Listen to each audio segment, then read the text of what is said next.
Happy Earth Day on today at Keeneland. Gabby Gaudette, Scott Hazelton with you for the next 30 minutes. We'll go through this 10-race card with the highlight being the Grade 3 Bear Double Dog Dare Stakes. What a treat to have a champion returning here to Keeneland Racecourse. Malathat, best 3-year-old filly in the country last year, making her first start at the age of 4.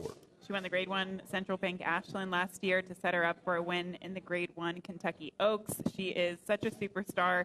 Coming fresh off the layoff since the Breeders' Cup Distaff, we know she loves it here, and she is definitely the filly to beat later today. We've been blessed with some really nice horses so far this meet. We have, and we will continue to be looking ahead to the weekend. No time to do that, though, but with it being Earth Day, we know how gorgeous Keeneland Racecourse is, the grounds. There is at least 100,000 trees and shrubs with approximately 750 acres of green space on the grounds here at Keeneland Racecourse. Obviously, the iconic sycamore tree, which stands in the second paddock or next to the second paddock, that is part of the logo, the focus of this year's Breeders' Cup World Championship. So, and also, here's another note for you. We have a full-service nursery that has replacement trees and shrubs throughout the property, and we also use all natural fertilizers and nutrients throughout the property as much as possible. So, happy Earth Day from one of the most gorgeous places in the world. It really is. Just driving through the farmland here in Lexington, Kentucky, driving through the Keeneland in general, it's just absolutely gorgeous. So, yeah, Keeneland definitely does their part to celebrate Earth Day. All right, Bear Double Dog Dare Stakes. We'll get to that first up when we dive into the races, but let's take a look back at yesterday. I'm going to toot my own horn for a second, Gabby. This might have been the best handicapping day I've ever had. I'm not kidding. I had 6 winners for my top selections. Lyrical Poet was one of them for Wesley Ward, who just kept on going out on the front end, as was Eyes on Target, the sales grad, my top play, and a horse that ran a beautiful race first off the claim for Mike Maker. You had it right with Falconet as well, which we'll show you in a minute. Another sales grad for trainer Todd Fletcher, China Horse Racing Silks. She was really impressive. She stalked the pace nicely. She was also a clocker pick. Look for her to face Allowance Company, maybe Graded Stakes Company in her future. And then finally, Disappearing Act. This was your side bet win.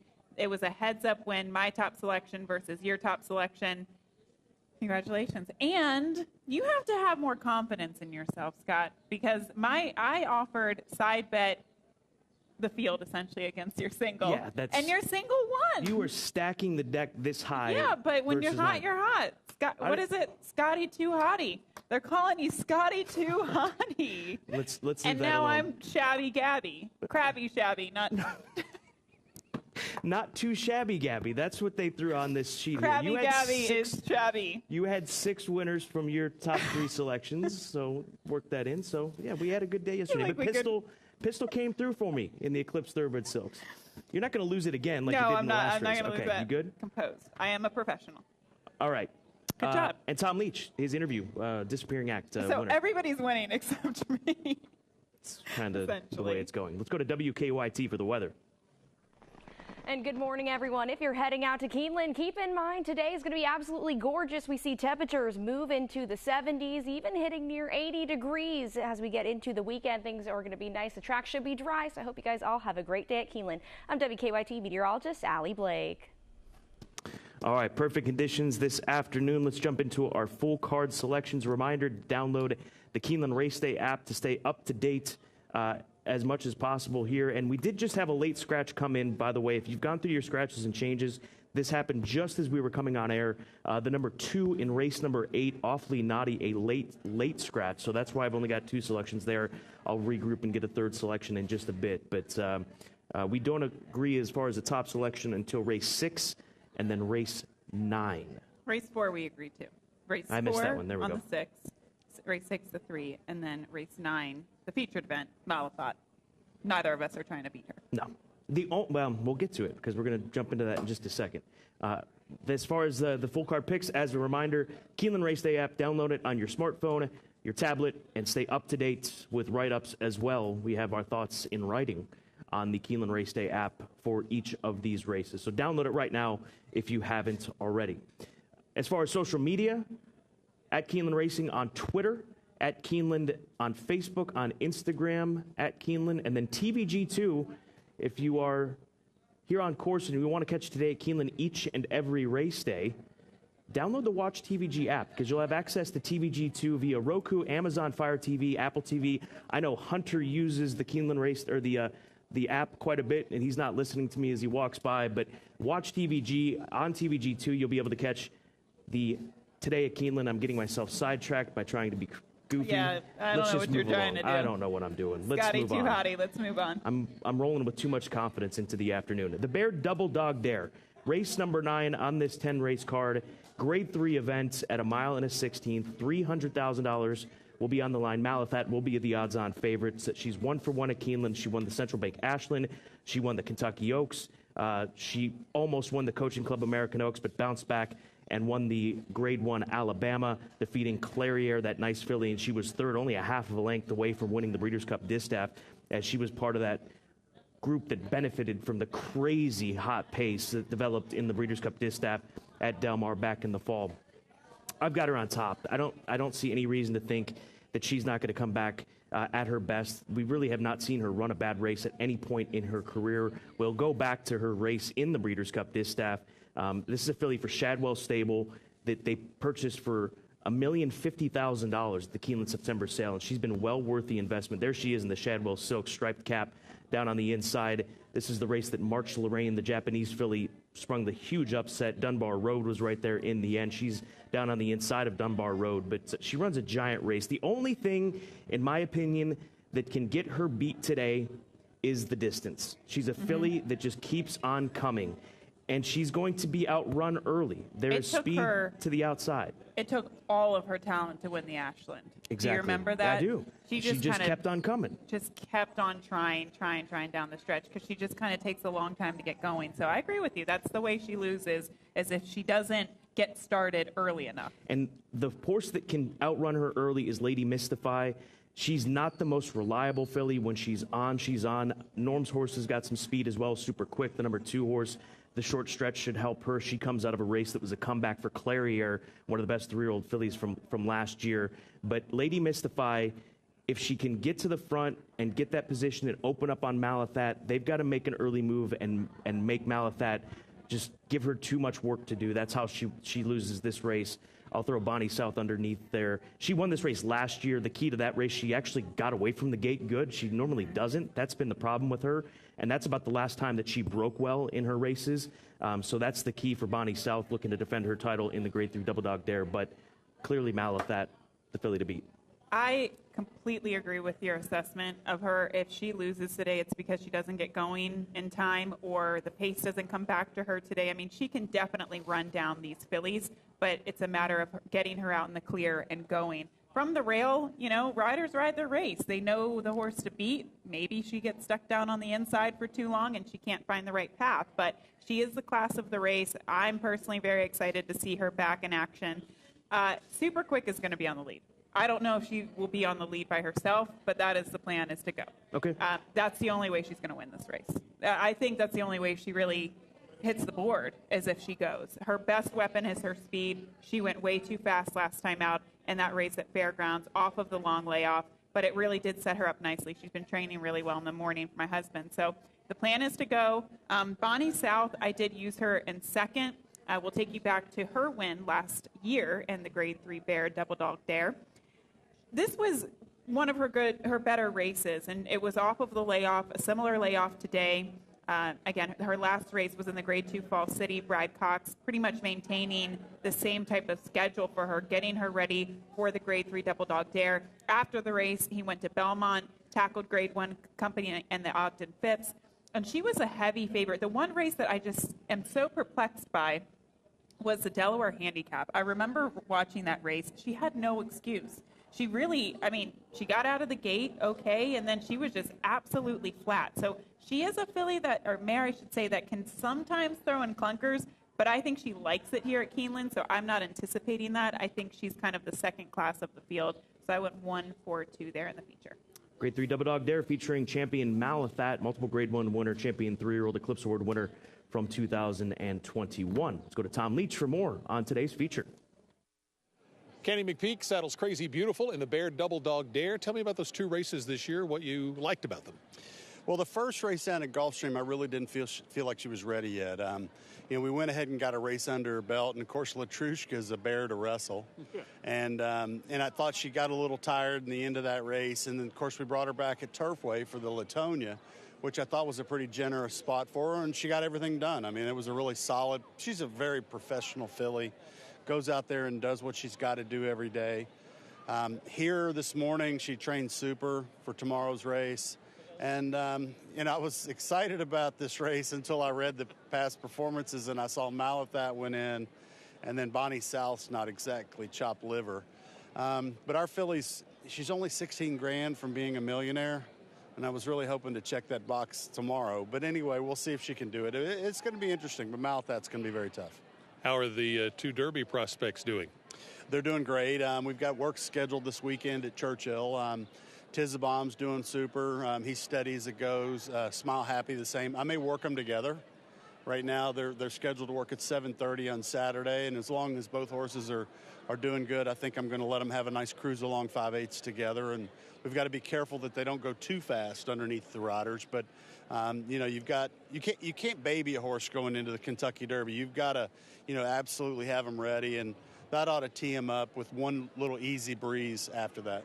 It's Kenny McPeek. He's got Crazy Beautiful in the Bear Double Dog Dare Stakes.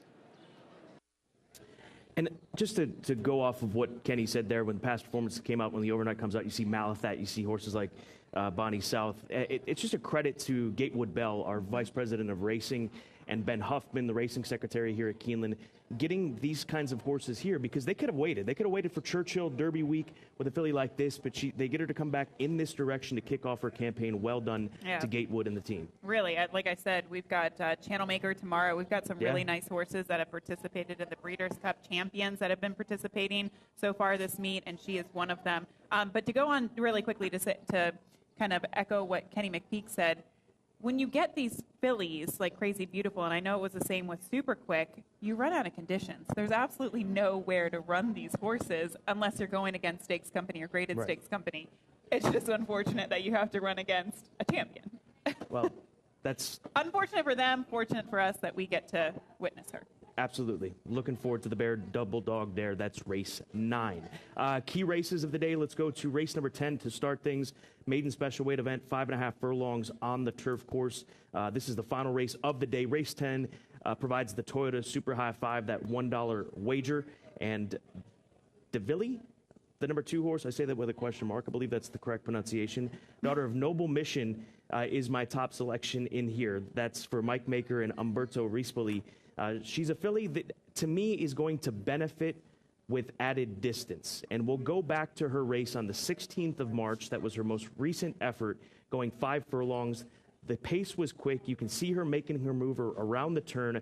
She's picking it up late, but then going 5 furlongs, she runs out of ground. And she didn't have the cleanest start. She's not exactly the sharpest coming out of the starting gate anyways, but I think the added half of a furlong will be a big plus for this filly to take a step forward here this afternoon. And the post position draw is nice as well, because you've got a first-time starter down to the inside. Not saying that the one can't break sharply, but it's a tough position for a first-time starter. So I like the number 2 horse in race number 10, and then underneath the 7, Musical Design for Wesley Ward, a horse that shockingly didn't break well for Wesley. So we'll see if that happens. Occasionally, Wesley has a horse that isn't an absolute rocket ship out of the starting gate, and maybe so that's fast. Just this filly. What's that? They're so fast. Yeah, sometimes exactly. They get disoriented a little bit. So we'll see if she can regroup today and run a better race. Not saying she didn't. She ran a great race on debut, all things considered. And then Miss Lily May, the number 5 horse underneath, with Alice Beckman in the saddle. Alice Beckman, a 7-pound apprentice. Have you checked the overweights?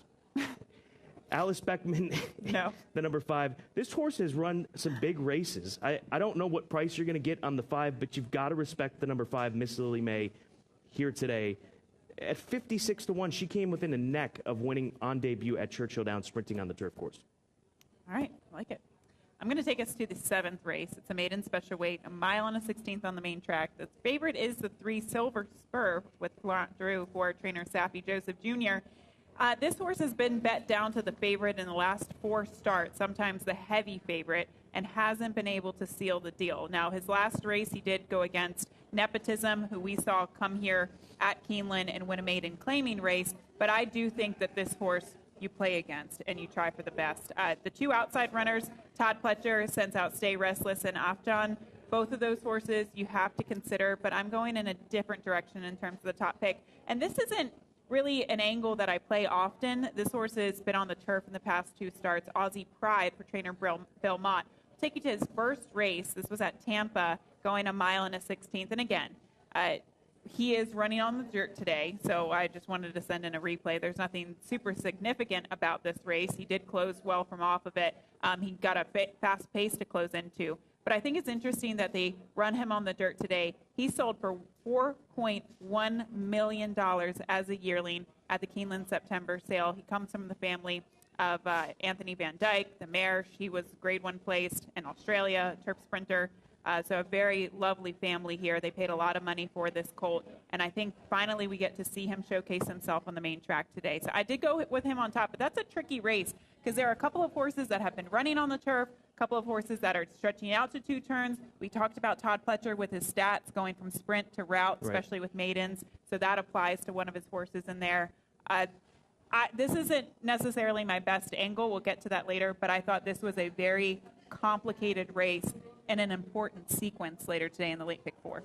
Let's talk about a race that's an important kickoff to a popular wager. That's race number 5, the $3 Keeneland Turf Pick 3, which we'll get to in just a moment. This is the Trip Note Pros trip of the day that we're following here on Today at Keeneland. You can find all the Trip Note Pros comments on each of these runners every race here today at Keeneland and every race day by visiting Keeneland.com/TripNotePros. It is a wonderful tool to unearth trips that unless you sit back and do what they do, Trip Note Pros, you're not going to see because they look back at every one of their recent starts. And Salvaje in race number 5 blew the start by 2 to 3 lengths, showed huge speed, recover, and get right up near the lead by the far turn, was stuck 3 wide throughout the turn and greatly surprised by staying on.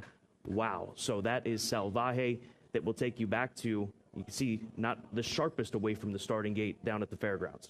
Yeah, and then unfortunately, when you have a poor break like that, you have to take back to last, and then you're in that unfortunate position where you're just caught wide. And in this particular event, this horse was caught wide and chasing and had to kind of make up the ground that the horse lost. So Salvaje, you can see the number 8 horse at 4 to 5, right now in a decent position, but obviously it's really hard to recover from that poor beginning. So a great highlight there later today, Salvaje. So mark the 5 in race number 5 today. $3 Keeneland Turf Pick 3 begins there, as does the afternoon's Pick 6. And here's more from Trip Note Pros. Bad start, rushed up. Bad turf trip was considered best by Trip Note Pros in that race. So Salvaje in race number 5. Turn your attention in that direction. Time now for the Clocker Report. Another Clocker Report winner yesterday. And we'll start with race number 3, Jelly Nougat. Worked a half a mile in 48. That was 10 best of 106. Sharp drill locally, trainer rider, 33% since the 21st of January, and a drop to claiming races. Barnes on a roll. So mark Jelly Nougat in race number 3. That's the 2. And then race number 10, Shannon, the number 6. Trained very sharp here for the new trainer. Blinkers on, add Lasix. Should be a big price. Bombs away, question mark. So in race 3, the 2, and then Shannon, the 6 in race number 10. Very nice. All right, late pick 4 time.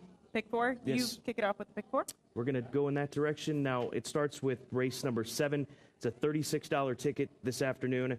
And race number 7, I'm going to go 4 deep. I've got 3, 7, 11, and 12. The 3-horse Silver Spur for Safi Joseph. He's burned some money, but at some point in time, he's going to find a group in which he wins. The number 7 horse, Graze the Boy for Greg Foley, ran into a very, very sharp sprinter who just broke his maiden in that race, Marsalis.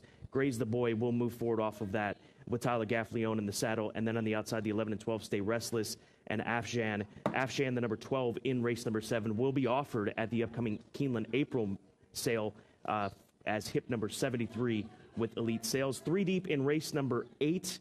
Actually 2 deep with the scratch of the 2, so it makes the ticket a bit cheaper. So just got the 3 and 9 in that race. We'll adjust accordingly as far as the top 3rd selection in there. And then as far as race number 9, I use Malathat. I also use the 6 if she gets loose.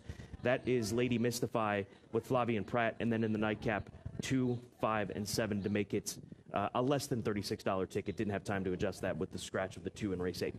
Okay, I'm going to take you to the Turf Pick 3 sequence. Again, it's a $3 base wager, and the returns have been sensational last year when it was first introduced, and also this year. I think race 5 is, you have to have coverage. Personally, I think 5.5 furlong turf sprints are very challenging. It all is about the gate break and the trip, so that's where I have the most coverage. 5, 8, 9, 10, 11. I did include the number 5 Salvaje, the Trip Notes Pros horse. As we get to the 8th race, I'm just using the 3 and the 10. This is a 2 other than allowance race. Civilian is a horse that I like for Rudy Brisset, and I'm also using the outside runner in the 10 risk taking for Chad Brown. And then we get to the 10th race, 2, 3, and 10. Those are my top 3 picks. And even that race is a little bit tough. I didn't use Shannon, the Clocker Report horse, coming in off that layoff, but that was, and if you want to use Wesley Ward, he's got the 7 in there. I was just most confident with the 2, 3, and the 10. But I'm going to have to say something here. Isaac, our producer, I get a text message. Well, that's a nice big wager there. Scared money don't make money. You were clearly betting my selections yesterday, is my takeaway there. I'm a little gun shy. I mean, I know it's a $90 pick 3, and I just need to bring something home. I really do. Well, maybe some paddock picks could be the way to go for you today. I got find an it out. apology. Or did you say? Oh, no, that was you. All right, let's go to our best angles of the day. Now, I don't have a best angle play because of the scratch of Awfully Naughty in race number 8, but we're still going to go through this race. It's risk-taking on the outside, who's the morning line favorite, the number 10 horse. Here's another runner that will be offered at the upcoming Keeneland April sale. Hip number 73 will be risk-taking for Chad Brown and Klarovich Stables, trying turf for just the second time in his career. Ran in the Withers, ran in the Wood, ran in the Preakness, did risk-taking, but trying a mile and a half on the turf here this afternoon. I don't have him in my top 3. I've got 9, 3, and I've just looked at the 5 as one that you've got to consider. The 9 horse to the outside, Fenwick Station, I'm convinced is going to like this distance. He's not gone this far. He's run some solid races lately. He's run some even better races if you go earlier in his career. But he's a son of Magician. And Magician, a Breeders' Cup turf winner. In fact, I believe the filly that won the feature yesterday at a mile and a half was a daughter of Magician as well, for Richie Baltus, thinking off the top of my head. But I'm convinced that Fenwick Station will like the distance here today. The number 3 horse, Cibolian, for Rudy Brisset. We've already seen that this horse likes the distance. Off of the 6-month layoff is the question mark for this runner. And then the number 5 horse, Reigning Spirit, for Alstall Jr., a horse that I think will appreciate the distance as well. He's by Warfront out of that stakes-winning First Dam upper line, so watch out for him in the Town and Country white and royal blue. So good race number 8. Does start the late pick 3, so 9, 3, and 5 in that 8th race for me. All right, I'm going to take us to the 6th race, and this is a first-level allowance optional claiming event. 7 furlongs on the main track. Moufy? That sounds right. It's a place in France. I don't speak French. Kurt, little SOS. Little help here. Okay. Phone a friend. Can I phone a friend right now? The 3, Moufy, we're going to go with Moufy. For Jonathan Thomas, I really like her in here today. I know she's the favorite, but I'll take what I can get. Her last race was really good. We'll take you back to that performance. It was late February at Gulfstream Park. She went from the synthetic to the dirt, so this was her dirt debut. She actually won first time out on the synthetic, and she came back against Hot Peppers. Now, for context, Hot Peppers, she actually came back and ran against Stakes Company last out. She had a horrible trip, but she's a really nice filly with multiple wins, so unfortunately she just caught a little bit of a better horse. And we've talked about this before, Scott. When a horse wins first time out, it is one of the toughest angles out there to come back in their second start, face winners, and win. It takes a really special horse to kind of go to be undefeated in 2 starts, in my opinion, especially when you're talking about allowance company in South Florida during the winter. So I like her better today. She gets a little added distance. I think that will complement her running style. She'll be a bit more forwardly placed, but she's got those 2 races underneath of her to springboard her forward. The 7, Tail of Ready Chianti underneath, and then also the number 6. So I like her ice cold on top of the Exacta. I think that was my best angle. 2 over 3 over 7. 3 over 7. $5, 3 over 7. Sure. Mophie was correct. Kurt Becker, thank you, my friend. Let's go to Tom Leach for his long shot play of the day.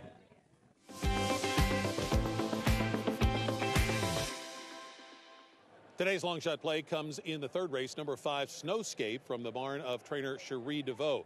Look at her numbers with horses making their second start, going from maiden to maiden claiming company, and going turf to dirt. All are strong angles for that barn, and I think at 10-1, this horse could be live at a nice price in race 3. Side bet of the day. I was back, 2 lengths off the lead. Now I've opened up by a length. It's been a good run here lately for Team Scott. A length, as Kurt would call it, a long nose. You have an idea? What are we doing for the side bet of the day? We have suggestions here because we couldn't come up with one. I like either the second choice in the double dog, the Bear Double Dog Dare, better finish, or we just go with however many horses in our top 3 win today. I'm down with that. I like that. The second one? Yep. Okay. So top 3 winners, circle them up. What if it's a tie? Then let's go with the second choice in the Double Dog Bear as far as the better finish. I go Lady Mystify. Lady Mystify? Yeah. Okay. Malathat wins. I have Bonnie South. Bonnie South. Okay. So there's the side wager. Hashtag Team Scott, hashtag Team Gabby, and we will select one of those that take to Twitter and hashtag us at the end of the meet. Whoever wins, Gabby or myself, will randomly select a viewer out there, listener, and you will receive these gorgeous Keeneland Corksicle cups. I might be on the wrong lead right now, but I'm going to shift over and I'm going to spurt home. All right.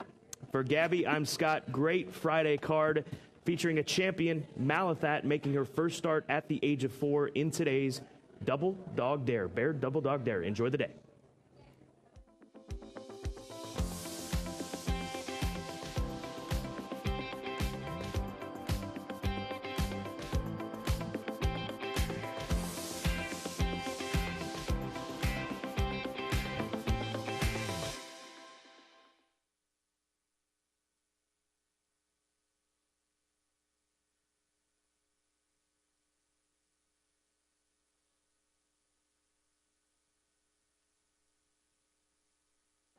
With all eyes on the Bluegrass this spring, there's no better way to take in the action than Friday, April 29th at Keeneland. And they're off. We get into it with hip number 1. Good luck. Featuring a day filled with world-class racing, followed by a unique sales experience in the evening. The April Horses of Racing Age sale. After the races on closing day of the spring meet. Follow the action this April to Keeneland.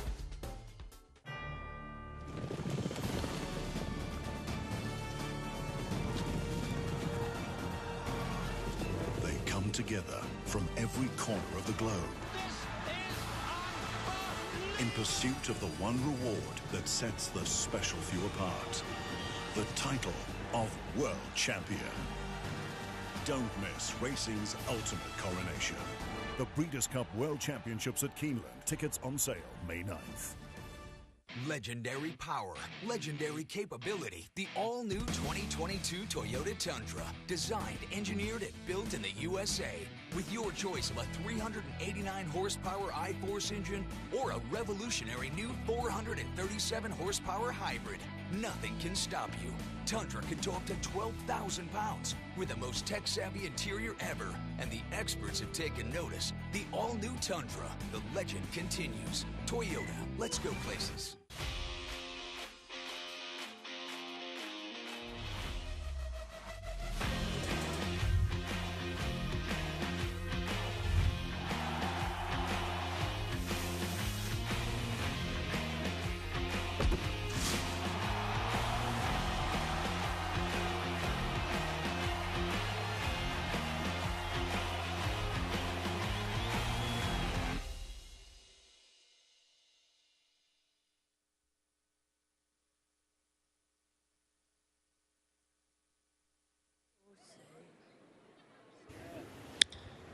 Keeneland welcomes Kentucky native and Curb Records recording artist Hannah Ellis to the paddock.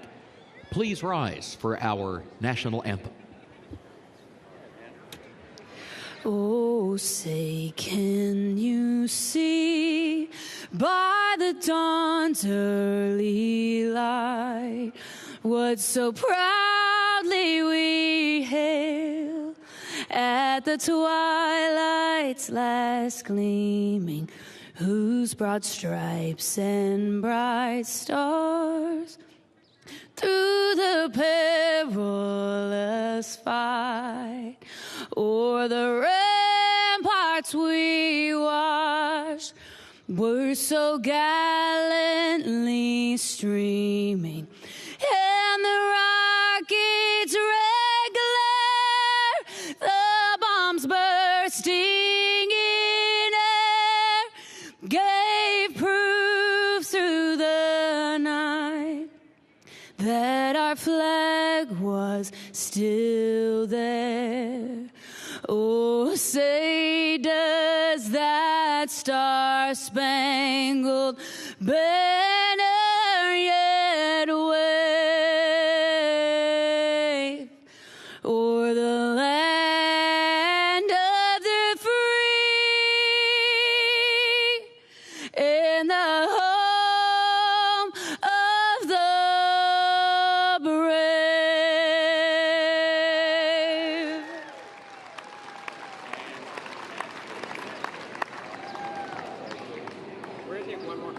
Absolutely.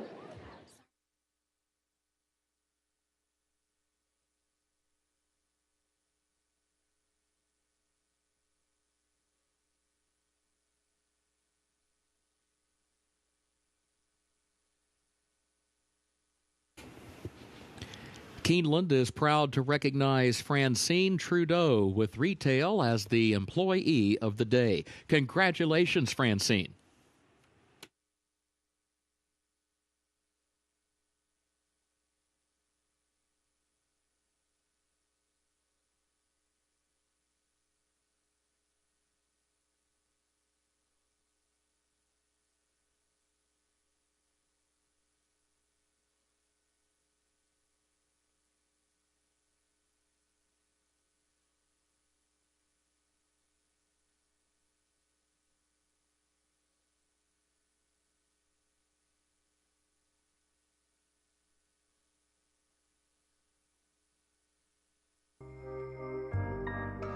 In the event of an emergency, Keeneland is dedicated to ensuring the safety of our patrons.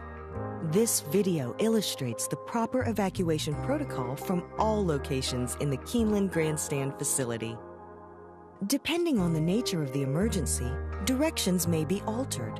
Please remain calm and follow the direction of guest services and security personnel. Patrons should never use elevators during an evacuation.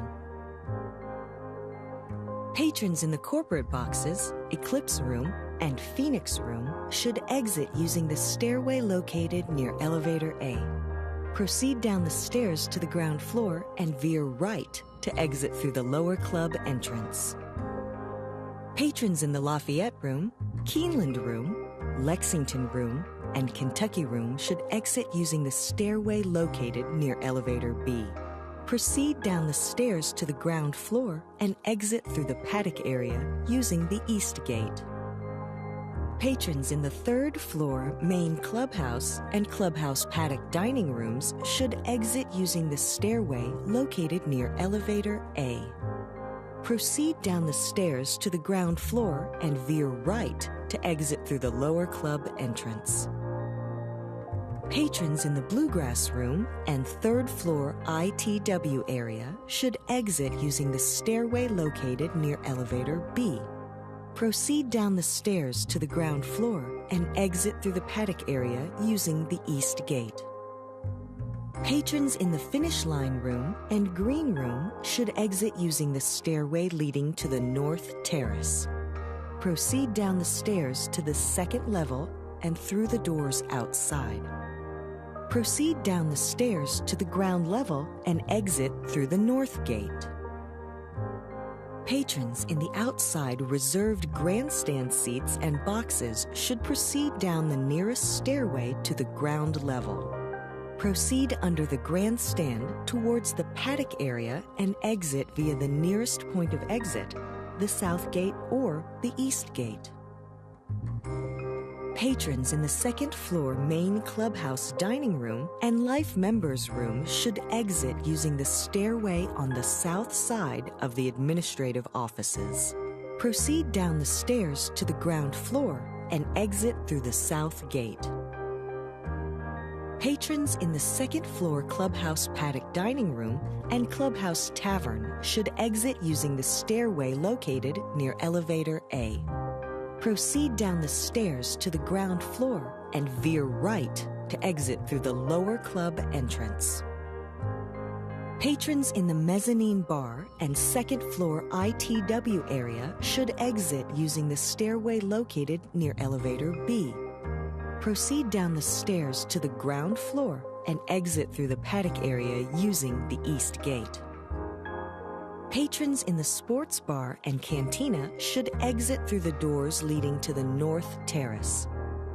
Proceed down the stairs to the ground level and exit through the North Gate. Patrons in the lower club, clubhouse lawn, club lobby, and director's room should proceed toward the clubhouse parking lot using the nearest point of exit. Patrons in the gift shop should proceed toward the South Gate using the nearest point of exit. Patrons in the apron area should proceed under the grandstand towards the paddock area and exit via the nearest point of exit, the South Gate or the East Gate. Patrons in the equestrian room and first floor Brats and Brew should proceed towards the North Terrace and exit through the North Gate. Patrons in the paddock area and North Terrace should proceed toward the nearest point of exit, the South Gate, East Gate, or North Gate. After evacuating the facility, please remain calm and follow the direction of guest services and security personnel in the safest route to return to your vehicle. Thank you for your attention and cooperation.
They're off. There goes Higher Authority out for the lead. Mississippi is there in the opening strides as well. These two come to the front, joined by Dual Fuel, and then El Franco in between horses as they head to the first turn. Higher Authority starts to work down toward the rail, has a narrow lead, leads it by less than a length into the turn. Here's English Challenge moving up toward the inside to challenge for the second position. Mississippi still has that spot, though, on the outside by just a neck around the first turn. El Franco between horses, one lane off the rail in fourth. Dual Fuel 3 wide in fifth. Till then is in sixth. Irish Declaration last of the 7, 25.02 seconds over the muddy main track for that opening quarter. Onto the backstretch they go. Higher Authority, the leader. Higher Authority leads by 3/4 of a length. Mississippi, second, the same margin. Then English Challenge to the inside, who's in the third spot. Dual Fuel, far outside, is in fourth by just a head. El Franco, fifth between that pair. Gap of 2 till then. Irish Declaration is last. 50.35 seconds the time for the first half mile. Higher Authority, the leader. Higher Authority takes the field over to the far turn, leads at a length and a half to Mississippi, who's second by a half length. English Challenge is looking toward the inside from third, a length and a half. El Franco is in fourth. Dual Fuel has lost ground, drops out to last around the turn. Irish Declaration is now fifth, 5 from the front. Till then is next to last, but the leader's at the quarter pole. The leader is Higher Authority, but Mississippi is starting to draw alongside to the top of the short stretch. Gap of 3 more lengths. English Challenge has to swing to the outside with ground to make up from third. El Franco is a wide fourth. Irish Declaration is looking toward the inside, still fifth, 3 lengths away past the 8th pole. Here comes English Challenge on the outside to put the challenge to Mississippi and Higher Authority. English Challenge up to get a narrow lead. English Challenge, Santiago Gonzalez up to win the opener. Higher Authority was home second, Mississippi third, Irish Declaration fourth.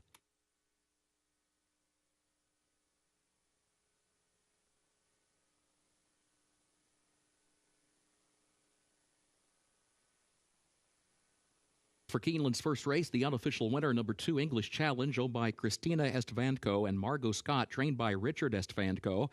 Santiago.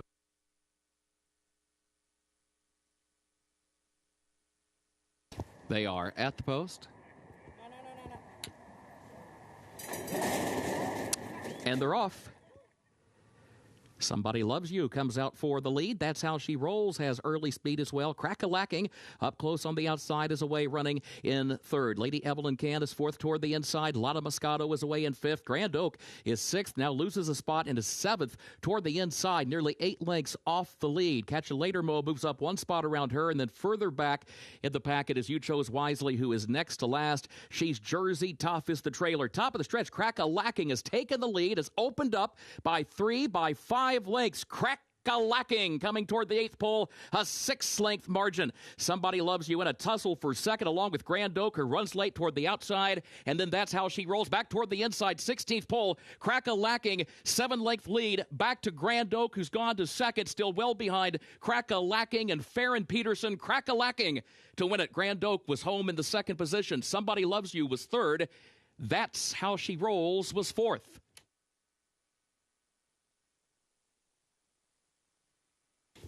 The official winner of Keeneland's second race, the 4-star, number 11, Crack-a-lacking. Owned by Randy Finnegan, trained by Sarah Hamilton, the jockey Farron Peterson.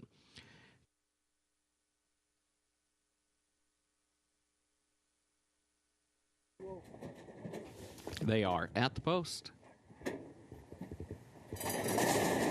And they're off. There goes Lafitte's Fleet from the inside. Here's Stage Left. Stage Left moves up. He Hate Me on the far outside. Stage Left to the lead. Stage Left leads it now by just a length. He Hate Me moves up second up on the outside by a neck. Lafitte's Fleet third down toward the inside as they head up the back stretch. Carmelito is there in between horses in fourth and now contesting the second spot. In fact, that 3-way shuffle for second, bearing down a length behind leader Stage Left as they head for the far turn. Further back, Logical Myth is next to last, and Cave Hill trails. Opening quarter, 22.87 seconds. Stage Left the leader. Stage Left leads it by a length. Lafitte's Fleet is in second now by a length and a half. Logical Myth moves up the rail 2 spots into third. Carmelito between horses fourth ahead. He Hate Me is a wide fifth, now regaining fourth up on the outside, nearly 5 lengths off the lead. Cave Hill is trying to put in a run from last down toward the rail, still 6 from the front. To the top of the stretch they come, and it is still Stage Left the leader, chased by Lafitte's Fleet. Logical Myth swings up to the far outside. Cave Hill is fourth, still 6 lengths away from Stage Left, who's at the 8th pole with Logical Myth in second on the outside. Lafitte's Fleet is in third. Stage Left into the final furlong, leads at a length and a half. Logical Myth is second up on the outside, a 16th to go. It is Stage Left in front from Logical Myth, a length separating them. Lafitte's Fleet third. Stage Left is in front. Stage Left, John Velasquez win it by a neck. Logical Myth second. Lafitte's Fleet was third, close for fourth. Winner's circle for Keeneland's third race, the unofficial winner, number 3, Stage Left. owned by Ray Saines, trained by Wesley Ward.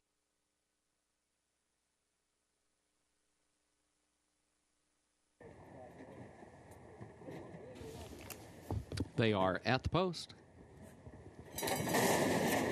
And they're off. There's Lyrical Poet. Right out of the gate, right to the front. Lyrical Poet to the lead and quickly scoots over next to the rail well before they reach that far turn. Foliage comes out second up on the outside. Apache Tears third against the rail. Rockstar Row fourth between horses. Low Moo further out in fifth. Super Design further out center of the course in sixth. Chief Howcome is against the rail in seventh. Ready to Answer is eighth. Pledge of Allegiance is ninth and last after an opening quarter in 22.37 seconds. Lyrical Poet leading Foliage by just one length midway on the turn. And then Apache Tears is third. Rockstar Row is in fourth. Low Moo is fifth. Chief Outcome is sixth against the rail, still 6 lengths off the lead. Lyrical Poet leads the field to the top of the stretch, quarter mile to go. 3 lengths in front of Foliage in second. Gap of 3 more then. Back to Apache Tears in third. Apache Tears going to try to work toward the rail to try to catch Lyrical Poet. Foliage tries from the outside. Now Apache Tears changes lane, still 2 lengths away from Lyrical Poet. Apache Tears second. Foliage third. Lyrical Poet in front, a length and a half. Here comes the wire. Lyrical Poet and Irad Ortiz Jr. to win it. Apache Tears second, Foliage third, multiple horse photo for fourth.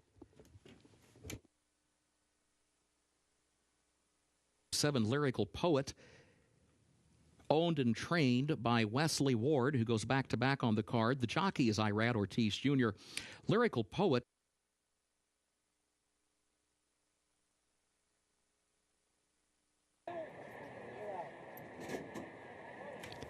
first wire. They are at the post. And they're off. There goes Rhubarb Martini for the lead with Waywardness there toward the inside. Pliantly away running in third with La Turista fourth up on the outside as they head down to the first turn. Waywardness moves up from the inside starting spot and has the lead now. Waywardness leads it by 3/4 of a length around the turn to Rhubarb Martini in second. Bitter Vixen a close-up third, tucked against the rail right behind the leader, and is followed by Pliantly right alongside between horses, a lane off the rail in fourth. La Turista goes a wide fifth. Onto the back stretch. World Party 2 more lengths behind her, stays outward from the rail in the 6th position. Gorilla Girl 7th toward the inside, Simply Beguiled in 8th. Big Bugs Girl is in 9th. La Dublina last of the 10, 24.34 seconds for the opening quarter. Waywardness is the leader. Waywardness leads it by a neck. Rhubarb Martini second by a length. La Turista, center of the track, is in the 3rd position. Bitter Vixen still there toward the inside in 4th. Pliantly between that pair in 5th, now regaining the 4th spot and challenging for 3rd after a half in 49.56 seconds. Over to the far turn, Waywardness, the leader by just a neck. Rhubarb Martini still second by a length to Pliantly. World Party is being asked to run. She's wide. She's 3 lanes off the rail. She's still back there in the 5th position. Bitter Vixen still against the rail, battling for 3rd. And there's a quarter mile to go here with Rhubarb Martini right alongside of Waywardness, Bitter Vixen, Pliantly, and World Party is still in 5th and still 8 lengths from the front. Waywardness, Rhubarb Martini, Pliantly in 3rd, Bitter Vixen to the inside 4th. World Party still far back in 5th. Pliantly coming after Waywardness, and Rhubarb Martini is now 3rd. Waywardness the leader. Pliantly makes a final run on the outside. Pliantly gets there in the final strides for Renee Diaz.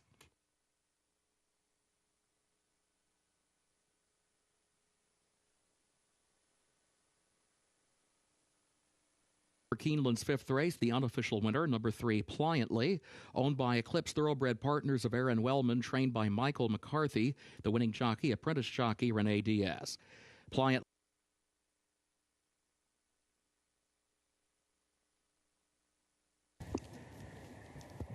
They are at the post. And they're off. Counter-Strike broke alertly from the inside. Here comes Epimithium from between horses. Optimus Cat right there in the opening strides. El Ahijado moves up of the moment out in the center of the course as they head for the first turn. Epimithium moves over next to the rail, has the lead. Optimus Cat goes in the 2nd position. El Ahijado 3 lanes off the rail, 3rd, now 2nd, now up to put ahead in front. Counter-Strike is tucked away 4th to the inside of the moment, 5th on the outside. Hawk of War is in 6th in between horses. Tokalon is a wide 7th. Gun Rush is 8th. Eyes on Target is 9th toward the inside, 7 lengths from the front. Our Country is in 10th. Fieldstone 11th. King Tough is last of the 12. 24.01 seconds, the time for the opening quarter. El Ahijado has made the lead, has gotten over next to the rail, leads at 3/4 of a length. Optimus Cat second between horses, 3/4 of a length. Of the moment, third up on the outside. Counterstrike is in 4th. Epimethium shuffled to 5th between horses. Tokalon is a wide 6th onto the far turn. Hawk of War is 7th. Eyes on Target is 8th, still 7 lengths from the lead. The first half mile, 48.84 seconds. El Ahijado is the leader by a neck around the turn. Optimus Cat is second a length. Of the moment is third by just a length. Counterstrike is 4th. Epimethium is in 5th. Now Eyes on Target is swinging toward the center of the course. Still has 6 lengths to make up. Hawk of War tries to get untracked on the grandstand side. Here's Eyes on Target coming after Epimethium.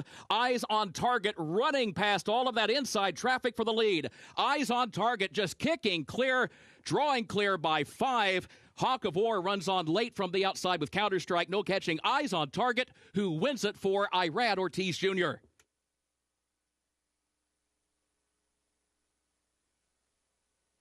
Two Eyes on Target. The winner, owned by Michael Dubb, trained by Mike Maker, and the winning jockey is Irad Ortiz Jr. for his second winner on the card.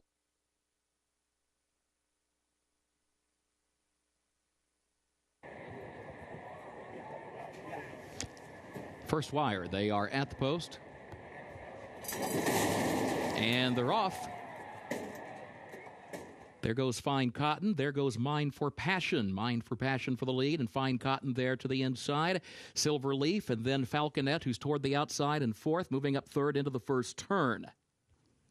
Fine Cotton slides over next to the rail, has the early lead, 3/4 of a length. Mine for Passion stays a lane off the rail in second a length. Josine sneaks up through an opening into 3rd, at least for a moment, before Falconet responds to the outside, regains that 3rd spot. Further back, Silverleaf, 5th against the rail. Unbridled Doro, 6th alongside of that one. Tiffany's Mo between horses at the back of the pack in 7th. 'Tis American to her inside, and Friendship Road moves up 2 spots from last out in the center of the track, 6 lengths off the lead. The opening quarter went in 24.38 seconds. Fine Cotton has the lead by just ahead. Mine for Passion right alongside the leader now. Then a gap of 2 lengths. Falconet is 3rd a half length. Silverleaf is in 4th. Josine has dropped back. Friendship Road out in the center of the track is up to 5th. Still just over 5 lengths off the lead. 'Tis American tries to move with her, and Bridal Doro next to last.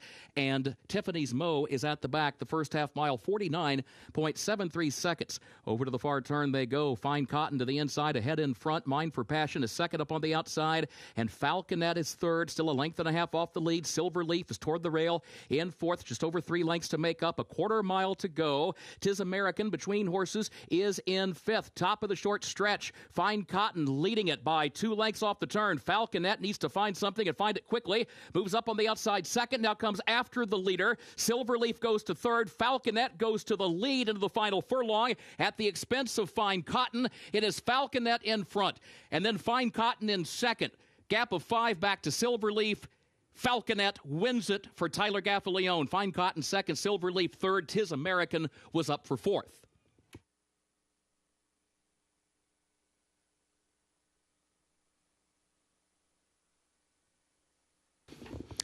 In the winner's circle for Keeneland's 7th race, the Morgan's Ford, number 9, Falconet, owned by CHC Incorporated.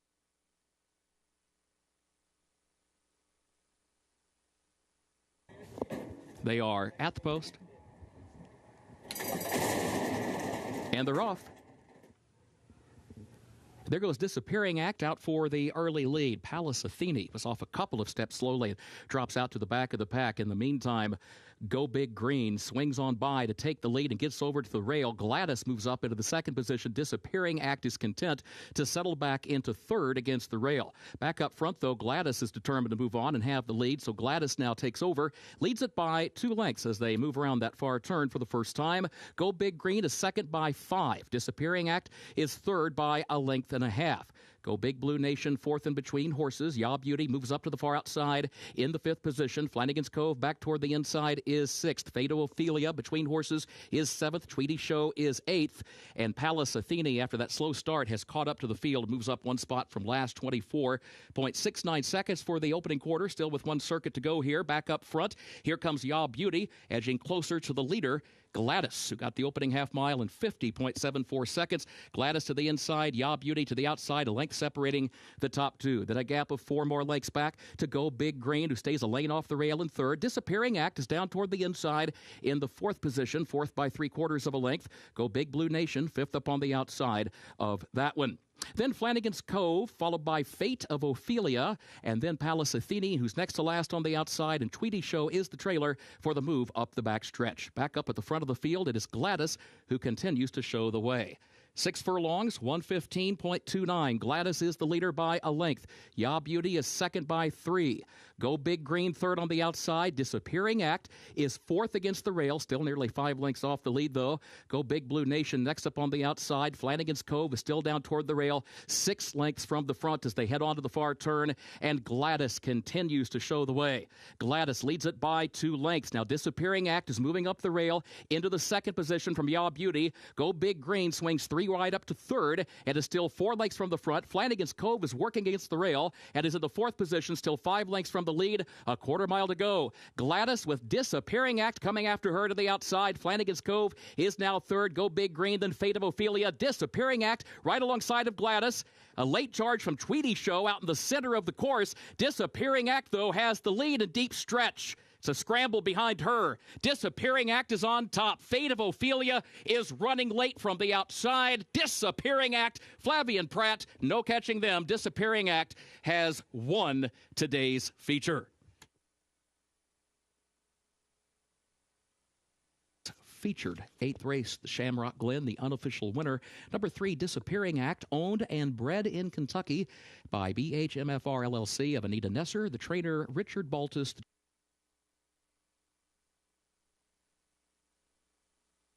The post.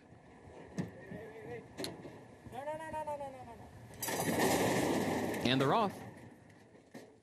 Out of the silence for the lead. Hot Anna there in the opening strides. Queen Cordelia is also up close to the pace. Here's Watermark. Backyard Hen also right there down to the inside. Watermark moves up the rail. Has the lead. Pistol comes out of a crowd to second. Queen Cordelia goes in third. Backyard Hen is fourth down toward the inside. Out of the silence is now fifth on the outside. Hot Anna outward from the rail in sixth. 5 lengths off the lead.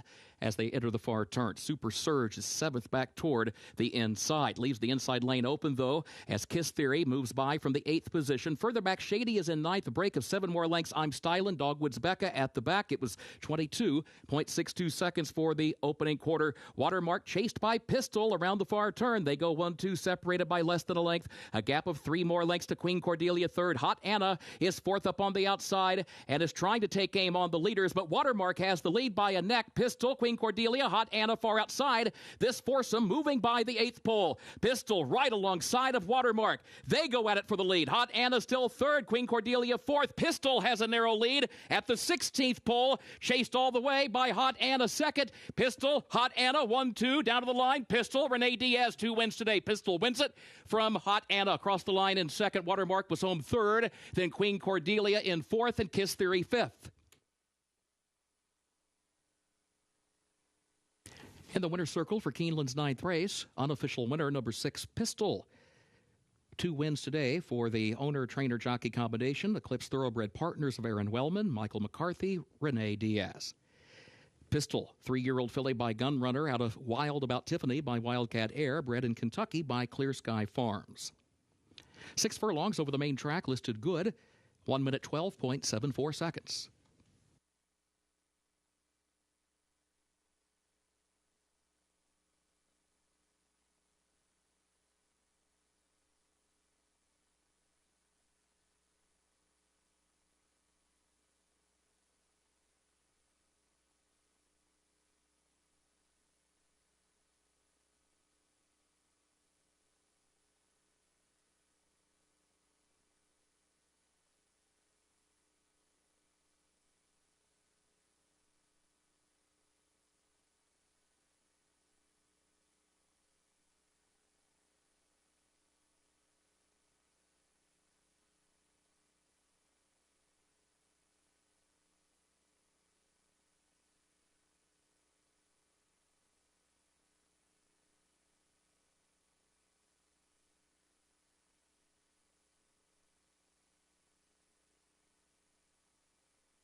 Good afternoon. Welcome to Keeneland Racecourse, where the main track is fast. The turf listed good. The rail at 15 feet on the turf course today.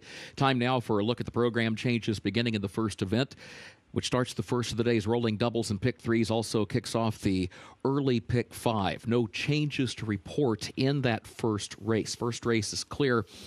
Turning to the second race, where the early pick 4 begins. In that second event, take out the also eligibles 13 through 16. They did not draw into the race.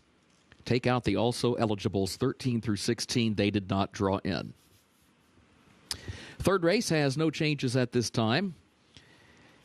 Fourth race, scratch the 2, Carry On, and scratch the 4, Miss Moon Pie. That's in the fourth race. Scratch number 2, Carry On, and scratch number 4, Miss Moon Pie. Race 5, start of the pick 6, no carryover. Also the start of that Keeneland Turf pick 3. Ask for that wager by name. That is comprised today of races 5, 8, and 10. In that fifth race, scratch number 6, Mun Love, and scratch the 7, Lubna. That's in the fifth race. Scratch number 6, Mun Love, and scratch number 7, Lubna. Please note number 13, Off We Go, draws into the race. Again, number 13, Off We Go, draws into the race. Sixth race is the start of the late pick 5. There are no changes in race 6. The seventh race is where the late pick 4 begins, and in that seventh race, scratch number 9, Away From Home, and scratch number 13, City Legend. Again, that's in the seventh race. Scratch number 9, Away From Home, and scratch number 13, City Legend. Eighth race. Scratch number 2, Awfully Naughty, and scratch number 8, English Conqueror. That's in the eighth race. Scratch the 2, Awfully Naughty, and scratch the 8, English Conqueror. Featured ninth race, the Bear Double Dog Dare has no changes. 10th and final event, no carryover for the Toyota Super High 5. In that 10th race, scratch number 11, Capital Allocation. Also scratch the 14, Vinegar Veggies, the 15, Lady Be Lucky, and the 16, Troublemaking. That's in the 10th race. Scratch the 11, Capital Allocation. Also scratch the 14, Vinegar Veggies, the 15, Lady Be Lucky, and the 16, Troublemaking. Please note, number 13 honorably draws in. Again, number 13 honorably draws into the race. There's also a jockey change in the 10th event. The jockey for number 4, Lady Pele, will be Rafael Bejarano. Jockey change for number 4, Lady Pele. The jockey will be Rafael Bejarano. Those are the current program changes. Time now to check in with Scott Hazelton and Gabby Gaudette. And a very happy Friday to you, Kurt Becker. And for those of you joining us here at Keeneland Racecourse, happy Earth Day, as we talked about on today at Keeneland. We've got a big card ahead of us and a treat in store. We've said it once, we'll say it twice, we'll say it again over the course of the afternoon. It is a treat to have Malathat back here to Keeneland Racecourse, the site of her win in the Central Bank Ashland last year. Winner of the Kentucky Oaks, crowned 3-year-old champion at the beginning of February at the Eclipse Awards, making her first start at the age of 4 here today in the Bear Double Dog Dare. And she's a treat to see with your own 2 eyes as well. She was such a classy, wonderful, beautiful-looking filly that you will witness later today in the Grade 3 Bear Double Dog Dare. And on top of that, her last race was in the Breeders' Cup Distaff, where she finished 3rd in that race, and she actually had a really troubled trip. She was bumped multiple times coming down the stretch that featured a fast pace. Scott, she is the class of the race. There's no doubt. You picked her. I picked her. The only way she loses today is if she gets too far back and if the distance is too short. 1 mile and a 16th, probably not her most effective distance. Bonnie South won this race last year, the Grade 3 Bear Double Dog Dare. She broke well that day. That's what she needs to do. There's going to be some speed in here with Super Quick, the 2, as well as Lady Mystify, who ships in from Southern California and has been here, has put in some work here for X-Line Border Racing and SAF Racing for trainer Peter Urton. So a wonderful renewal of the Grade 3 Bear Double Dog Dare. That's our featured event. Later on this afternoon, race number 9, post time 5:16. It is a perfect day out here at Keeneland Racecourse as we are less than 20 minutes away from the first of 10.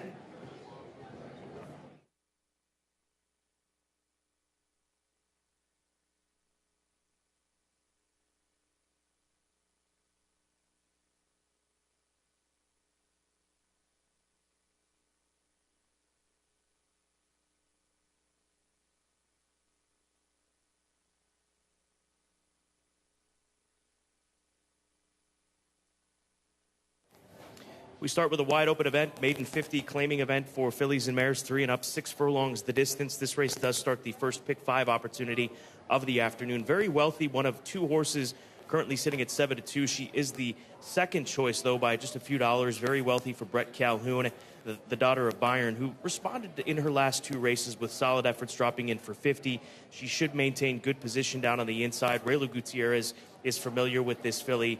I like her slightly over some of these others in here. I think that this is a very competitive field to get the afternoon going. Yes, and this does kick off that early pick 5 sequence. I recommend having a couple of horses in here, but the 2 very wealthy, she definitely figures in here. I thought her race 2 starts back was quite fine, and her last race she just caught a filly by the name of Mercy Warren, who was a next out winner when she faced winners for the first time, and she obviously lost by just over 4 lengths in that event, but she finds a well-matched field today. I thought a must-use, Scott.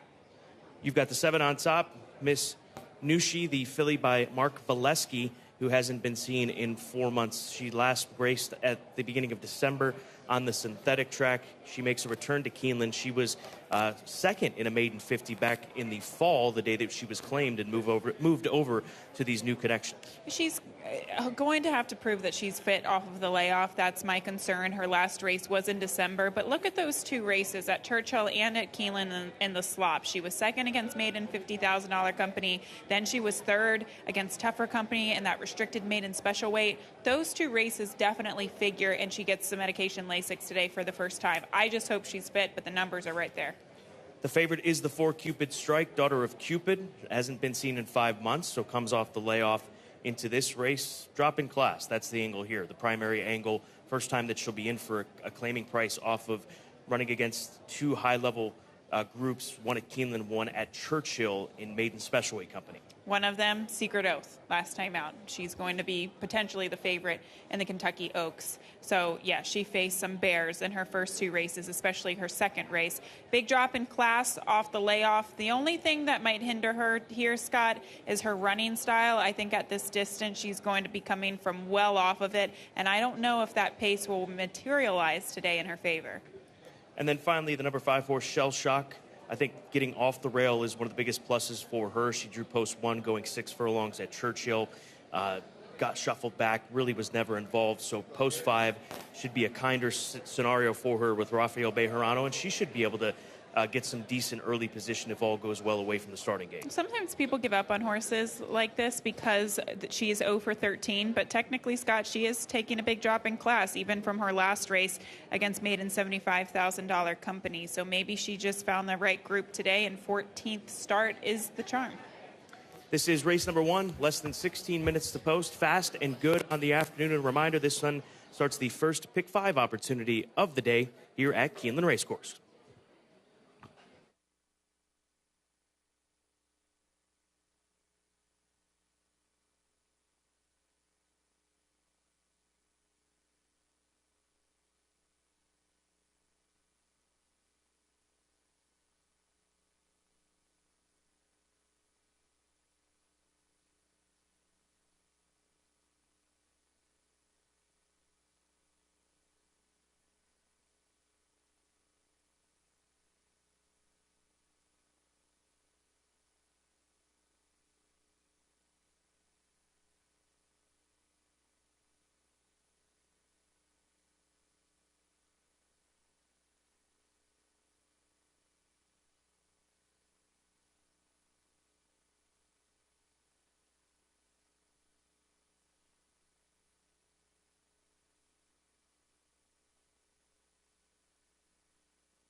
The horses are entering the track for Keeneland's first race, a maiden claiming event for a price of $50,000. Fillies and mares age 3 and up, 6 furlongs over the fast main track.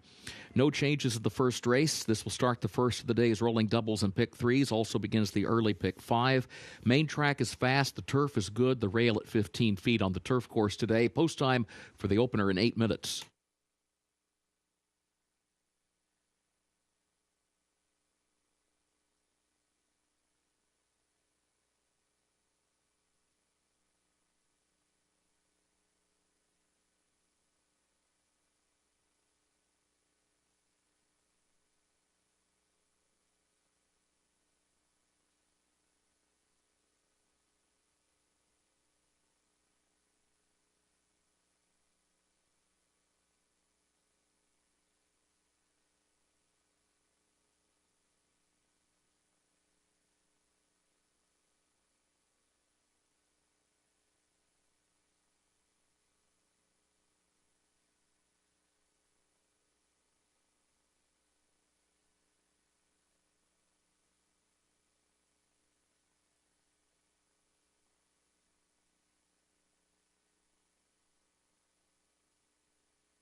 Front side for race number 1 as these fillies warm up, fillies and mares warm up. We'll start with the number 3 horse, Yo Puedo, for Robert Medina and Nacho Farm. This is a first-time starting filly that gets an opportunity here to get Tyler Gaffalione in the saddle. He meets a leading rider, so a positive there, sitting at 8-1. She's had a lot of works, which sometimes can tell you that a horse might not perform at first asking.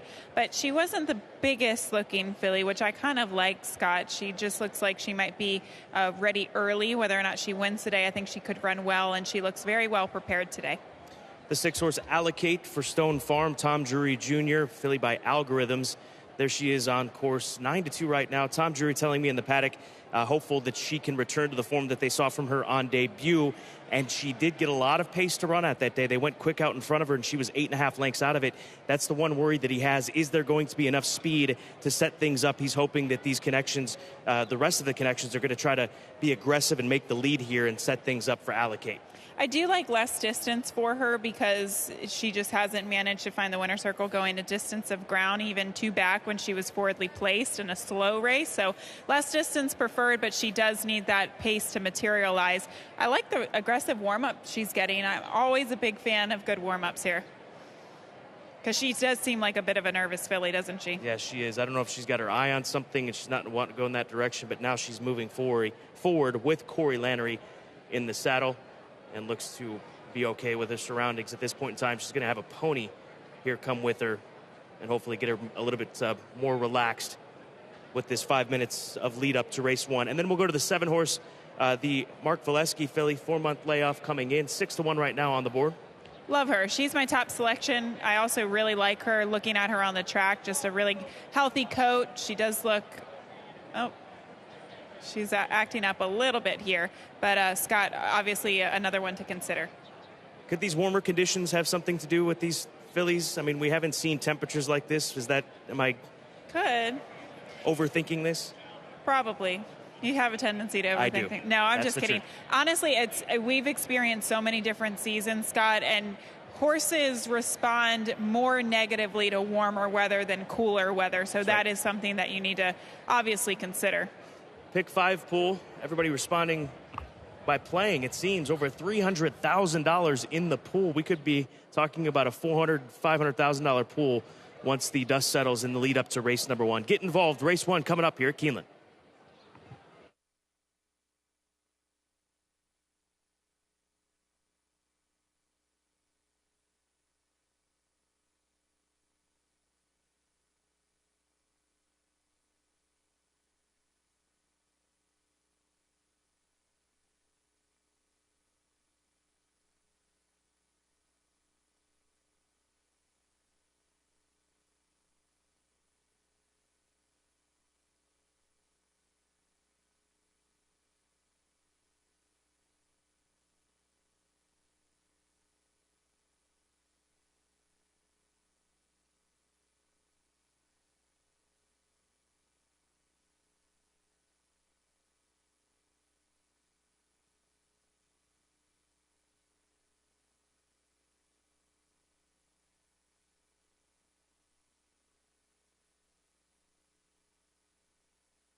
The horses have reached the starting gate for Keeneland's first race, start of the early pick 5.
They are at the post.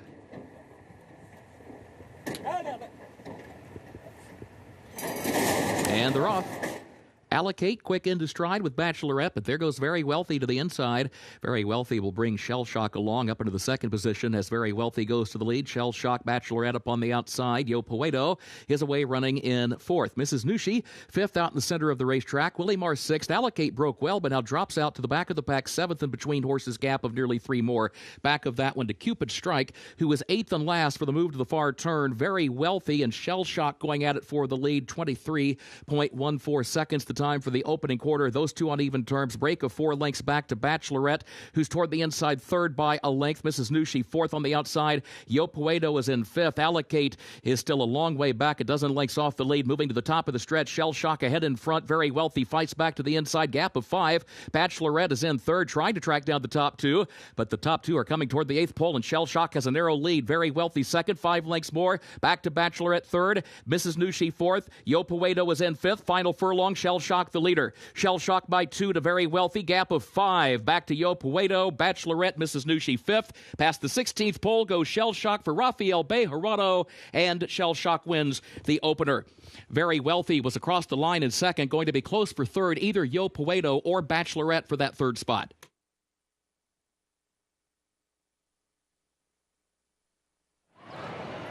This mare made her own race. She sat close to the pace. She didn't have to worry about being down on the inside. She had the speed out in front of her. She tracked off the number 2 horse, Very Wealthy, and then takes the race over mid-stretch and kicks on easily at odds of 5-1. And she was kind of a long-time maiden in this race, Scott. That was her 14th career start, but technically she did get a drop in class. She had the foundation underneath of her and a great trip to get the job done by multiple lengths in the end. Much the best at 5-1.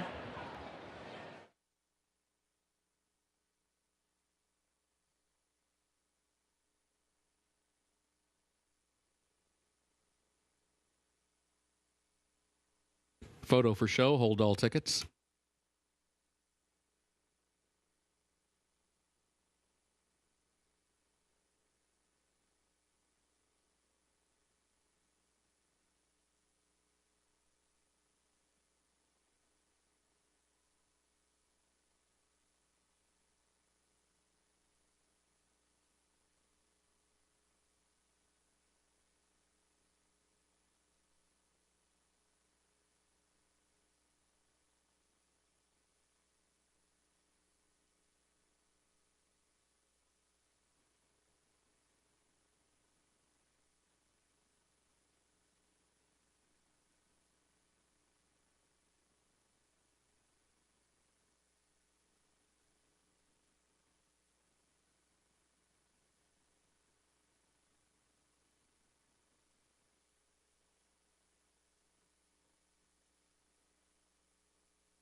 Unofficial results of Keeneland's first race. Number 5, Shell Shock finished first. Number 2, Very Wealthy was second. Number 3, Yo Poeto third. Number 8, Bachelorette fourth. 5238 unofficial.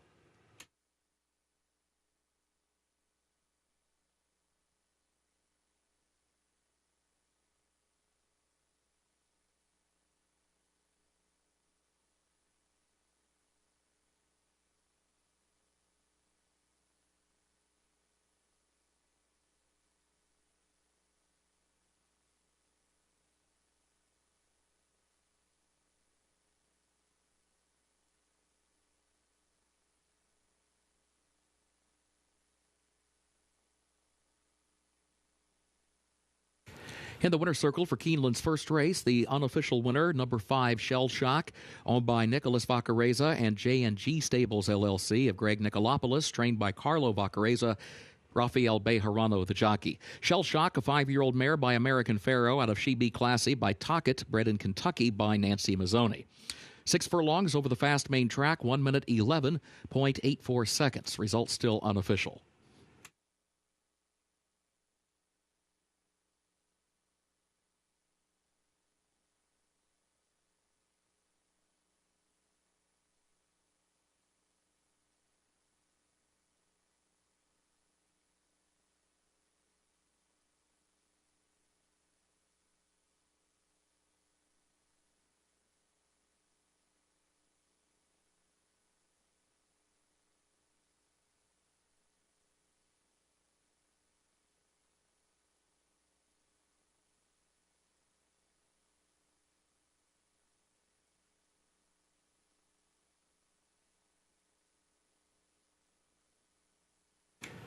Results of Keeneland's first race official. 5-2-3-8, the official results.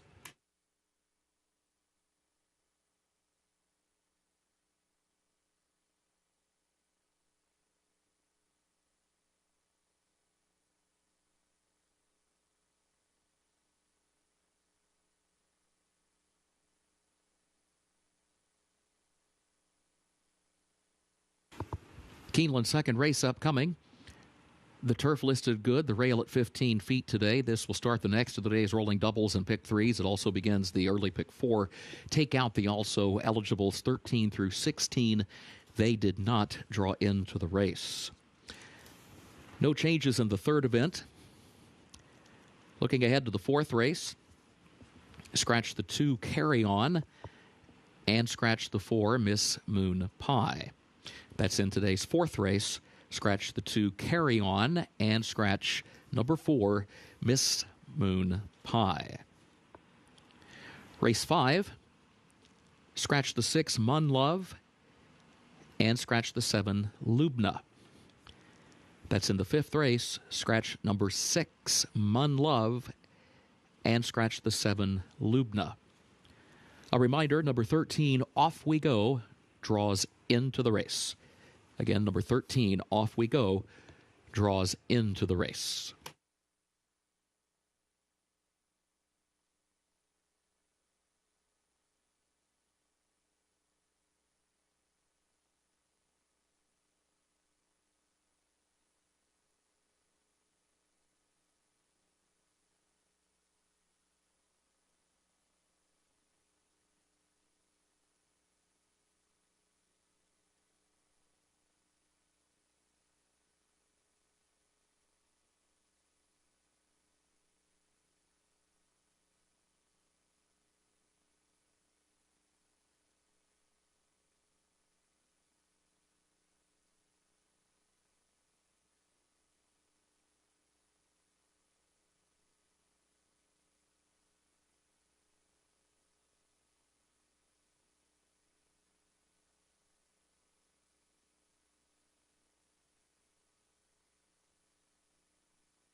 Race number 2, these 3-year-old fillies will be competing on the turf course, which is listed as good on this sunny afternoon. And we're looking into the paddock right now at the number 1 horse. That's Kivalina for Brendan Walsh, a filly by Ghost Sapper that's run once in her career. So that was in a race taken off the turf course at Gulfstream Park back in March, just about a month ago, and moved over to the synthetic track. She ran well on debut, finishing second, beaten just a nose.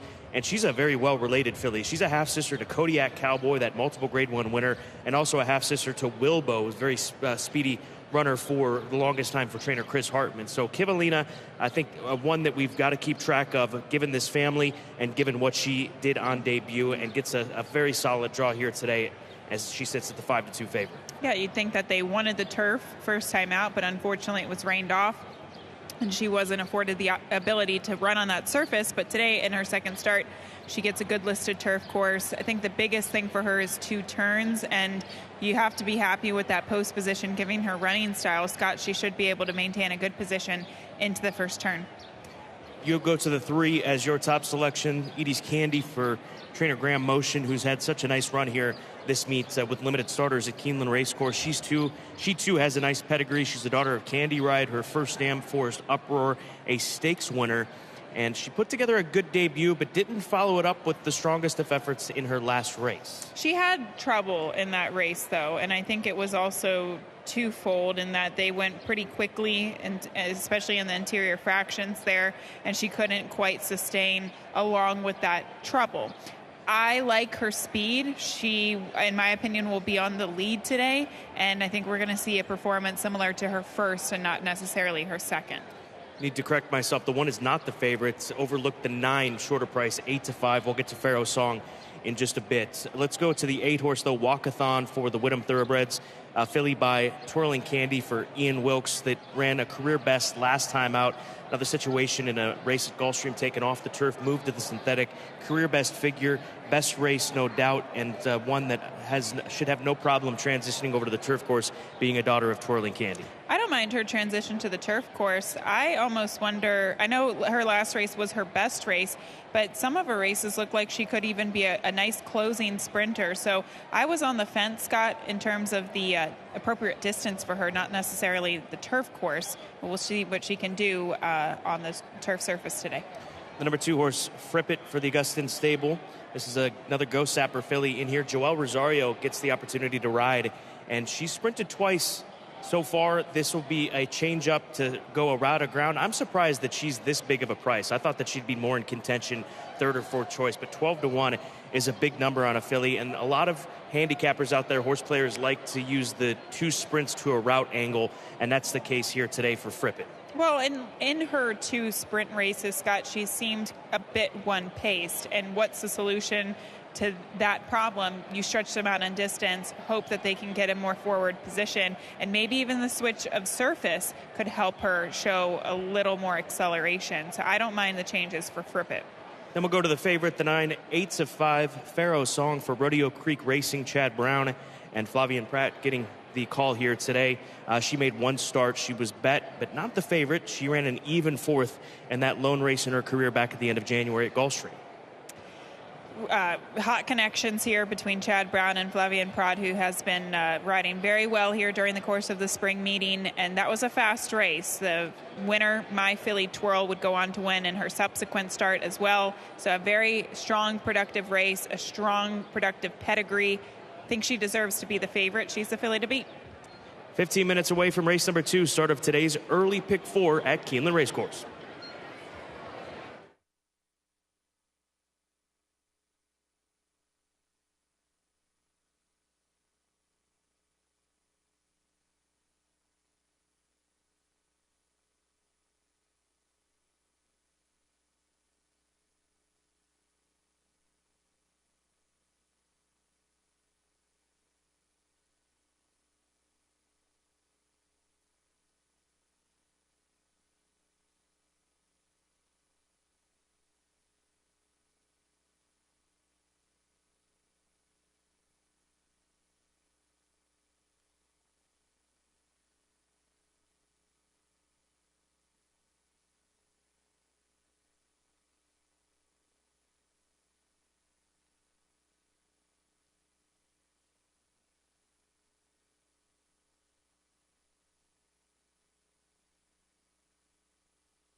Horses are entering the track for Keeneland's second race. The Keeneland Julep Cup, a maiden special weight for 3-year-old fillies at 1 mile and a 16th over the turf, listed good. The rail at 15 feet. Take out the also eligibles, 13 through 16. They did not draw into the race. Double and pick 3 wagering start of the early pick 4. Main track fast, turf good, post time in 7 minutes.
Taking a look at Frippet, the number 2 horse for Augustin Stable. She is currently sitting at odds of 10-1. My third selection as she gets set to go around the ground. Her legs stand out to me. It looks like she's got a lot of leg to her.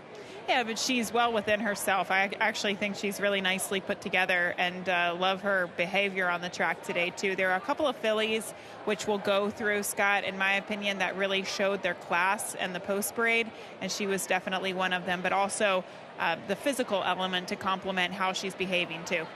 Edie's Candy, the number 3 horse, 6-1. This will be her third race in her career, shipping up from Tampa Bay Downs. She continues to get solid support at 6-1, as mentioned.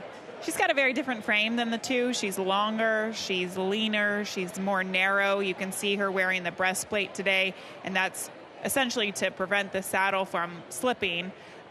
I really loved her walk. When I was seeing her in the post parade, Scott, she had this long, very commanding walk and had a really nice presence about her, too. I actually kind of prefer her, so happy I picked her on top.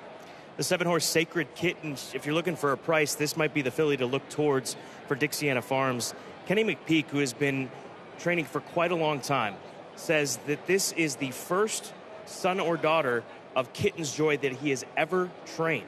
So a bit of a side note there, fun stat for Kenny. And he also said, this is a really nice filly. He told me point blank he would not be surprised if this filly was able to win this race. So take that information. Interesting. Run with it at 17-1. And Kitten's Joys, they're pretty much straightforward. It's not like a first time training the progeny of Tappet. Right? Tappets can be a little bit more complicated. And then finally, Pharaoh's Song, who is still the favorite, just slightly over the 1, getting close to each other in the tote board, 2-1 versus 5-2. The American Pharaoh filly for Chad Brown. So much class about this filly on the track. I still think that she is the horse to beat. She's behaving herself nicely, looks well prepared, no surprise, shiny coat, very fit. Check, check, check. I can't say anything negative about the 2-1 favorite.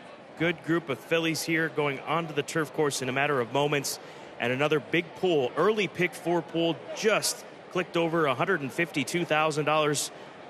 Take a swing. You've got less than 3 minutes to play race number 2 here at Keeneland.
The horses have reached the starting gate for Keeneland's second race, the Keeneland Julep Cup, start of the early pick 4.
They are at the post.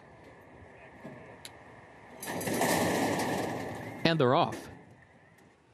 There's Kevalina from the inside, along with Frippet and Edie's Candy, followed by Walkathon, who comes away running in the 4th position. Frippet moves up 1 lane off the rail for the lead, and Edie's Candy comes forward with her. Walkathon to 3rd, Kevalina 4th. Pharaoh's Song moves up into 5th, starts to angle down toward the inside to try to save some ground around the first turn. It is followed by Rosia Bay, who is 6th against the rail. Paris, Kentucky, alongside of that one is 7th. Quarria Dream 8th. Sacred Kitten, 1 lane off the rail in 9th. What's to Do moves up 1 spot from 10th. Spartina 11th. Threeves Company is last of the 12. The opening quarter went in 23.24 seconds. Up the backstretch they go. Frippet against the rail leads in a neck. Edie's Candy second, a length and a half to Kevalina. 3rd by just a neck. Walkathon 4th up on the outside, then a gap of 2. Pharaoh's Song is in 5th, still a lane off the rail as they go to the far turn. 5 lengths off the lead. Rosia Bay 6th to her inside. Sacred Kitten's going to be wide in the 7th position after an opening half mile in 49.41 seconds. Frippet continues to lead 3/4 of a length. Edie's Candy is 2nd by a length. Walkathon is 3rd, a half length. Kevalina toward the inside is in 4th. Pharaoh's Song is 5th. Going to have to go wide on the turn. They're going to stack up 4 wide for the lead. Pharaoh's Song going to move widest of all. Frippet's there to the inside. Walkathon is 3 lanes off the rail. Edie's Candy is also there, but now 4th. Pharaoh's Song coming after Walkathon, and Frippet, who's still there toward the inside. Now Walkathon with a narrow lead. Walkathon chased all the way through the final furlong by Pharaoh's Song. Then Frippet toward the inside, but Walkathon in front for Julien Leperoux, and Walkathon will win it. Frippet came back for second. Pharaoh's Song was third. Rogia Bay was fourth.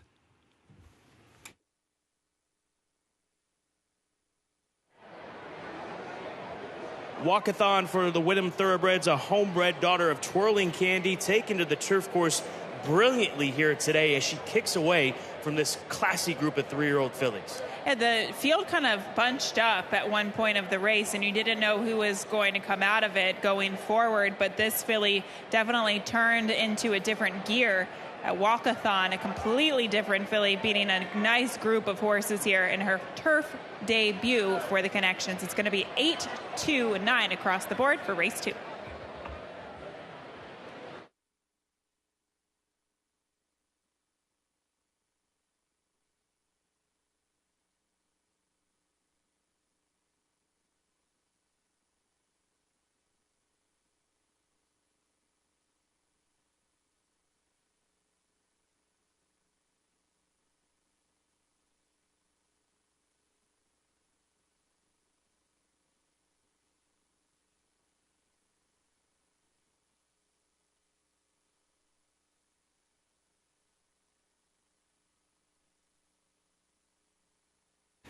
The unofficial results of Keeneland's second race: number 8, Walkathon, was first.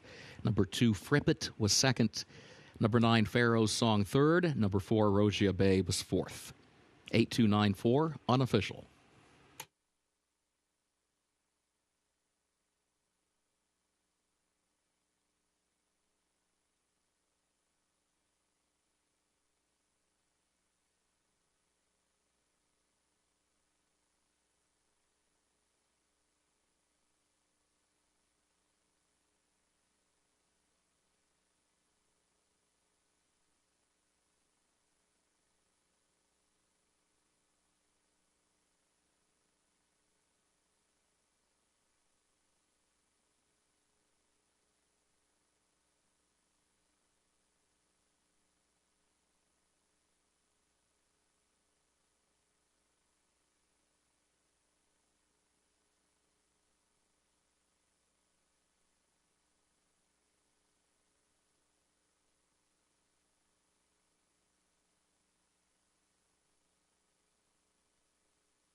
Results of Keeneland's second race official.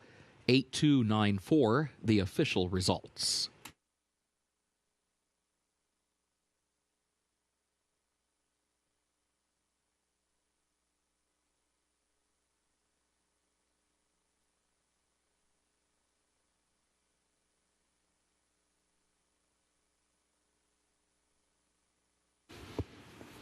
The official winner of Keeneland's second race, winning the Keeneland Julep Cup, number 8, Walkathon.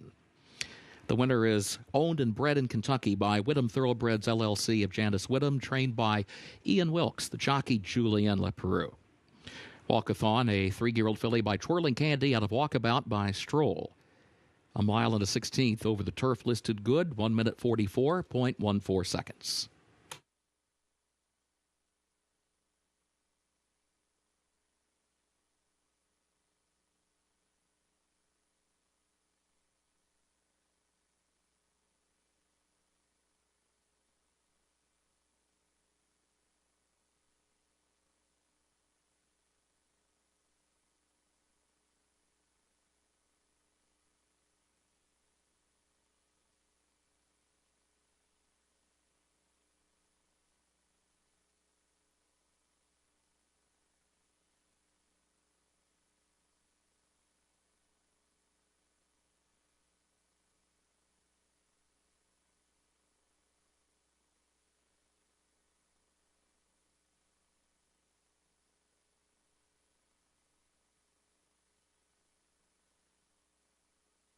Trophy presentation for Race 2, the Keeneland to the Connections of Walkathon.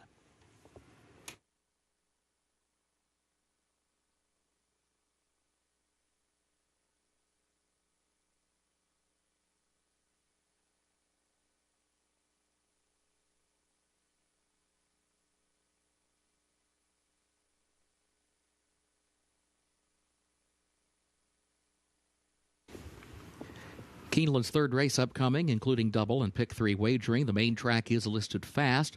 Race 3 will finish in the short stretch at the first wire. No changes in this third event. Looking ahead to the fourth race, a reminder, scratch the 2 Carry On and scratch the 4 Miss Moon Pie. That's in the fourth race. Scratch number 2 Carry On and scratch number 4 Miss Moon Pie. In race 5, scratch the 6 Mun Love and scratch the 7 Lubna. That's in the fifth race. Scratch number 6 Mun Love and scratch the 7 Lubna. A reminder, number 13 Off We Go draws into the race. Again, number 13 Off We Go draws into the race. Main track is fast, turf listed good.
Race number 3, very evenly matched group from my assessment, and the tote board is telling you that we've got 2 horses sitting at 7-2, and then you go up to a 5-1 third choice, and then up to 7, 8, 9-1, etc., etc. The number 2 horse, Jelly Nougat, is my top play. The Twirling Candy gelding, looking for back-to-back Twirling Candy winners on this card here at Keeneland. And this is a horse that comes out of a very quickly run race at the fairgrounds. 1:10-2. He was chasing that pace, really never improved his position, but this drop in class, stretch out in distance, should wake him up. And with Luis Saez in the saddle, that's another positive tell. And Eddie Keneally, the trainer of Jelly Nougat the 2, is having a nice meet here, clicking at 27% as far as winners is concerned. So give me the 2 on top in race number 3. The number 3 horse, Swath, for Claiborne Farm and Adele Dilschneider. This is a Go Sapper colt that also drops in class. He debuted in a maiden 30 back in October here at Keeneland, rallied off from well off the pace to finish second, then routed in his next 2 starts up at Turfway Park. His race 2 starts ago back in December when he was still a 2-year-old was very good. He didn't quite run to the expectations off of that performance in his follow-up race, but they've given him a couple of months off. Tom Drury Jr. is so good at getting horses ready off of a layoff, and this isn't even that big of a layoff, but Swath will look for, I think, improvement for him, especially transitioning back over to the dirt course where he finished second on debut right here at Keeneland. And then finally, we'll go to the number 10 horse, that is Scatter Shack for Dale Romans. Just a simple angle here. First time in for a tag. This is a 0 for 10 runner, son of Shackelford for Dale. Joel Rosario takes the call. Just dropping in for 50, looking for easier company, and I think that he has found it here this afternoon on the outside. We'll see what Joel opts to do from the outside draw and what kind of trip he's going to figure out. He's 4-1 right now on the tote board. So good race, good betting board. Favorite should be in the 3-1 range would be my guess over the course of the next 15 minutes as the money comes in. Good luck in race number 3 here at Keeneland. Again, maiden 3-year-olds and up, going a mile and a 16th on the main track.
The horses are entering the track for Keeneland's third race. Maiden claiming race for 3-year-olds and up with a $50,000 claiming price.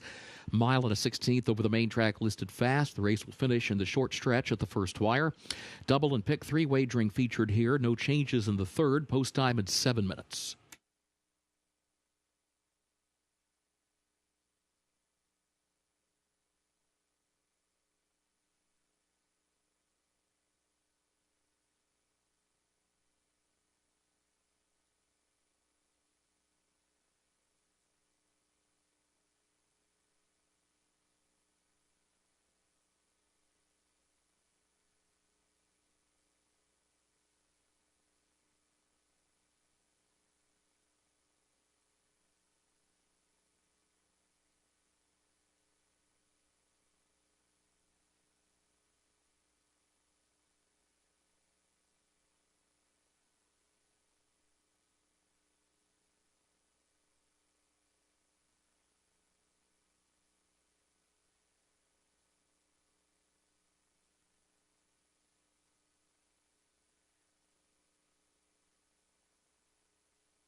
Taking a look as these horses warm up for race number 3 on the Keeneland race card. There is the 2-horse Jelly Nougat, not only my top selection, but also one of the 2 horses pointed towards this morning on Today at Keeneland in the Clocker report. Clocker pick on Jelly Nougat continues to be a nice price, 3-1.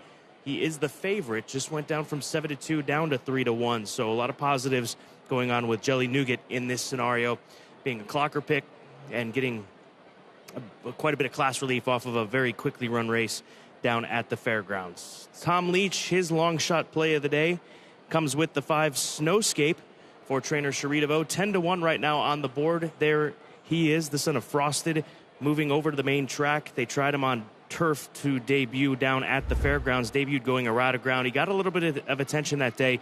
He was bet down to 8-1. Didn't break all that sharp. Hopefully, being a son of Frosted, the transition over to the dirt course will wake him up. Frosted, most known for his massive triumph on the dirt in the Grade 1 Met Mile up in New York. And then we'll go to the 8-horse Arrow Strike. Vicky Oliver, the trainer of this gelding for BBN Racing, son of Cupid, and felt that Vicky telling me over the paddock side that this horse's numbers stack up with just about every one of these runners in here. So if you're looking for a long shot play, 16-1 on the board. A horse finished second in the slop at Churchill, and the Tampa Bay race, 2 starts back on dirt, was not bad, running an even race that day, and gets the class drop here this afternoon back in for a tag.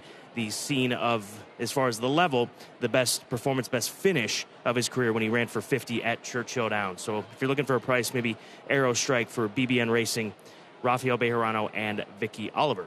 Race number 3 coming up in less than 4 minutes. Good luck.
The horses have reached the starting gate for Keeneland's third race.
First wire, they are at the post.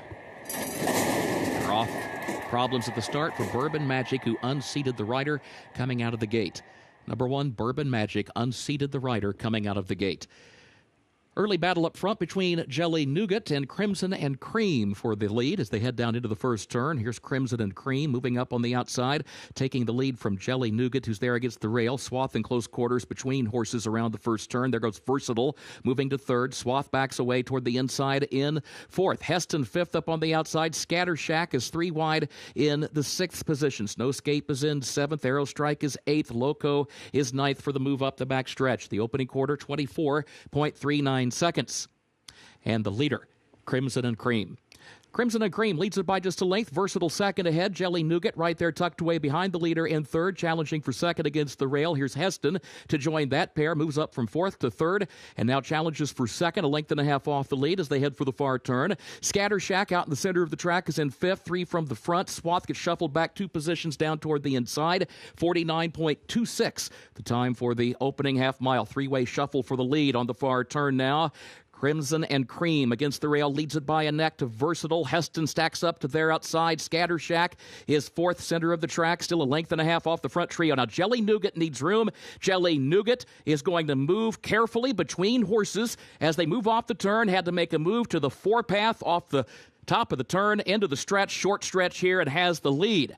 So Jelly Nougat leads it by 2. Coming past the 8th pole, Scatter Shack has been lingering on the outside the whole way and is there and is running and takes aim at Jelly Nougat. Jelly Nougat short lead, though. And here comes the wire in the short stretch. Jelly Nougat, Luis Saez to win it from Scatter Shack. Home second, Crimson and Cream third, and Arrow Strike was home in fourth.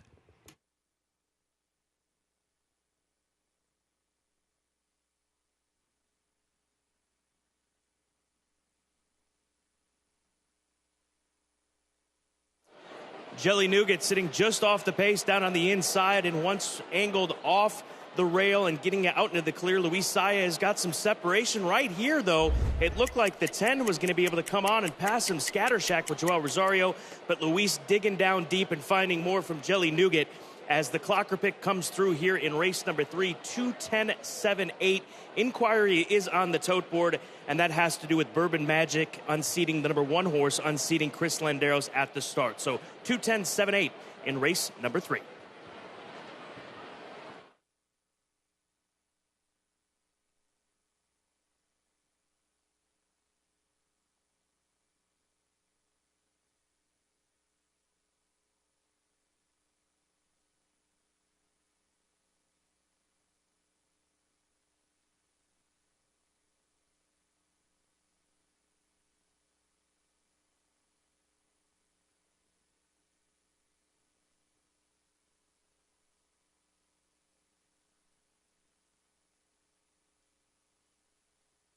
Inquiry sign posted on the infield board at Keeneland. Steward's inquiry, a general inquiry into the start of the third race, focusing on the 1 Bourbon Magic.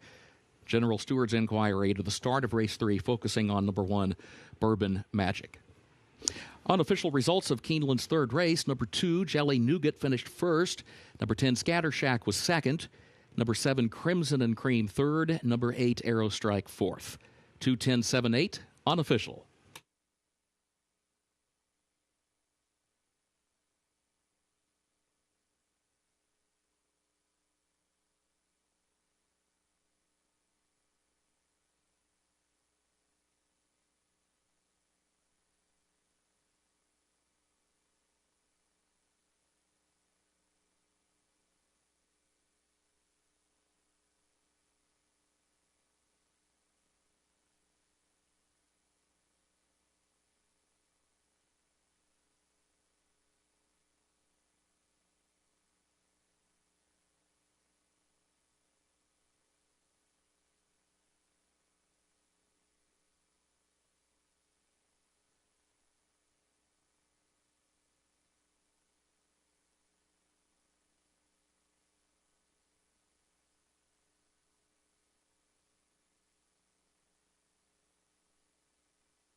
Stewards have completed their inquiry and have ruled that number 1, Bourbon Magic, was given a fair start, no action taken.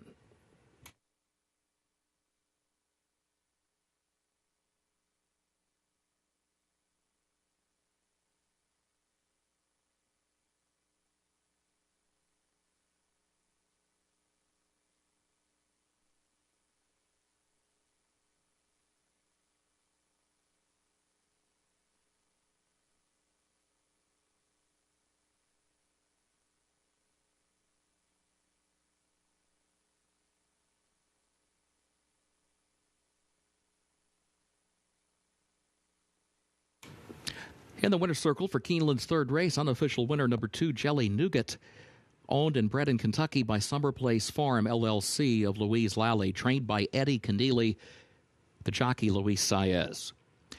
Jelly Nougat, 3-year-old gelded son of Twirling Candy out of Pink 90 by Giants Causeway, a mile and a 16th over the fast main track, 1 minute 46.04 seconds.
Results of Keeneland's third race official.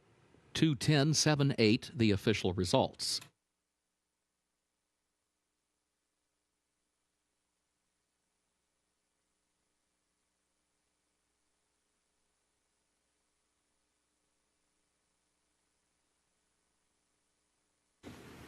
Keeneland's fourth race upcoming. Double and pick 3 wagering featured here. Main track is listed fast.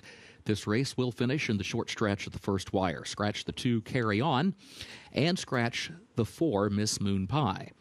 Again, scratch number 2, Carry On, and scratch the 4, Miss Moon Pie. Race 5, scratch the 6, Mun Love, and scratch the 7, Lubna.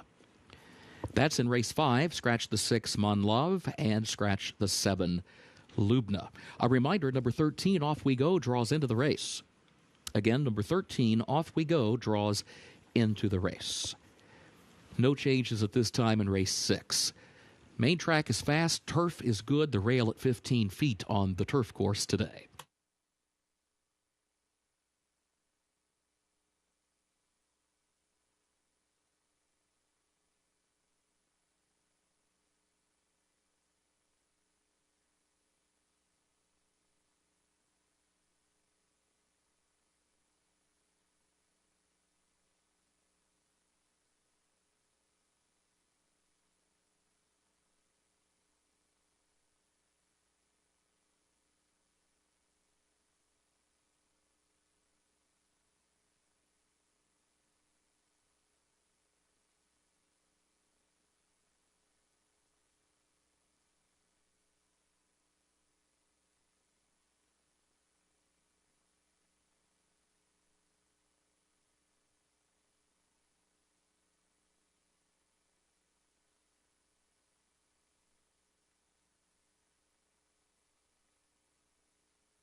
Race number 4 here at Keeneland Racecourse begins another double opportunity, as well as a 50-cent pick 3 begins here for race number 4. A couple of scratches, both the 2 and 4 withdrawn from this field, so we've got 6 runners that will compete in less than 17 minutes. Both Gabby and I have the number 6 horse on top, Jazzy Lady, for Tom Vanberg, a mare by Cairo Prince, who the original thought here, Gabby, was she was going to get quite a setup, but you've got a bit of the speed coming out of the race, Miss Moon Pie, but I would imagine that maybe some of these horses to the inside will be pushing forward. So my expectations are that she will be able to close from off the pace here today, and many are agreeing. She's bet down to 8-5 right now.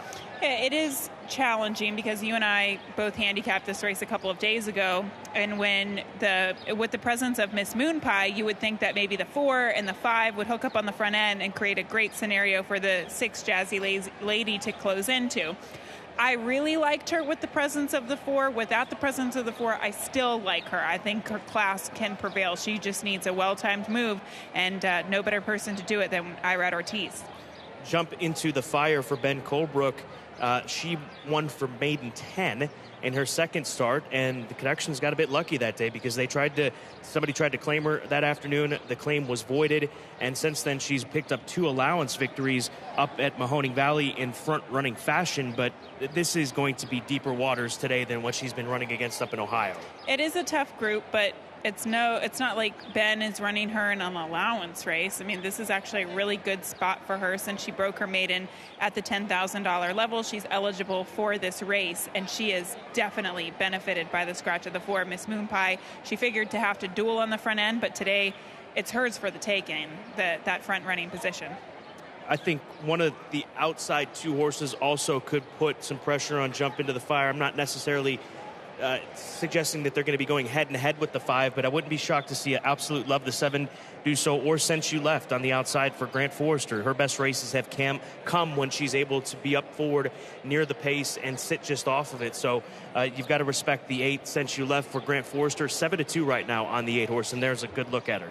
Yes, her last race was pretty impressive, albeit on the turf. Now she comes back to the main track, I would imagine, because of the conditions of this race.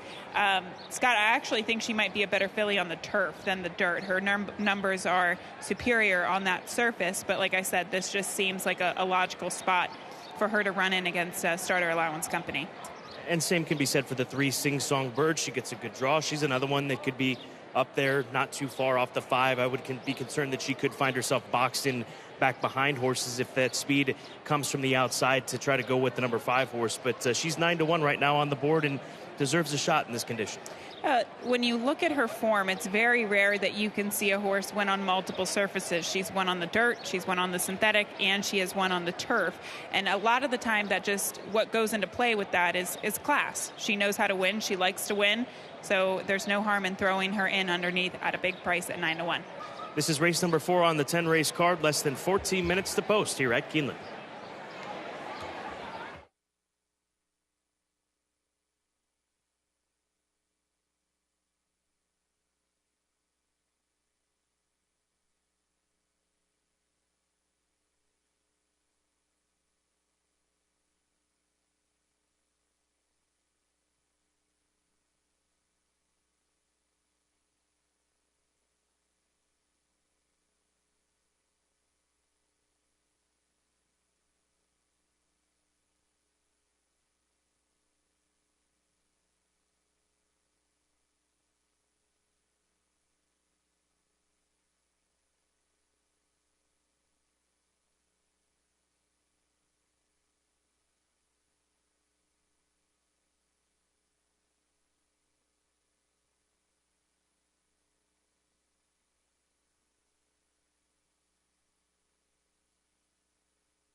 Horses are entering the track for Keeneland's fourth race. Starter allowance fillies and mares age 4 and up at 1 mile and a 16th over the fast main track. Race will finish in the short stretch at the first wire.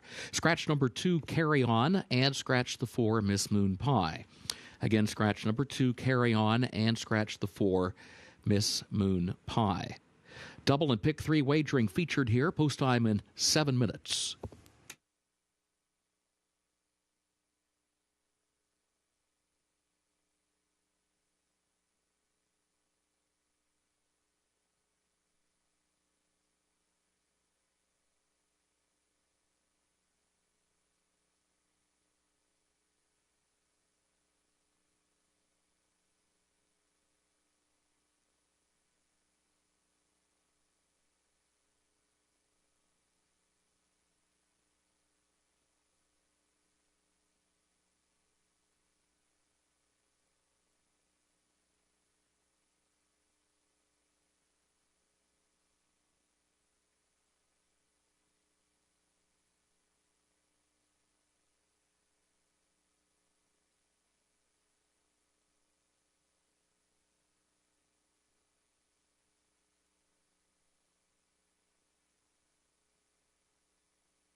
Here's the one-horse Tell Her to Sing as we're less than 5 minutes away from post time for race number 4.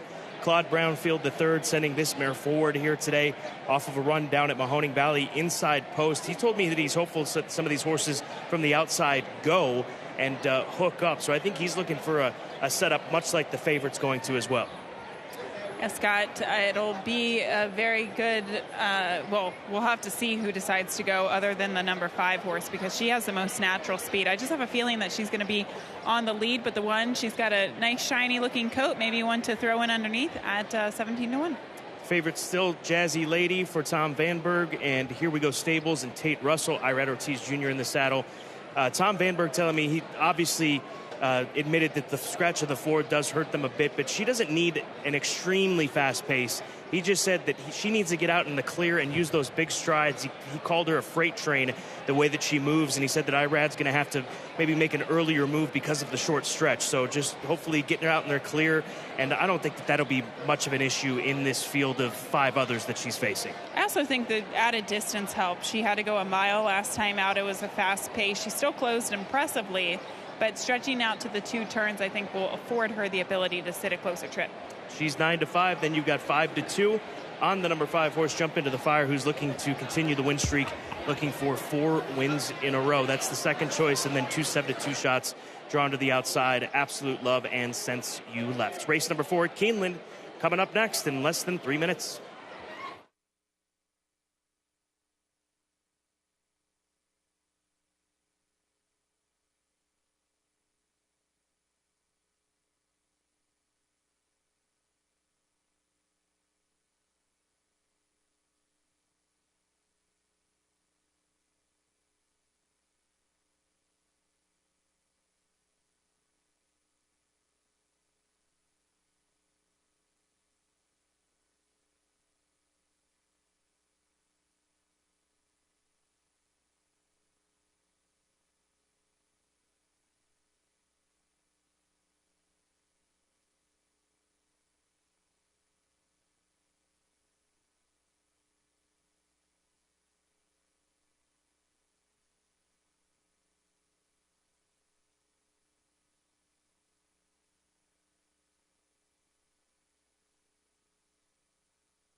The horses have reached the starting gate for Keeneland's 4th race.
First wire, they are at the post.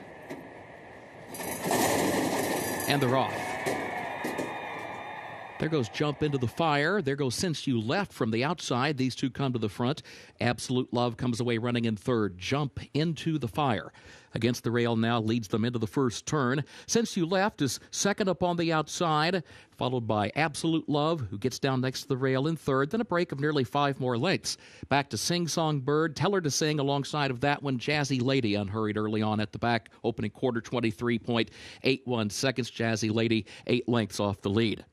And the leader, Jump Into the Fire, guides the field off the first turn, onto the backstretch, leads it by a length. Since You Left is second by 2. Absolute Love is third by 3. Tell Her to Sing is fourth by a neck just outside of Sing Song Bird. Gap of 2 more back of that pair, and Jazzy Lady continues to trail 7 lengths from the leader. The first half mile went in 47.59 seconds.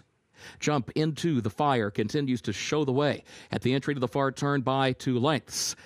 And then Since You Left in the second position, followed by Absolute Love in third. Sing Song Bird is fourth to the inside. Tell Her to Sing fifth on the outside. And Jazzy Lady is still last, 6 lengths from the front, midway on the far turn. Jump Into the Fire leads at a length. Absolute Love is second by 3. Now Jazzy Lady is trying to get going from the back. She's picked up 3 positions, now goes to fourth, now challenging for third, still 6 from the lead.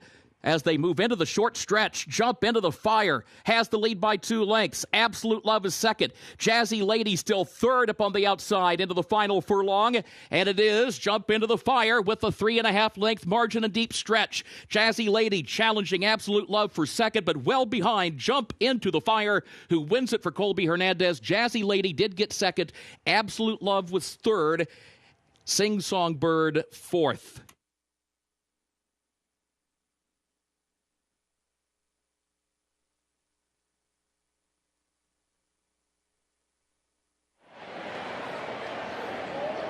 This filly has just figured it out. Jump Into the Fire, the daughter of the sprint champion Run Happy, 4 victories in a row.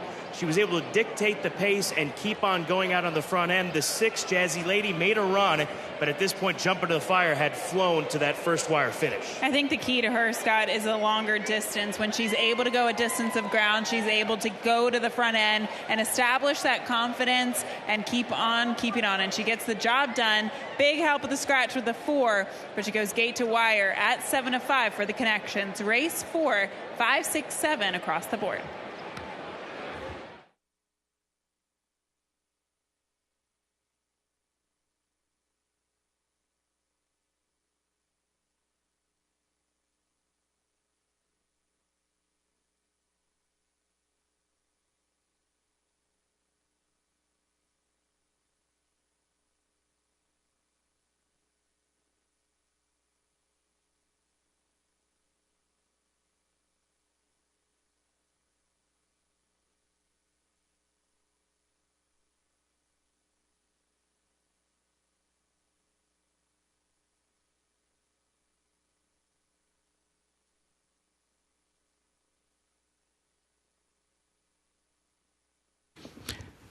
Unofficial results of Keeneland's 4th race. Number 5, Jump Into the Fire, finished first. Number 6, Jazzy Lady, was second. Number 7, Absolute Love, third. Number 3, Sing Song Bird, fourth. 5, 6, 7, 3, unofficial.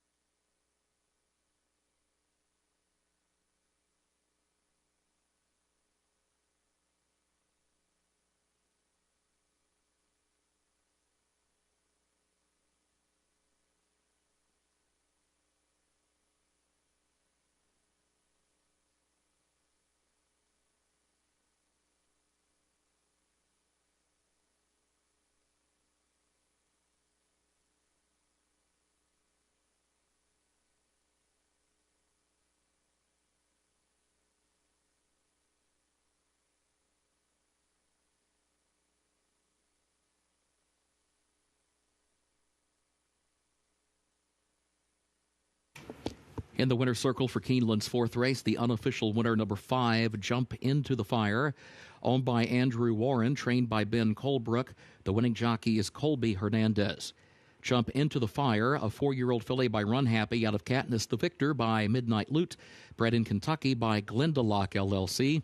A mile and a 16th over the fast main track, 1 minute 45.43 seconds.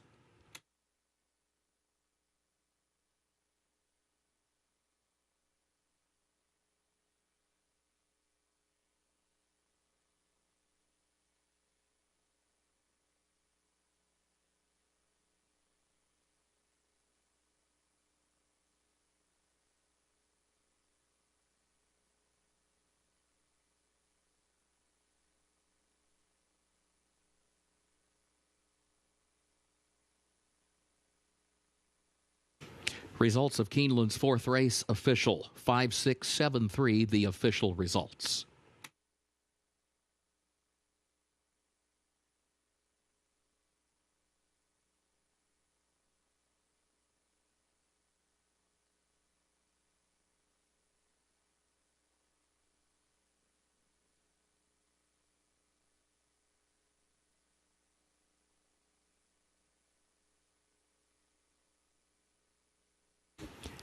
Keeneland's 5th race upcoming, double and pick 3 wagering, start of the pick 6, no carryover. This will also begin the Keeneland Turf Pick 3, made up of races 5, 8, and 10. Turf course listed good, rail at 15 feet. Main track is listed fast. In this 5th race, scratch the 6, Mun Love, and scratch the 7, Lubna. Again, scratch the 6, Mun Love, and scratch the 7, Lubna. A reminder, number 13, Off We Go, draws into the race. Again, number 13, Off We Go, draws into the race. No changes in the 6th race. In race 7, scratch number 9, Away From Home, and scratch number 13, City Legend. That's in the 7th race. Scratch number 9, Away From Home, and scratch number 13, City Legend. 8th race. Scratch number 2, Awfully Naughty. Scratch number 8, English Conqueror. That's in the 8th race. Scratch number 2, Awfully Naughty. And scratch number 8, English Conqueror. Featured 9th race, the Baird Double Dog Dare. No changes. 10th and final event, scratch the 11, Capital Allocation. Also scratch the 14, Vinegar Veggies, the 15, Lady Be Lucky, and the 16, Troublemaking. That's in the 10th and final race. Scratch number 11, Capital Allocation. Also scratch the 14, Vinegar Veggies, the 15, Lady Be Lucky, and the 16, Troublemaking. A reminder, number 13 honorably draws into the race. Again, number 13 honorably draws into the race. And there is a jockey change for the 4, Lady Pele, the jockey, Rafael Bejarano. Jockey change for the 4, Lady Pele, the jockey, Rafael Bejarano.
Race number 5 at Keeneland Racecourse, 5.5 furlong turf sprint, first level allowance condition, a race worth $110,000 for these connections and competitors. This race does begin not only the pick 6, but the popular $3 Keeneland Turf Pick 3. That's races 5, 8, and 10, the nightcap. Again, Keeneland Turf Pick 3 starts here, $3 minimum wager, sequence is 5, 8, and 10.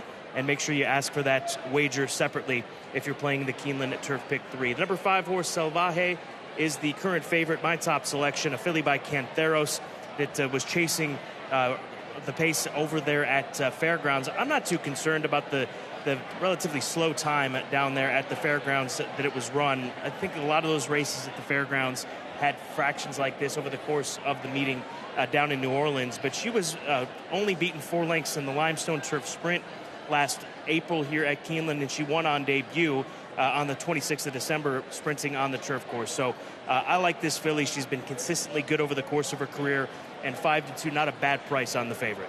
And even looking at her last trip, which we highlighted on today at Keeneland, she didn't get out of the gate really well, and that's kind of unfortunate, especially in a turf sprint, because then you have to rush up and kind of overcompensate for the slow beginning. But she's very agile. She was able to kind of overcome that. She did lose as the favorite, but Scott, if she can get out of the gate, find herself in a good position, she definitely is the filly to beat in here.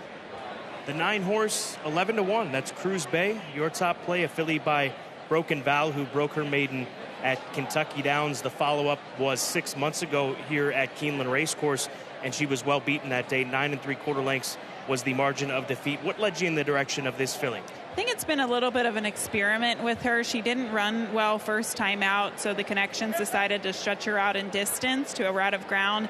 That didn't necessarily work out, but since then they've shortened her up, and she has been in good form. I thought her maiden win at Kentucky Downs was really impressive, post 12 of 12. This might be a little bit too short for her, but I do think that she is a good turf sprinter, and Tyler is aboard, top rider here, hopefully with a well-timed move. The number 8 horse, Only Kidding, is where we head to next. 4-1 on the board. So in about the 3rd spot as far as the wagering is concerned. Daughter of Into Mischief. There's no turf winners on the dam side, but you got Tap It on the dam side, Into Mischief. They seem to be able to do anything that you ask of them, and when they figure it out. And obviously this filly is a sprinter, and I think there's a chance that Irad Ortiz Jr. could turn this filly loose out on the front end and keep on going. 'Tis splendid news. She was the winner of her last race on the dirt. She went gate to wire. She came back here in an allowance race, a 2 other than allowance race, and she won that race going gate to wire. So she has held good company. She's bred to, I know it's on the female side, it's a mostly dirt family, but Into Mischiefs, like you said, Scott, can run on absolutely anything. So I don't really know that the surface is going to be too big of an issue. We know it's not going to be an issue for the 3 Iron Lady Away. Her best races have come on the turf. That's up at Indiana Grand, and she broke her maiden 2 starts back. She stretched out to 6 furlongs on the synthetic, not nearly as effective, but if she breaks the way that she has in those other 2 turf races, she should be right there and down on the inside as well. At 34-1, you'll find worse 34-1 shots, I promise you that, in any race card. You make a very good point, and she at least has speed, and you need speed in order to be effective and successful in turf sprint. She looks like a filly that's very much on her toes in the paddock, so look for her to do that MO and go to the lead today. And 6 feet apart, we'll round out the paddock side conversation. This is a Wesley Ward sprinter on grass that's not favored. There's Wesley with the daughter of the Factor. She ran on the synthetic course at Gulfstream in 2 races, taken off the turf in those 2 instances. Those were in maiden optional 40 and a starter allowance. So this is a significant jump up in class for this filly here this afternoon. That's probably why she's favorite, and also because most of her success has come in her last 2 starts, not on the turf. But it is a question, Scott. Is she just a better filly right now, and that's why she's winning? Has she just faced easier company? Or is she better on a different surface than turf? I don't know. There are a lot of questions, but that's probably why she's not favored. I picked her in 3rd. Started the pick 6, race number 5. Also started that popular $3 Keeneland Turf Pick 3. The sequence for the $3 Keeneland Turf Pick 3 races 5, 8, and 10. Race 5 up next here at Keeneland Racecourse.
Horses are entering the track for Keeneland's 5th race, the Margot, and allowance for fillies and mares age 4 and up, 5.5 furlongs over the turf listed good, rail at 15 feet. Double and pick 3 wagering start of the pick 6, no carryover, and also the start of the Keeneland Turf pick 3, races 5, 8, and 10.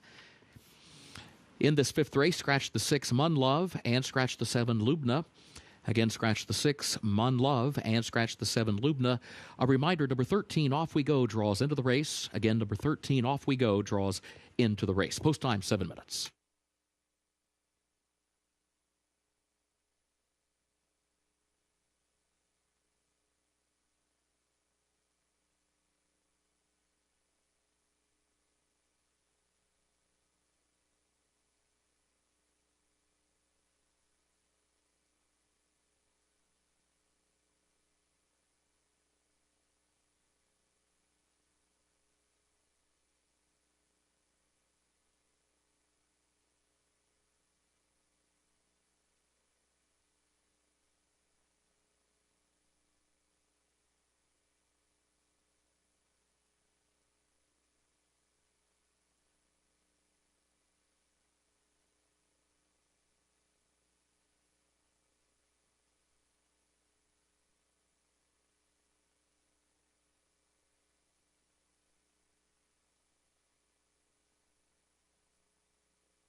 Looking at these sprinters on track, a very good group of fillies here, and Salvaje, the number 5 horse, is definitely one you have to consider. She's 3-1 on the board right now.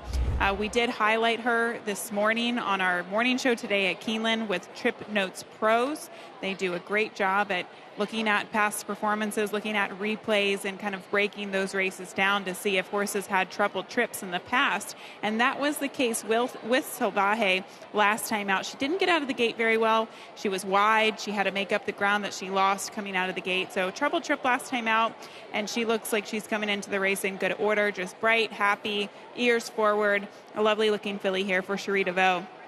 We'll move on to some of the horses towards the outside. The number 10, Sand and Sea. She was an interesting filly, in my opinion. She's 9-2 right now, but she is a big, strong-looking filly by Liam's Map.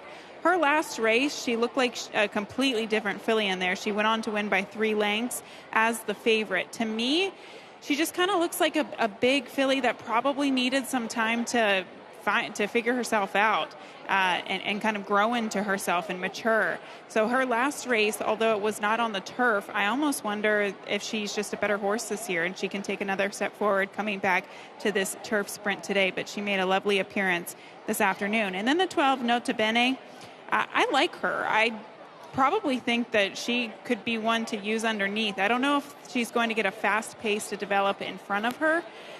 She needs that because she is a big-time closer. She closes essentially from last, and she needs that pace to unfold in front of her. With that outside draw, at least, she'll be able to stay in the clear. But another one that I thought made a nice appearance here for trainer Ian Welks. But a deep group, as you can see, reflected on the tote board right now. Lukewarm favorite at 4-1. Is the 8, well, actually going back and forth between the 8 and the 11. But a loaded field here coming up 4 minutes out from race 5. Good luck.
Horses have reached the starting gate for Keeneland's 5th race, start of the Pick 6, start of the Keeneland Turf Pick 3.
We'll kick, Tommy.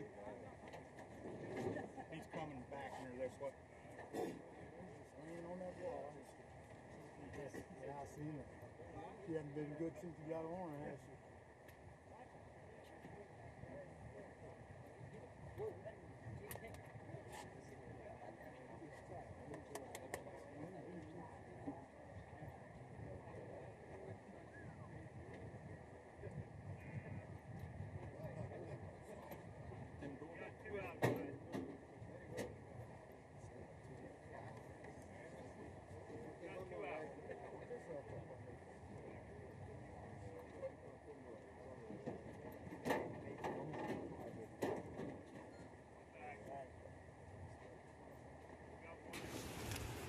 They are at the post.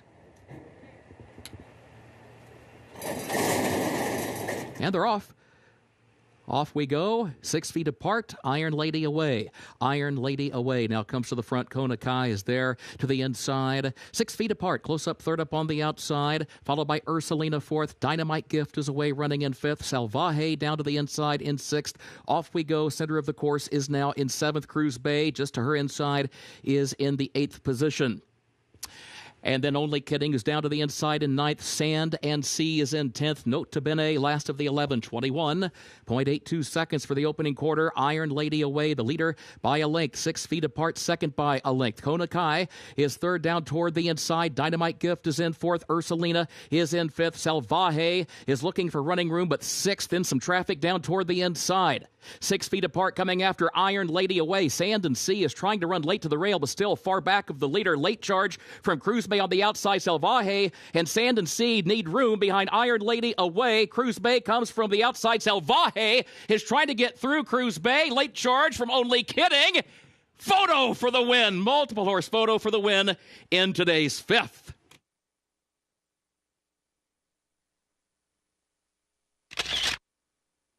Tight finish in this sprint. How about the effort by the three to set the pace and hang around as long as she did? Iron Lady away at 64-1 has the advantage.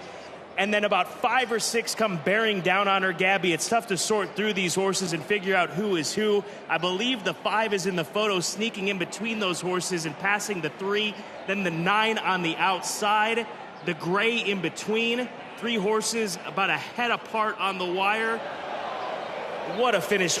Arguably the best finish that we've had this meet at Keeneland, with 3 noses only separated by less than a head. All I know is that if Salvaje, the 5, actually wins, Brian Hernandez Jr. deserves the gold star, because he found a seam in between 2 horses that I didn't even think existed. As we take a look at the jockey cam on the gray horse that was in between the 8, Only Kidding. We'll take another look here at the stretch run as they're approaching the finish line. It's definitely in, I would say, in between the 2 inside horses. Yeah, the 5 and the 8 look like they are the most likely outcome here as we take you back to the head-on from the starting gate. But what a finish. There's Salvaje, then comes the 8, the gray, going to get into the picture, Only Kidding, and then Cruz Bay on the outside, tight on the wire. It's in the hand of the placing judges at this point.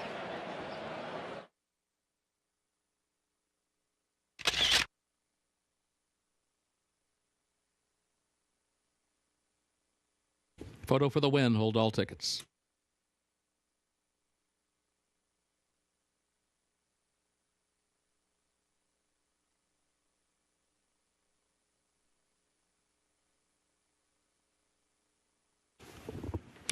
Unofficial results of Keeneland's 5th race. In the photo, number 5, Salvaje finished first. Number 8, Only Kidding was second. Number 9, Cruz Bay was third. Number 12, Nota Bene was fourth. 5, 8, 9, 12, unofficial.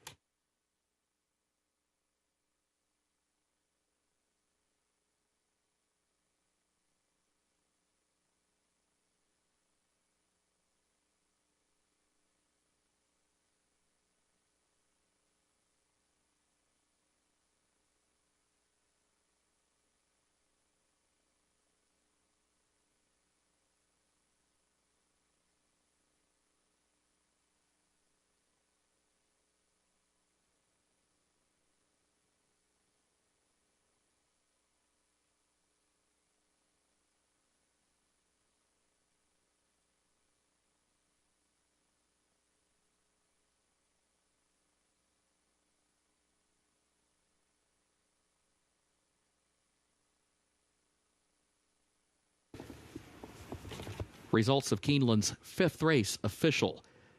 5:8:9:12, the official results.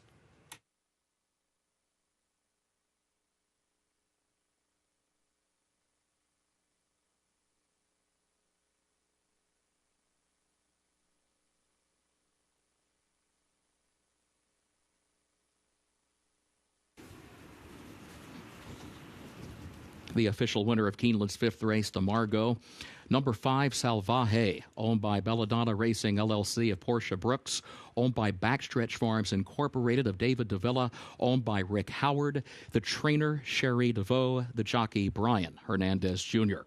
Salvaje, a 4-year-old filly by Cantheros out of Wildcat Heiress by Wildcat Air, bred in Kentucky by Macaulay Farm LLC. 5.5 furlongs over the turf, listed good, 1 minute 3.05 seconds.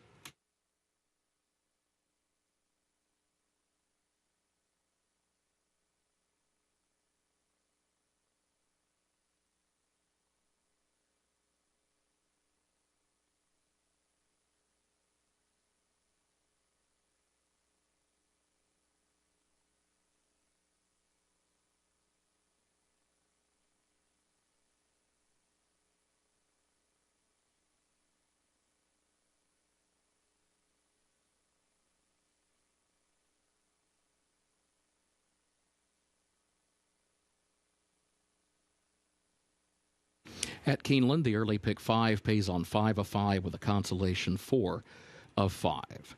In the winner's circle, the trophy presentation for the Margot to the connections of Salvaje.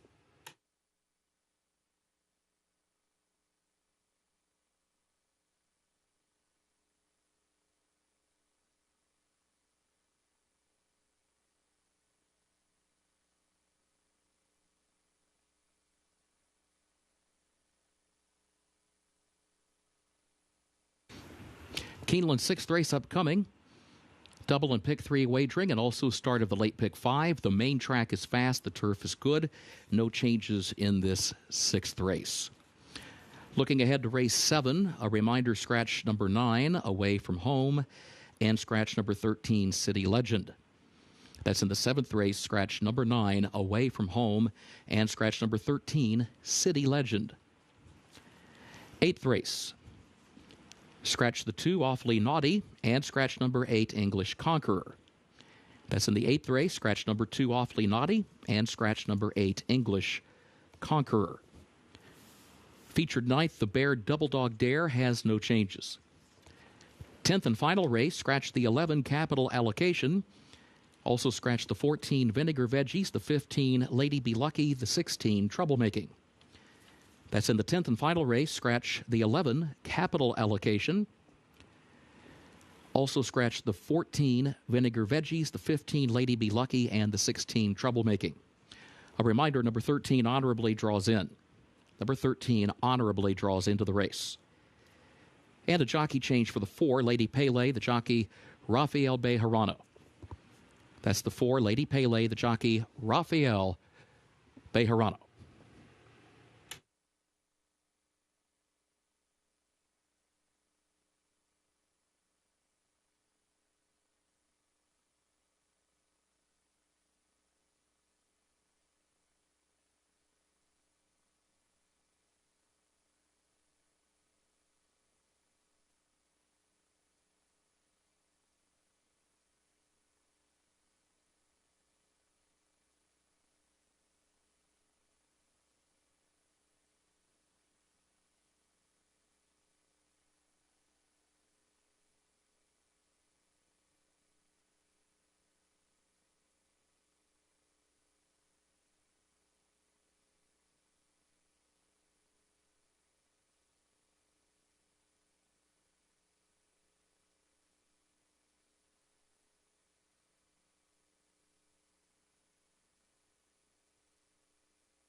Race number 6, first leg of the late pick 5 here at Keeneland Racecourse, and you've got a heavy favorite, and that's the 3-horse Mophie for Jonathan Thomas, a filly by Uncle Mo, who comes off of a second-place finish behind Hot Peppers.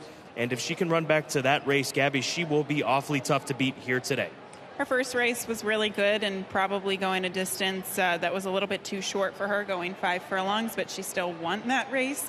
And then she came back to finish second to Hot Peppers, who actually faced Stakes Company in her subsequent start. She just had a horrible trip, but Stakes Quality filly that she lost to in her next start. And clearly those 2 races setting her up to go a little bit farther for 7 furlongs. And I think this will give her the ability to be on the front end today. If she comes back to him, I think the 7, and both of you and I agree, Tail of Rennie Chianti is one that will be able to take advantage of that. She cuts back in distance. She came from light years out of it on debut, going 6 furlongs. The 7 furlongs will only help her if she gets the pace to come back to her. So I think that she is a serious threat from off the pace at 6-1. Yeah, maybe she too, Dallas might have been kind of figuring her out along the way, because her first race, like you said, was a little bit too short, although she still did get up in time. But you don't often get paces like that. It was a very fast pace and a fortunate setup for her. And her next start, she was just a little bit flat, one pace. And I think they finally realized that maybe she's just a one-turn sprinter. So I think she is right there, and she comes out of good races in her, especially her last race at the Fairgrounds. We've got the same top 2 selections. Then we mix it up in our third spot. That is, for me, going to be Storm Kiss for Wesley Ward. Speed down to the inside. She's got to go from there. These connections know it, and she has shown that speed. But you've got to wonder if she's up to the task of running with the favorite, the 3-horse Mophie. And that too, she's on the inside, which is not really ideal. You don't want to be on the inside of a fast duel, especially stretching out to a distance of 7/8 for the first time. So she is at a little bit of a disadvantage. She'll have to kind of hold back the speed of the 3 Mophie and then hold back late closers as well. And then you've got the 6 K. Robin Dorada as your third choice. Can't argue against the filly who stakes placed in her last race. Yeah, she ran second in the Serena Song last time out at Turfway. She doesn't really have the early speed that other horses have in here, but she's not that slow, Scott. So it's really a question of how you think this race will develop. If you think it's going to go to a closer, you got to consider the 7. If you think it's going to go to a horse that might be sitting mid-pack, she fits the bill, this filly. Pick 5's coming up. Maybe 2 singles in this sequence, with Malathat looming in the Baird Double Dog Dare, and with the 3-horse Mophie being the short price, or do you go against them? That is the question that you have to ask yourself when handicapping this late pick 5 sequence. Should be a good one. Some great competition ahead of us as we're less than 16 minutes away from race 6 to start the late pick 5.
The horses are entering the track for Keeneland's 6th race, the Spruce Lane Farm allowance optional claiming race for a price of $80,000.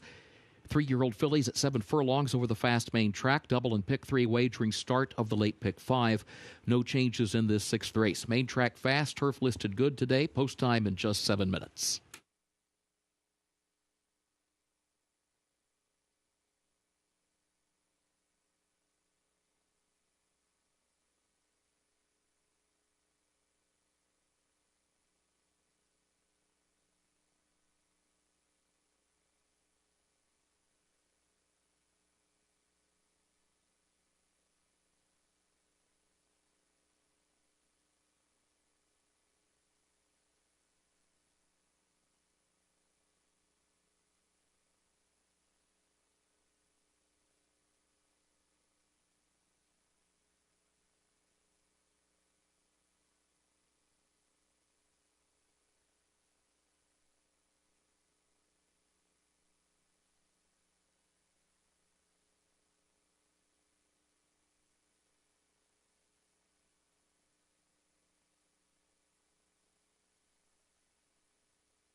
We come front side and start with the number 1 horse, Storm Kiss. Gabby, she still has what looks to be a bit of her winter coat still on. She's 7-2, but she's quite a bit on her toes underneath Joelle Rosario, and she's going to need to be very much on her toes coming away from the starting gate from post 1. Yes, there was another filly in here, the 4 Olivia Darling, who was very much on her toes as well. So it will be interesting to see how this race unfolds. The 1 Storm Kiss kind of showing her hand right here with the warm-up under Joelle Rosario. They're definitely going to go, especially with that rail. The 3 horse, Mophie, the complete opposite. She was as level and relaxed as a horse could be as we see her in her warm-up as she goes around that first turn. So she looked nice, and she is clearly the one to beat at 4-5. Yeah, short price here, but she did have a lot of class on track. And Scott, I know she's naturally speedy. She naturally has a lot of pace to her, but I don't think she needs to be on the lead. I can imagine that maybe she'll let some others in here go out in front of them and sit and stalk the pace. She seems like she's got different gears where she can, be sitting wherever she wants to sit. As you mentioned, the 4 was on her toes in the post parade. Let's see how she looks as she's settled into her warm-up. Looks like she's leveled off quite a bit under Flavian Pratt. She has, and I'm happy to see that. Sometimes, it's a crowded afternoon here at Keeneland. Sometimes in that paddock, horses can get a little bit worked up, but she seems to have minded her manners on trackside now. And finally, we'll go to the 7-horse Tale of Reddy Chianti for Charles Fipke and Dallas Stewart. She is very even in her warm-up, and would expect that from a filly with the kind of style that she has. I really liked her demeanor today, though, Scott. She seems like a very sweet, classy filly here, and I talked to Dallas Stewart and said, is this the sweet spot? Is this race, 7 furlongs, the ideal distance? And he said, we hope so. We really thought that she would stretch out, but her last race, she showed that she couldn't. So with that underneath of her, though, coming back to a 1-turn distance, it should do her wonders in terms of fitness, and you can see that with her physicality this afternoon. Take a look at the screens here at Keeneland Racecourse to see the pick 5 pool. Over $378,000 with less than 3 minutes to post time. We're going to be talking about a $400,000+ pick 5 pool here on this wonderful Friday card. So make sure you get involved, get those wagers in. Race number 6 is coming up next from Keeneland.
The horses have reached the starting gate for Keeneland's 6th race, the Spruce Lane Farm, start of the late pick 5.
They are at the post. And they're off. There's Storm Kiss from the inside. Olivia Darling from between horses, and Lovely Lisa outrunning in third. Storm Kiss moves up the inside. Olivia Darling right alongside to join her up front. K. Robin Dorada will try to move up in the center of the racetrack just outside of Lovely Lisa. Further back, it is Knowing Glance who's down to the inside in fifth. Moofy between horses in sixth, now fifth, now challenging for fourth. Moves up carefully through some traffic. One lane off the rail does Moofy. In the fourth position now, just 2.5 lengths off the lead. And Tale of Reddy Chianti trails as they head for the far turn. That first quarter, 22.81 seconds. Storm Kiss, the leader. Olivia Darling second. Less than a length separate the top two. K. Robin Dorada is third up on the outside, nearly 2 lengths off the lead. Moofy is still 1 lane off the rail. In the fourth position, looking toward the inside, just under 3 lengths from the leader, just over a quarter mile to go. Then Tale of Reddy Chianti. Knowing Glance drops out toward the back of the pack. Lovely Lisa is last. They turn for home. Moofy finds an opening against the rail. Here comes Moofy scooting through the inside. K. Robin Dorada has clear sailing from the outside. This pair moving on either side of Storm Kiss. Moofy to the lead at the 8th pole. Moofy by 2 lengths. And then K. Robin Dorada in second. Storm Kiss third. Olivia Darling fourth at the 16th pole. It's Mufi for Luis Saez by 5 lengths. Late run from Olivia Darling. Mufi gives Saez his second win on the card. Olivia Darling was second, Cairo Ben Dorado was third, and Storm Kiss was fourth.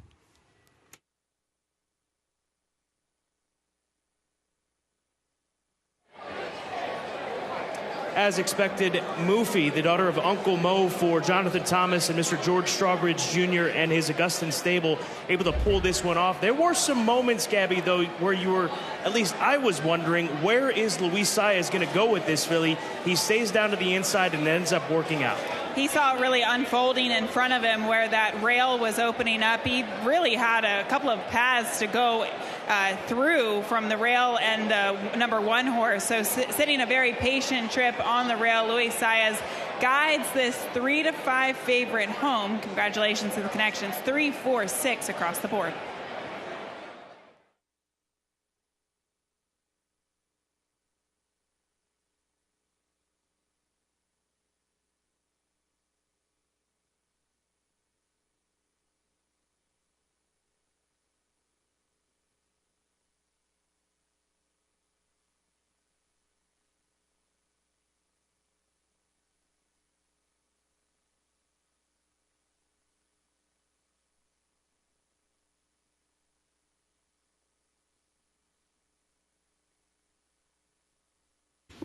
Unofficial results of Keeneland's 6th race. Number 3, Mufi, finished first.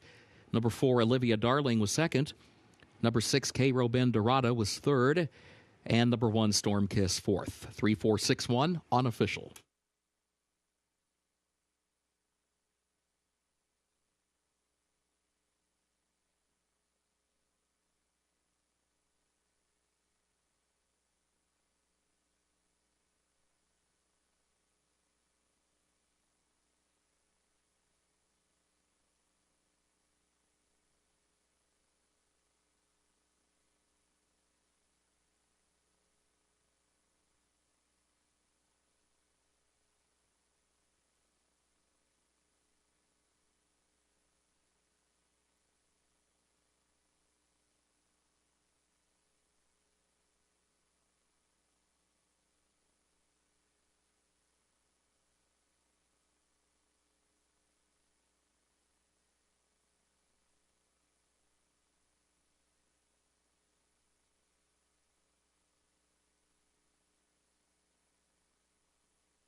Results of Keeneland's 6th race official. 3, 4, 6, 1, the official results.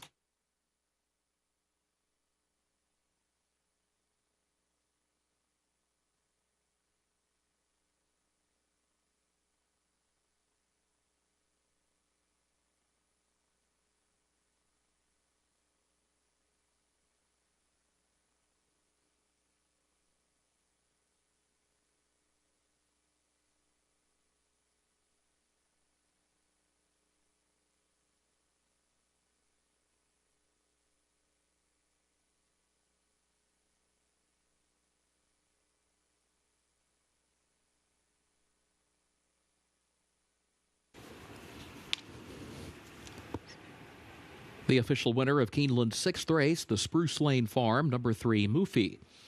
Owned by the Augustin stable of George Strawbridge Jr., who bred the winner in Kentucky. The trainer, Jonathan Thomas, 2 wins today for jockey Luis Saez. Mufi, 3-year-old filly by Uncle Mo, out of Truly Together by Smart Strike. 7 furlongs over the fast main track, 1 minute 24.11.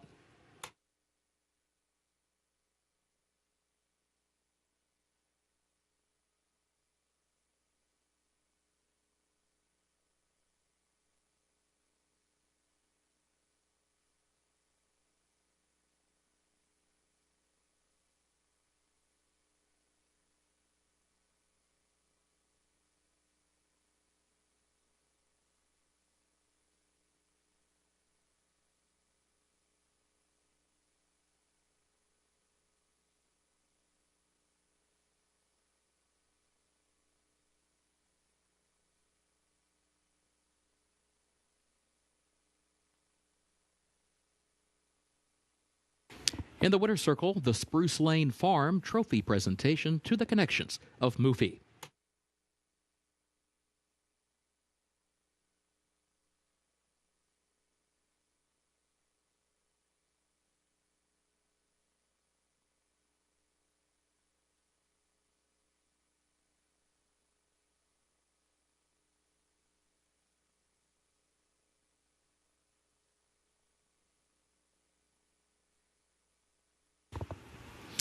Keeneland 7th race upcoming, including double and pick 3 wagering, and it's the start of the late pick 4. The main track is fast, turf listed good.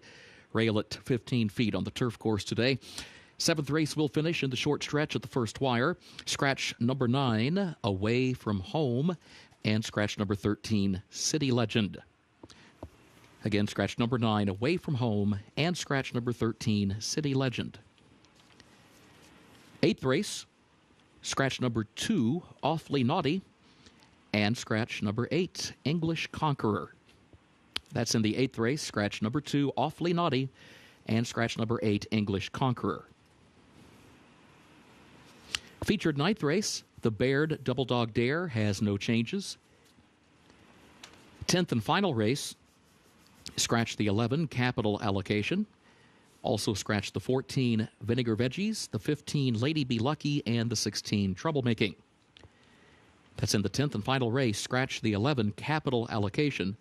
Also scratch the 14, Vinegar Veggies, the 15, Lady Be Lucky, and the 16, Troublemaking.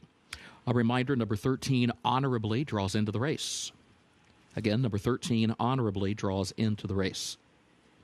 Jockey change for number 4, Lady Pele, the jockey, Rafael Bejarano. 10th race, number 4, Lady Pele, the jockey, Rafael Bejarano.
Race number 7 starts the late pick 4 here at Keeneland Racecourse. Also offers up another daily double opportunity for races 7 and 8.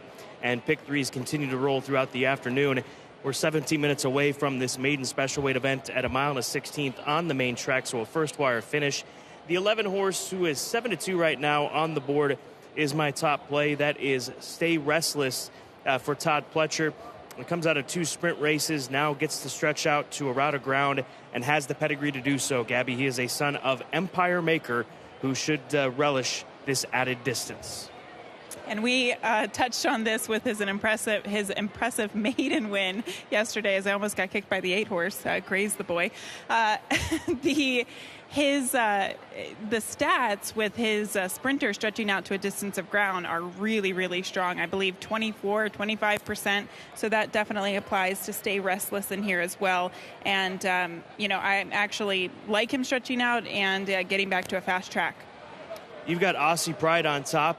He's got the pedigree to get the distance. He's gone the distance before, but not on dirt. That's the change here. But he is a son of Curlin, Breeders' Cup Classic champion, and 2-time Horse of the Year, with his best races coming on the dirt course. Yeah, Curlin on the top side there, Scott. I don't think he should have any issue coming to the main track today. He was sold for $4.1 million as a yearling here at the Keeneland September sale. He's got a beautiful pedigree underneath. The mare, she was multiple grade 1 place in Australia. Same family from Anthony Van Dyke as well. So Aussie Pride has the pedigree, and personally I think he will succeed on the main track. But this is a good group, so class obviously comes to play. The 12-horse Afshan for Al Shakab Racing, a homebred. Here's another well-bred colt. He's by Uncle Mo out of the First Dam Scarlet Strike, who was a stakes winner. In fact, this colt will sell at the upcoming April sale here at Keeneland Racecourse after the races next Friday. Sells his hip number 73 with elite sales. So if you're in the market for a well-bred colt, look for him in the catalog. Hip number 73 is Afshan. And we've seen him run 2 solid races, Gabby, and he actually improved in his most recent start with the addition of blinkers, which he'll wear again today. He was forwardly placed in there in that race as well, Scott. With this outside post position, you'd have to think that they're going to get aggressive and try to save ground going into the first turn. I think he might be a little bit up against it with the post, but he definitely did improve, so he's headed in the right direction. My biggest question with him, the fields that he's faced in those maiden races at Tampa, and how they equate to what he faces today. I think this is a good group of horses. Silver Spur, the number 3 horse, I include him in the top 3. He's been the beaten favorite in the last 4 races. So those have, it appears, one would think, those that have gone in that direction are maybe getting away from him in this situation. Obviously, we're talking about Gulfstream up here to Keeneland, and this is going to be a more difficult scenario. But he continues to run good races, and the inside draw is a benefit. Short stretch for Silver Spur should be a benefit for him. And if you lost money on this horse, 6-1 right now, that's a big price on a horse that's been bet as heavily as he has in those races down at Gulfstream. Exactly. If you liked him before in all those races in which he lost, try to get him today at this price, because to be honest, Scott, he has experience going a distance of ground. He's fit come into the race. He's well posted, whereas the 12 and the 11, the posts are going to be a little problematic for them to figure out. So it kind of seems like he's got the upper hand or the advantage on multiple levels in this field, and you are getting a better price. And you've got the number 7 horse in your top 3. In fact, third selection, that's Graze the Boy, Midnight Luke Gelding. He comes out of a tough race. They ran in 109-2 at Fairgrounds. That was a race that produced the first victory for Marsalis, a horse that you're going to hear a lot of if he continues on the trajectory that he appears to be for Steve Asmussen. So getting a bit of relief from that sense, but also getting away from a sprint race and going a route here today with the pedigree that suggests that he should be able to handle it. Beautiful horse in the paddock, and this is the horse that almost tried to kick me here and kick several others, but he has since calmed down, and like I said, a very good-looking son of Midnight Luke. He's got the pedigree to stretch out. He's out of the First Dam by Unbridled Song, and the siblings were allowance stakes-type horses, and they win a distance of ground on the dirt, so that at least is encouraging, but it's always a big test, a big ask to go from 3/4 to 1 1/16. Wonderful race to start the late pick 4 50-cent minimum wager. We'll visit where the pool's at once they come front side, but make sure you get involved. The sequence includes the return of Malathat in the Grade 3 feature today, the Baird Double Dog Dare, which goes as race number 9.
Horses are entering the track for Keeneland's 7th race, the Oak Wind Maiden Special for 3-year-olds and up at 1 mile and a 16th over the main track, listed fast. Race will finish in the short stretch at the first wire. Scratch number 9, Away From Home, and scratch number 13, City Legend.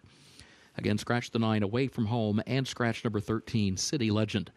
Double and pick 3 wagering, start of the late pick 4. Main track is fast, turf good, 5 minutes to post.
Here's the one-horse Curlin's Malibu. We talked about pedigrees that should be able to be useful at this longer distance. This is a colt that has one. He's a son of a Curlin, that 2-time Horse of the Year Breeders' Cup Classic winner, and his first dam, Malibu, or the first dam rather, a daughter of Malibu Moon. And I like the focus that he's having right now in his warm-up. He started to focus in on the task at hand when he saw the racetrack when he came out. So I like the way the one is behaving. Curlin's Malibu, he needs to step up his game, and maybe the added distance will be what he needs in order to do so. So we'll find out today. Curlin's Malibu with the pedigree to get the longer distance this afternoon. Gray's the Boy, the number 7 horse. Gabby was talking about the way he was behaving, kicking and what have you over in the paddock side. Didn't see any of that when he came through with the pony. So maybe just being with the pony on the number 7 horse, Gray's the Boy, is all he needed. He continues to get some attention at odds of 9-1, and he's well behaved right now as they warm up. The 8 horse Making It, he is a big gelding. He's a 4-year-old son of Orb, debuted at the age of 4. I'm assuming that's why they gelded him, because he was just getting so big. And also, they debuted him going 1 mile and 3/8. So here today at 1 mile and a 16th, he looks like a horse that absolutely may need more ground. We'll see what Johnny Velasquez is able to do, but he is a big boy Making It, getting some play, 8-1 on the board. And then finally, we'll go back to Afshan for Al Shakab Racing and remind you that this Uncle Mo colt will be offered at the Keeneland April sale next Friday. After the races, we'll head down the hill to the sales pavilion. Afshan is being consigned by Elite Sales, hip number 73. But first, we'll see how he handles the Keeneland Dirt here this afternoon. That's the number 12 horse who sits at odds of 9-2. Race number 7 is coming up next. Start of the late pick 4.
Horses have reached the starting gate for Keeneland's 7th race, the Oak Wind, start of the late pick 4.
First wire, they are at the post.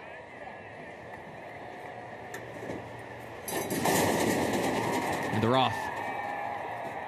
There goes Making It. Graze the Boy has speed. Graze the Boy now goes to the front. Here's Silver Spur. Kicking in down toward the inside. There goes Silver Spur up for the lead. Graze the Boy goes second, Making It third.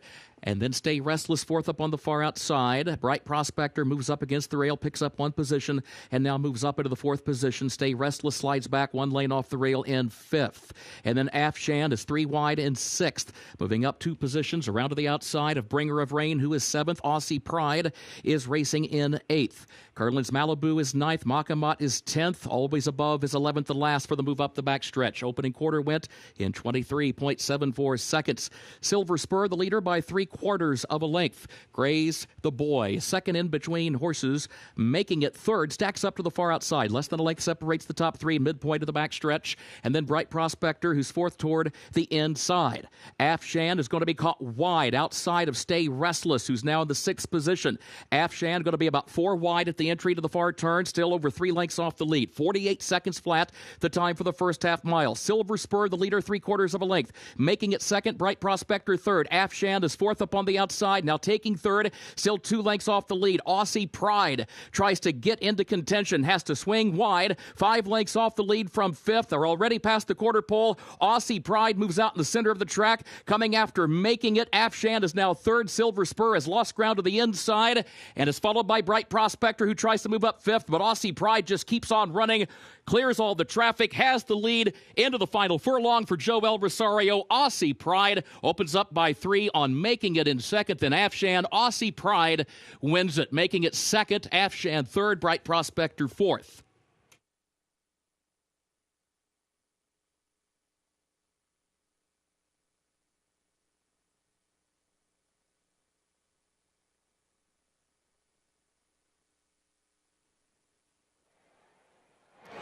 The $4.1 million yearling from the September sale here at Keeneland in 2019 just needed dirt. He gets it today, and he excels over it. 6-1 for this Godolphin-owned son of Curlin. Yeah, he had a perfect trip here under Joel Rosario as well. Just a patient trip, and just asked him for a little bit more, going on to win by about 3 lengths here. A son of Curlin, as Scott mentioned, Keeneland sales graduate, $4.1 million they paid for him, and he finds the winner's circle first time on the dirt today. 6-8-12 across the finish line for race 7.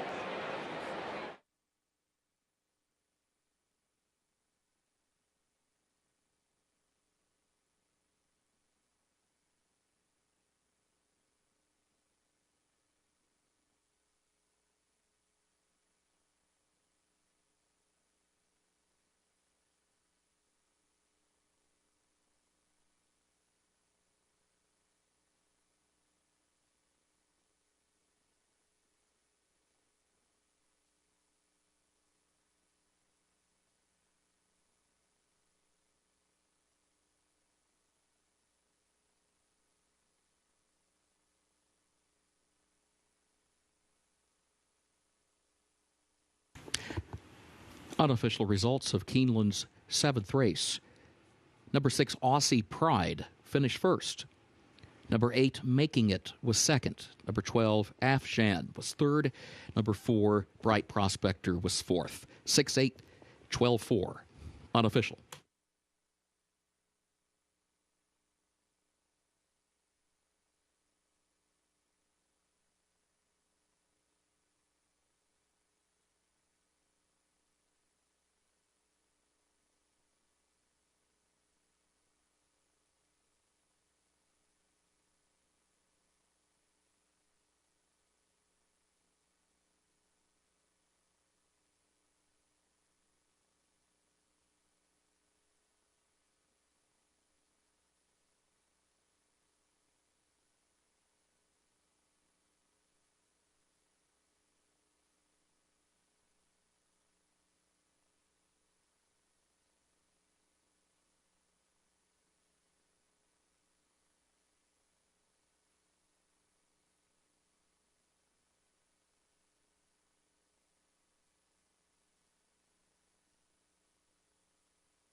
Unofficial winner of Keeneland's 7th race, the Oakwind number 6 Aussie Pride, owned by Godolphin LLC of Mohammed Al Maktoum and others, trained by Bill Mott, the jockey Joel Rosario. Aussie Pride, a 4-year-old son of Curlin, out of Bounding by Lonhro, bred in Kentucky by Stone Street Thoroughbred Holdings, LLC. Keeneland September sales graduate gets the mile at a 16th over the fast main track in 1 minute 44.81 seconds.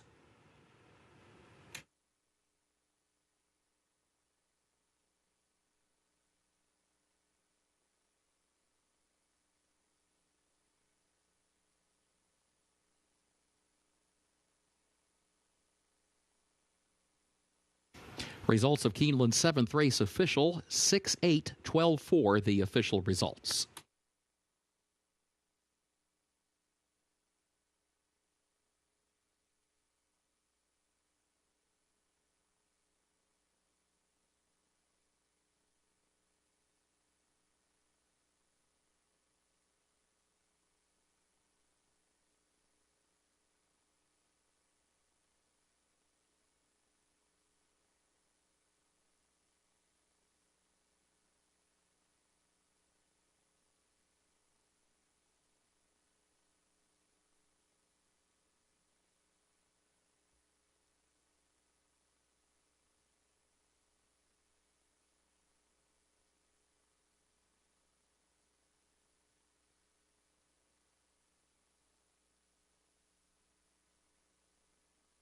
In the winner's circle, the Oakwind Trophy presentation to the connections of Aussie Pride.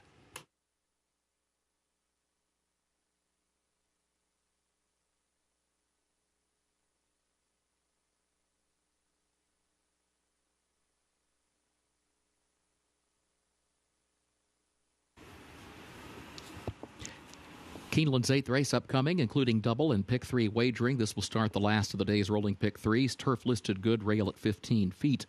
In the 8th race, scratch the 2, Awfully Naughty, and scratch number 8, English Conqueror. Again, scratch the 2, Awfully Naughty, and scratch number 8, English Conqueror.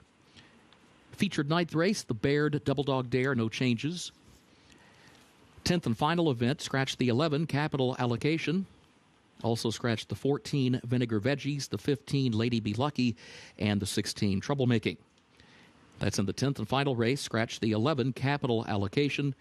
Also scratched the 14, Vinegar Veggies, the 15, Lady Be Lucky, and the 16, Troublemaking.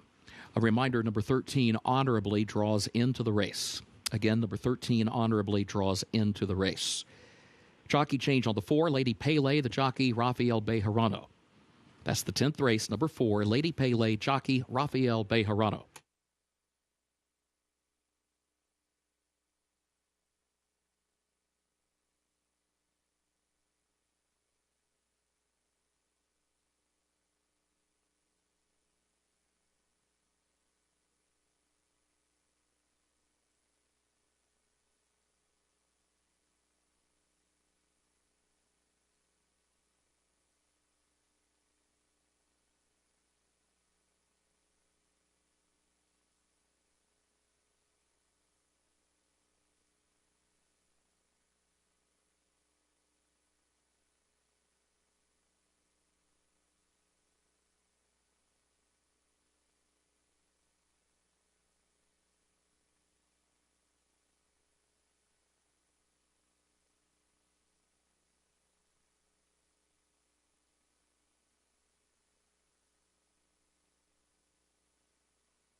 In today's Spring Challenge tournament, we had 168 entries. The prizes are one BC entry for first place, two NHC entries for second and third place, cash prizes to the top 5 finishers.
Race number 8, a mile-and-a-half turf event, second level allowance condition, as we take a look into the paddock at the number 3 horse. That is Sabolian for Rudy Brisset, a Temple City 5-year-old who comes off of a 6-month layoff, Gabby.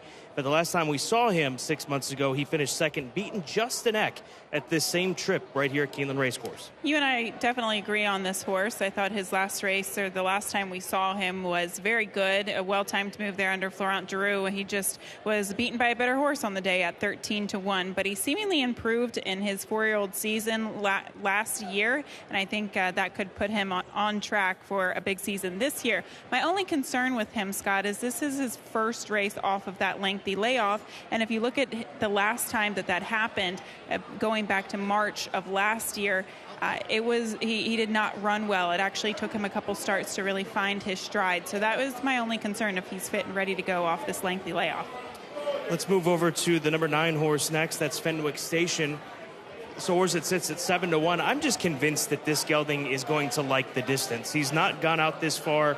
He's gone as far as 1 1/8, and that was in the Audubon Stakes at Churchill Downs in a tough race, to say the least. But he's come back with good runs between 1 1/16 and 1 1/8 down at Fairgrounds. So goes 1.5 miles. He's a son of Magician, whose biggest success came at the 1.5 mile distance in the Breeders' Cup turf.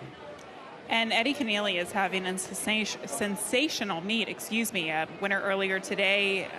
He's won a stakes race this meet so far as well. So all of the horses that he's been sending out have been live. Risk Taking, the number 10 horse, he is the current co-favorite, if you will. But we've got 2 horses sitting at 5-2. This is a son of Medaglia d'Oro, another Keeneland September sales graduate, and actually will be selling at the upcoming April sale as well. He's been cataloged as hip number 73. Again, that's the 10 Risk Taking. This is the situation that I saw with this horse, and I'm probably overthinking it, but how often do you see Chad Brown with horses that turn out to be turf runners take this long to get back on turf? I know he's tried it once in the past, then he got on the road to the American Classics, winning a race like the Withers, but why did it take this long for him to get back to the turf? Well, I think It's a good question. I mean, I think he broke his maiden on the dirt, and then he came back and won the Withers.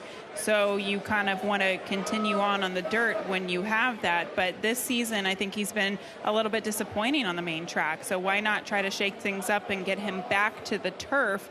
Because if you look at his running style, Scott, he is a closer. And in my opinion, horses have an easier time kind of closing from off the pace and having that turn of foot, that acceleration on the turf versus the dirt. So maybe that is a couple of reasons why we see him back on the surface today. Race number 8 at 1.5 miles on the grass starts the late pick 3. The feature is still to come. Make sure you go nowhere, as you're going to see one of the stars of the game competing in the Grade 3 Bear Double Dog Dare Stakes. That comes up in race number 9. It's not going to be an easy task, because there are some very good fillies in there that she'll be trying to chase down, but she's the champion filly from last year. But first, this 8th event, second level allowance company at that 1.5 mile trip on the grass, less than 13 minutes from now, right here at Keeneland.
Horses are entering the track for Keeneland's 8th race, the Andrew Farm, and allowance for 4-year-olds and up at 1.5 miles over the turf listed good, rail at 15 feet. Scratch the 2, Awfully Naughty. Also scratched number 8, English Conqueror. Double and pick 3 wagering starts the last of the day's rolling pick 3s, 6 minutes to post.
We'll start with the number 5 horse here, frontside, Reigning Spirits. Didn't get a chance to talk about this runner at paddock side. He's actually my 3rd choice in here, son of Warfront out of the stakes-winning First Dam upper line. And I think that he's a cool customer, first of all. He has just done everything like he's an absolute pro and shouldn't be a surprise. He is a 5-year-old. This is his 9th start. He's been fairly lightly raced, but he has showed up in his turf races down at Fairgrounds.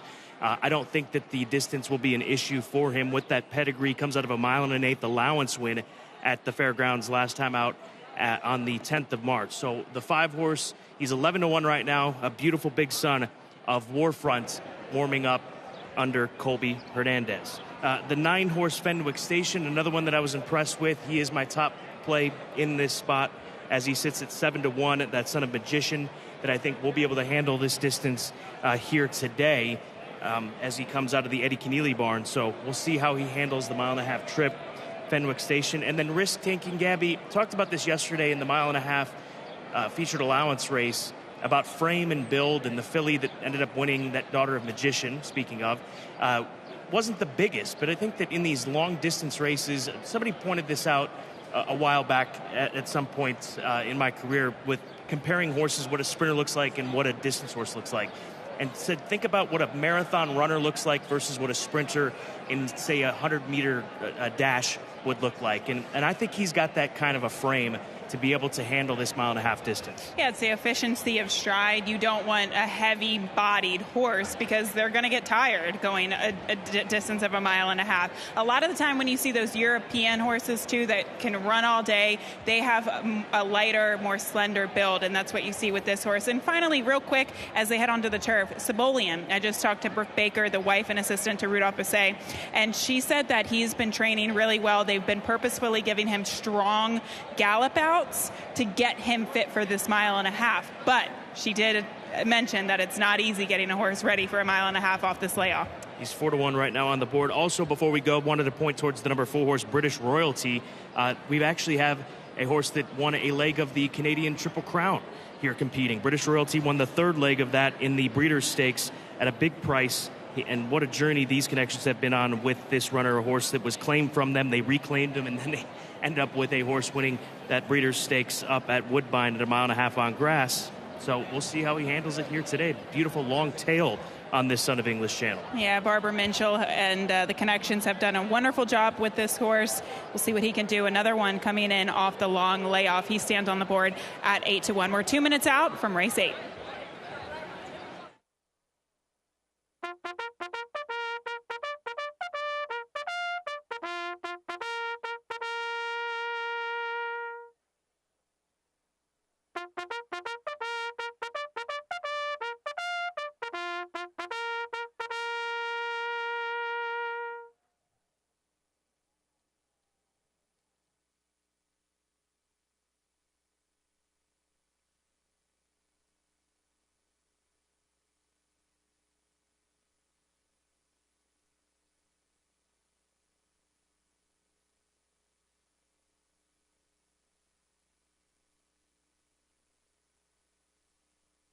The horses have reached the starting gate for Keeneland's 8th race, the Andrew Farm.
They are at the post.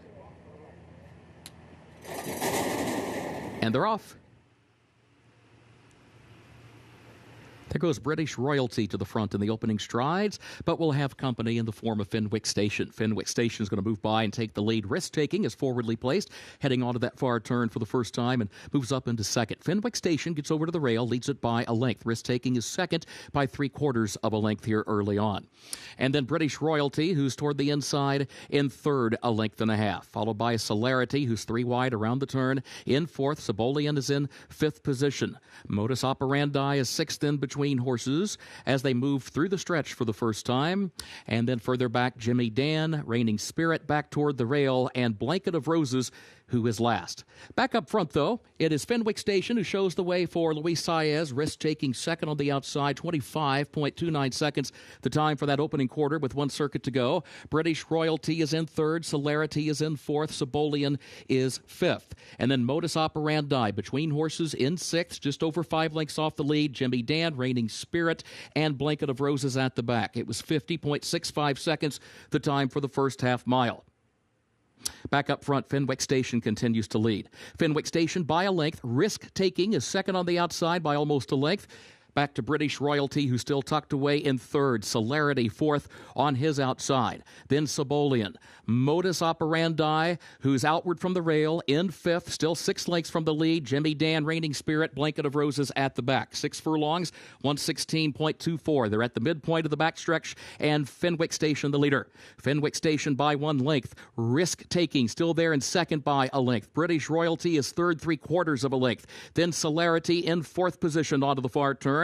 Sabolian, Modus Operandi, who is sixth on the outside, still 5 lengths off the lead, has to go toward the center of the course, picks up 1 position. Now another position is up to fourth, but still nearly 5 from the front. Midway on the far turn, Fenwick Station leading, risk-taking by 1.5 lengths. British Royalty third toward the inside, then Sabolian, then Modus Operandi. That pair still 5 from the front, 1/4 mile to go, and Fenwick Station to catch. Fenwick Station leads it by 2. British Royalty now has clear running. Modus Operandi comes late on the far outside, and then Sabolian from between horses. British Royalty right alongside of Fenwick Station, who's responding thus far to the test, still has the lead in deep stretch.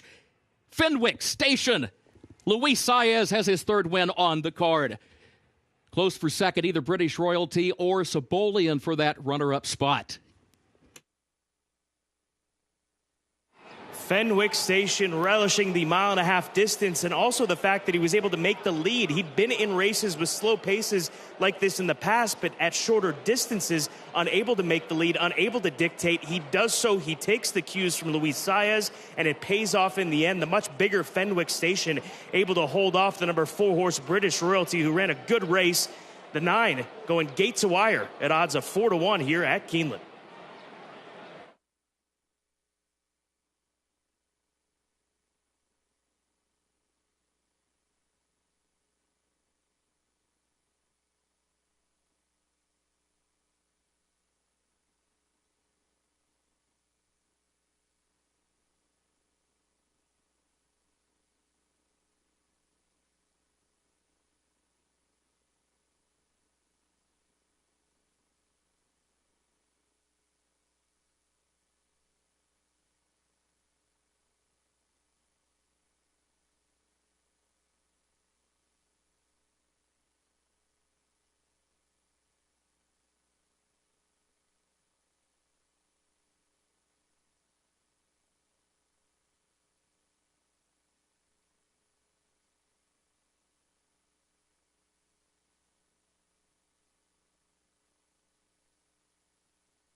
Unofficial results of Keeneland's 8th.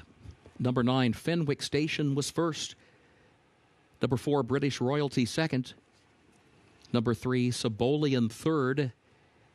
Number 5, Reigning Spirit fourth. 9-4-3-5 unofficial.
The unofficial winner of Keeneland's 8th race, the Andrew Farm, number 9, Fenwick Station. 2 wins today for the owner-trainer jockey combination, owned by Summer Place Farm LLC of Louise Lally, trained by Eddie Keneally, the jockey Luis Saez, who has his 3rd win overall on the card. Fenwick Station, a 5-year-old gelded son of Magician out of Wickapeco by Corinthian, bred in Kentucky by Lantern Hill Farm. Keeneland sales graduate gets the 1.5 miles over the turf listed good in 2 minutes 28.96 seconds. The results are official now. 9-4-3-5, the official results for Keeneland's 8th.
In the winner's circle, the Andrew Farm Trophy presentation to the connections of Fenwick Station.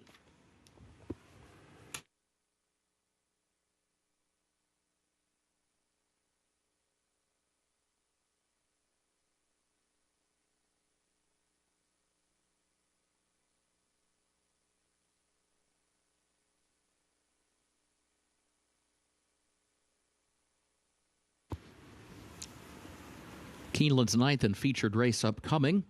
Main track is fast. This race will finish in the short stretch at the first wire, and this will start the last of the day's rolling doubles. No changes in the featured 9th, the 27th running of the Baird Double Dog Dare. Looking ahead to the 10th and final race, A reminder, scratch the 11 capital allocation. Also scratch the 14 vinegar veggies, the 15 Lady Be Lucky, and the 16 troublemaking. That's in the 10th and final race. Scratch the 11 capital allocation.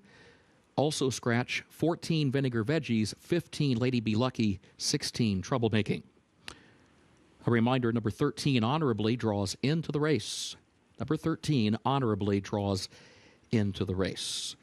Jockey change in that 10th race, the 4, Lady Pele, the jockey Rafael Bejarano. 10th race, number 4, Lady Pele, jockey Rafael Bejarano.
The featured event is next, race number 9, and what a feature it is for the Friday card, the Grade 3 Bear Double Dog Dare Stakes, featuring one of the stars in the sport right now, champion 3-year-old filly from last year, Malathat, the filly that brought $1 million plus back in 2019 at the Keeneland September sale for Shadwell Stable, and last saw her competing and at the highest level Gabby got at in the Grade 1 Breeders' Cup Distaff. She laid back off the pace, took advantage of the hot pace, and finished third, only beaten a half of a length, and she looks phenomenal here in the Keeneland paddock.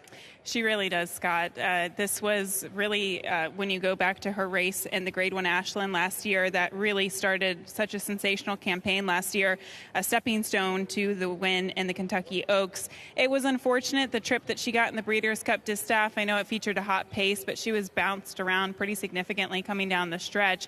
But overall, an excellent career as she gets her 4-year-old season started. Now, you know, to play devil's advocate, and we have to do with a 1-to-9 shot, she's better going longer. So the key to her is a well-timed move to get her going, because it does take a while to get her going. She's a big, beautiful mare, but she's a lot to unpack. She is, and we'll see if they can run her off of her feet. I mean, the speed, that's why I go to the 6 as my second selection with Lady Mystify. She's got speed. She's got an outside draw. When she fires with that speed, she runs big races. There are times where she doesn't. She certainly didn't so in the Grade 2 Azeri Stakes last time out, and she ran against some of the best in this division in CC, and She Dares the Devil. But if she can fire from the outside and get well out in front of Malathat and make her chase her, I think that she's got a chance to potentially spring this upset.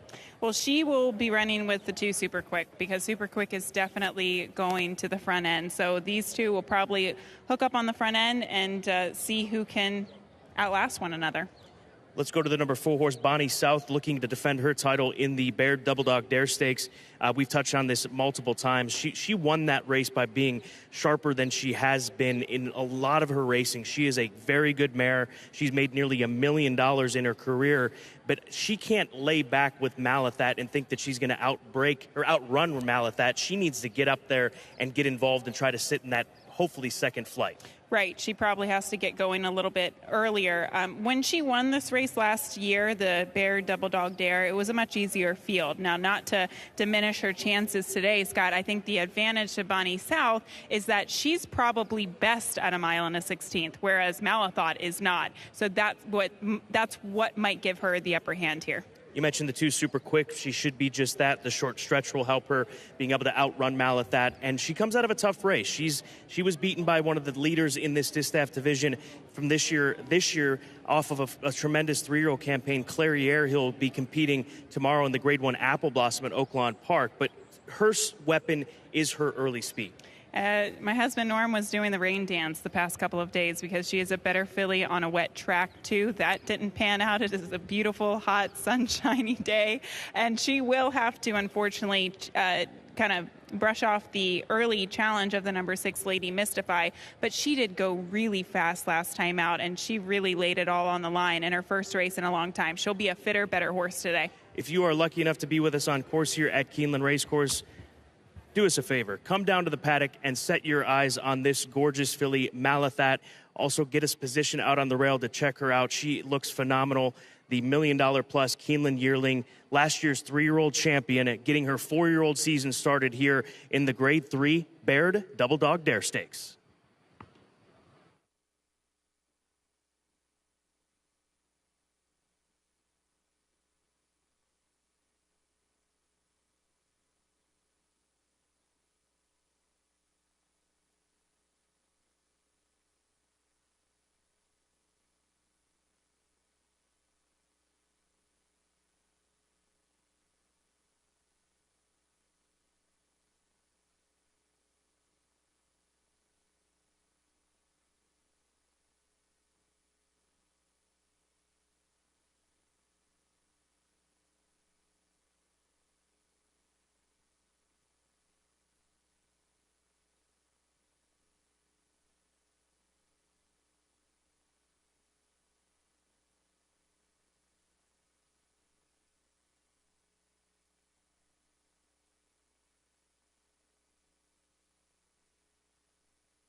Horses are entering the track for Keeneland's featured 9th race, 27th running of the Bear Double Dog Dare, Grade 3 stakes for fillies and mares age 4 and up, mile and a 16th over the fast main track. Race will finish in the short stretch of the first wire. Starts the last of the day's rolling doubles. No changes in race 9.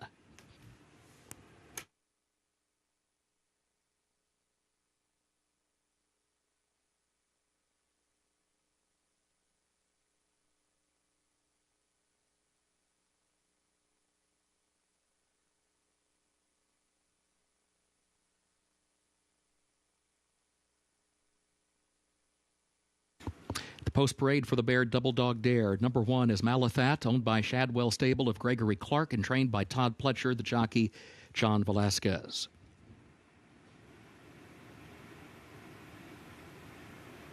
Two, Super Quick, owned by Mary Lou Whitney Stables of John Hendrickson, trained by Norm Cassie. Joe Talamo to ride.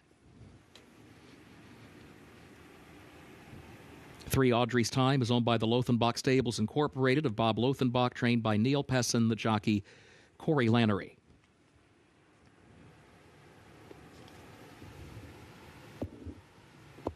Number 4, Bonnie South, owned by Judd Mott of Fahad bin Khalid, trained by Brad Cox, jockey Florent Giroux. 5, Crazy Beautiful, owned by Phoenix Thoroughbred 3 Limited of Amer Abdulaziz Ahmed, trained by Kenny McPeek, jockey Brian Hernandez Jr.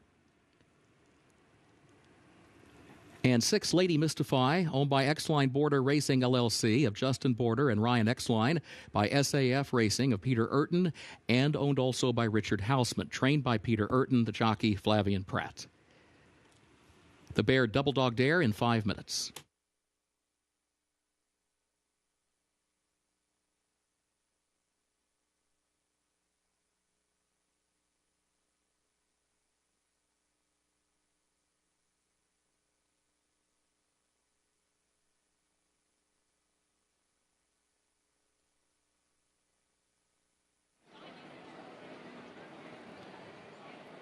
Race number 9, the feature, the Bear Double Dog Dare Stakes, Grade 3 company, and here is a multiple Grade 1 winning filly. That is Malathat. Can't get enough of this filly. She's just so classy. She walked out onto the track, just surveyed her surroundings, and like she's done it before, and she has. She's come here, won a graded stakes race, won the Grade 1 Central Bank Ashland last spring, and has done nothing but improve since then, and looks gorgeous out there as she warms up in the Shadwell Royal Blue and White with Johnny Velasquez in the saddle. 1-5 is what she sits at currently on the tote board. The number 3 horse, Audrey's Time. Here's another Keeneland graduate. She's a daughter of Uncle Mo. She's pretty well accomplished in her own right. Here's one if you're looking for something to include underneath at a price. She's 28-1. She is a filly that's picked up stakes wins. She won the Spanky Broussard back in December down at the fairgrounds. She was able to win going 1.25 miles at Churchill Downs, and she was third behind Clairiere at fairgrounds in her most recent race, and that's that top filly of Stone Street's that'll be running in tomorrow's Grade 1 Apple Blossom. So this is a classy mare, and Corey Lannery gets the opportunity to ride her back again, as it was Jareth Loveberry who rode her in her most recent start, but Corey's well versed in how to approach this filly. And finally, we'll close out this frontside discussion with a nice gray filly. That is Crazy Beautiful. She is a daughter of Liam's Map. She's made nearly $1 million in her career. This is a filly that we saw take the Latonia Stakes up at Turfway Park, and a lot of the Turfway form has come this way, but obviously this is a big step up in class for this filly. She started her year off in the Grade 3 Royal Delta and caught a monster in that one in Latruska, the older mare of the year, champion older mare of the year, Latruska, who we saw win the Juddmonte Spinster here last season at Keeneland Racecourse. But this is a nice filly, and we'll see how she handles this step up in class from the Latonia Stakes. Let's go back to the number 4 horse, Bonnie South. She was on her toes. Gabby, I would view this as a solid sign, because as we've said time and time again, it's all about the break for her. I talked to Brad Cox, and he said, I asked if she is normally this sharp, and he said, yeah, she has a tendency to be sharp, but she is very sharp today. He said she's been working really well, and she has been ready to run for a couple of weeks. So happy that this race did come up. He said the key to her is to get a fast pace instead of mid-pack trip, so that's the plan. 3 minutes away from the feature, featuring the champion Malathat for Shadwell Stable, Todd Pletcher and Johnny Velasquez. She is 1-5 in the Grade 3 Baird Double Dog Dare.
Horses have reached the starting gate for Keeneland's 9th and featured race, 27th running of the Baird Double Dog Dare, Grade 3.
First wire, they are at the post. And they're off in the Baird Double Dog Dare Stakes. There goes Lady Mystify, and there goes Super Quick. Crazy Beautiful's going to join that pair as they head down to the first turn. Super Quick will have the lead from the inside. Lady Mystify will go second on the outside. Crazy Beautiful is in third position. And then Malathat, who has switched lanes off the rail from the inside starting spot, is a lane off the rail now in the fourth position, just over 5 lengths off the early leads. Got Audrey's time to her inside, and Bonnie South will trail early. Opening quarter is on the board in 23.74 seconds. On to the backstretch they go. Lady Mystify, the leader now. Lady Mystify has opened up by nearly 3 lengths. Super Quick is second by 6. Back to Crazy Beautiful in third a length. Malathat fourth on the outside. Audrey's time is fifth back toward the inside, and a gap of 2.5 more back to Bonnie South, who is last after an opening half mile in 46.89 seconds. Lady Mystify, the leader. Lady Mystify leads it by nearly 4 lengths. Onto the far turn. Super Quick is second by 3. Malathat third a half length, just outside of Crazy Beautiful. Audrey's time is next, and Bonnie South is last as they round the far turn. Lady Mystify still leads it. Lady Mystify by 3.5 lengths back to Super Quick, who's second a length. Malathat is third up on the outside as they come to the quarter pole. Then Crazy Beautiful. Bonnie South, who tries to get going from the back, and then Audrey's time last. Top of the short stretch. Lady Mystify has been collared now by all kinds of challengers. Malathat, Super Quick, Bonnie South on the far outside as they move by the 8th pole. Final furlong of the Baird Double Dog Dare. Malathat to the lead. Bonnie South is running on from the outside towards second. Malathat the leader. Bonnie South running out of time. Here's the wire. Malathat, a successful season's debut, winning the Baird Double Dog Dare under John Velasquez.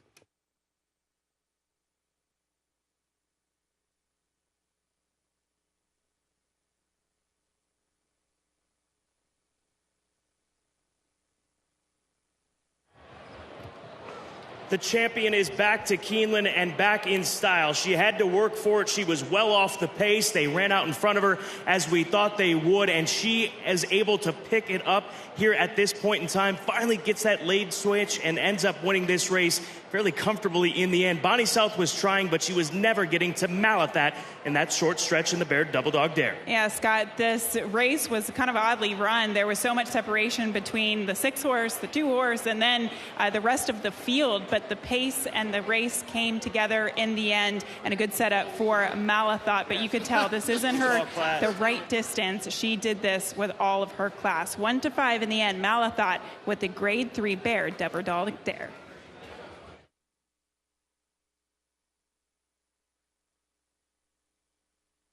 Photo for show. Hold all tickets.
Unofficial results of Keeneland's featured 9th race, the Baird Double Dog Dare. Number 1, Malathat, finished first. Number 4, Bonnie South, was second. A Dead Heat for third. The 2, Super Quick, and the 6, Lady Mystify. Dead Heat for third.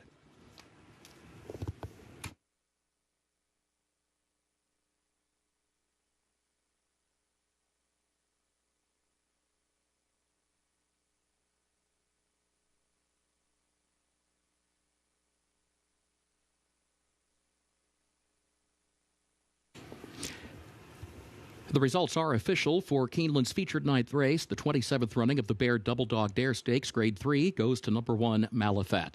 Owned by the Shadwell stable of Gregory Clark, trained by Todd Pletcher, John Velasquez, the winning jockey. Malathat, a 4-year-old filly by Curlin for his second winner on the card. Out of Dreaming of Julia by APND. 2 winners bred today by Stone Street Thoroughbred Holdings, LLC, who bred this winner in Kentucky.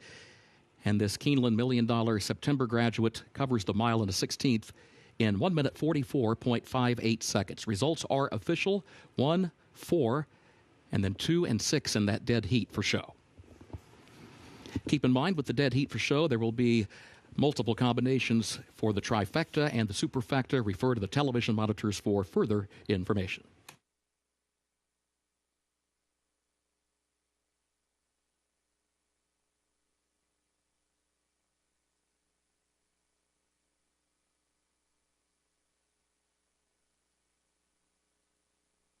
Now the trophy presentation for the Baird Double Dog Dare Stakes. Representing Baird, Mr. Chris Lee, financial advisor, the Kessinger Lee Group. Mr. Michael Antonelli, market strategist, private wealth management. Mr. Ross Mayfield, investment strategy analyst. They present to the connections of Malathat.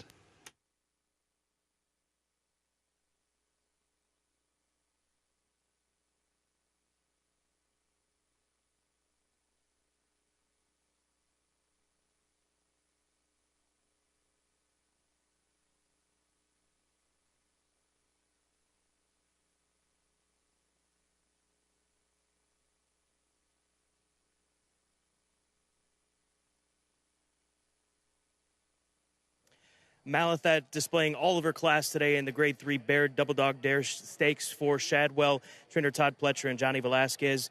Traveling down the backstretch, you were well aware of how far back you were in this race. What was your mindset like at that point in time?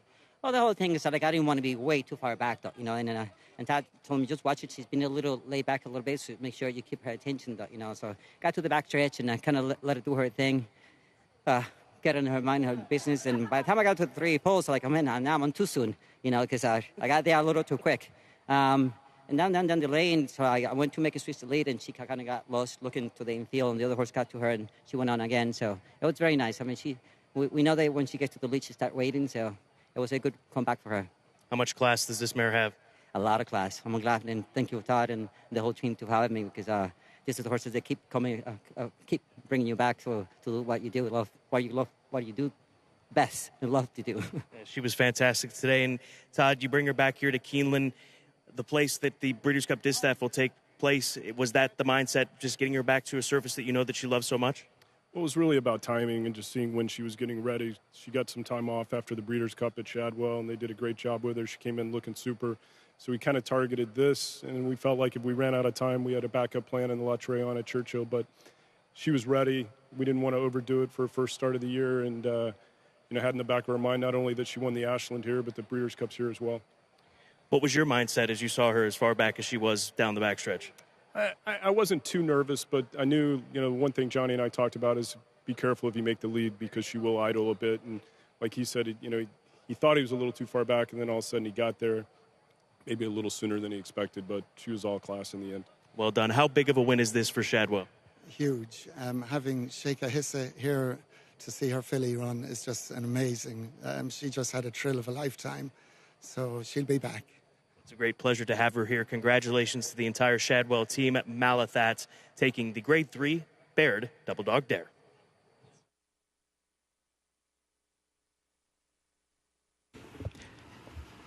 Thank you, Scott. Keeneland's 10th and final race upcoming. The turf listed good, the rail at 15 feet. No carryover for that Toyota Super High 5. In the 10th race, a reminder, scratch the 11 capital allocation. Also scratch 14 Vinegar Veggies, 15 Lady Be Lucky, and 16 Troublemaking. A reminder that number 13 honorably draws into the race. Number 13 honorably draws into the race. Jockey change on the 4, Lady Pele, the jockey, Rafael Bejarano. It's number 4, Lady Pele, the jockey, Rafael Bejarano. In today's Spring Challenge Tournament, we had 168 entries. The prizes are 1 BCBC entry for first place, 2 NHC entries for second and third place, with cash prizes to the top 5 finishers.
10th and final coming up next here at Keeneland Racecourse on this Friday card. There is a look at DeVilly, the daughter of Noble Mission, who should appreciate the added distance that she gets today. She's always seemingly coming on in these sprint races on the turf course. She comes out of 5 furlong runs, gets 5.5 furlongs to work with today.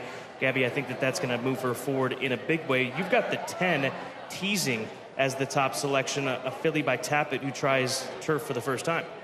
Yeah, this one for Kaio Karamori, and I like the fact that she did show a little bit more speed in her second start. Now, today the question is whether or not she will handle the 5.5 furlong sprinting on the turf. But Scott, she's got a pedigree to handle the turf, and I think the key for her is just less distance, 5.5 or cutting back a little bit from 6 furlongs. The 7-horse Musical Design for Wesley Ward. She's the pretty heavy favorite, 3-2 right now. And then you've got the next price, a couple of 7-1 shots, 3 to be exact. But Musical Design wasn't the fastest away from the starting gate. That's what we expect from these Wesley runners, but not every horse is identical. But she was able to still run a good race in finishing second from way out of it. So we'll see what Musical Design is able to do coming away from the gate. And even if she lays back, that extra half furlong should be a positive for her. Just quickly touching on the 5, My Lily May. She's got some good races, in my opinion, that should go a long way for her on the grass course. She almost won it 56-1 on the turf on debut. And these connections, Keith Kinman has stuck with Alice Beckman each step of the way, the 7-pound apprentice, so gets in a little bit lighter today, and we'll see how she fares on the cutback in distance. Finally, we'll touch on the 3, On the Rise for Michael Tomlinson, another one that has shown speed on dirt, but didn't show that same sort of speed in the last 2 on synthetic and turf. Well, I actually think that this is a very fair price for a filly that's kind of a proven turf sprinter. She didn't get out of the gate well last time out, but she still ran on to finish second at 9-1. She is coming in off the freshening, but I think she's got more to give, especially with that added half furlong today, and she's a big filly. Looks great in the paddock. Getting close to the nightcap final race today. The $1 Toyota Super High 5 wager is available in race number 10. Just waiting for the riders up call, less than 11 minutes to post.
The horses are entering the track for Keeneland's 10th and final race, the Warrendale.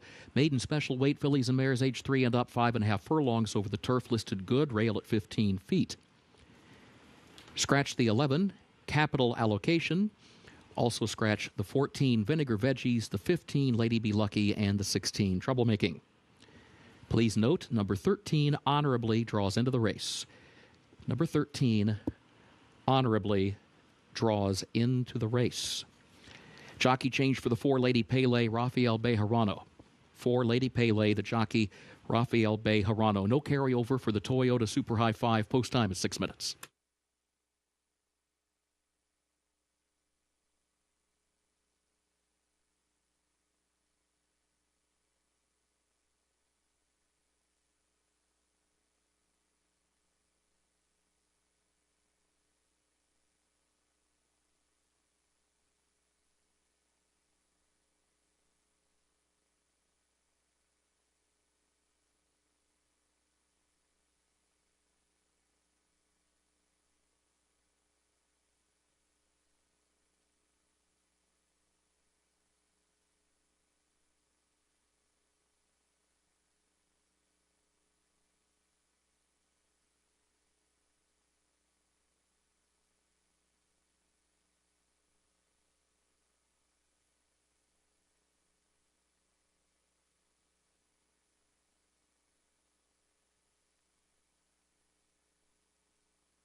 Warming up on the track for the 10th and final, we start with DeVilly, the number 2 horse, the Noble Mission filly out of the Mike Maker barn for Charred Oak Stables. Looks nice out here as she warms up. Still getting a great price. She's 8-1 on the board. Yes, she looks great. She looks like one of those traditional sprinters, really strong behind the saddle. She's on her toes, ready to go. She just needs the right type of setup, especially with the inside draw. Scott, the talent is there, especially at this level, in my opinion, but she is a closing sprinter with an inside draw, so it could be a little bit complicated. Let's go to the number 5 horse, 10-1 on the board. That is my Lily May. As mentioned, she's run some solid races over the course of her career. I mean, she would not be a surprise if she's able to pull this off at 10-1. And the funny thing is, when I saw her in the post parade just a minute ago, Scott, she looks more like a traditional sprinter than a distance runner. So I actually really like the fact that she turns back from a couple of tries at the mile. And then we'll end it with the 6, Shannon, part of the Clocker Report this morning on Today at Keeneland, as she is currently 22-1 on the board. Blinkers on, Lasix for the first time, moves to a new barn, comes off of a long layoff. A lot of changes going on here with this daughter of Nyquist. The Clocker Report has been really spot on over the course of the past couple of weeks here during the spring meeting. She's a big long shot.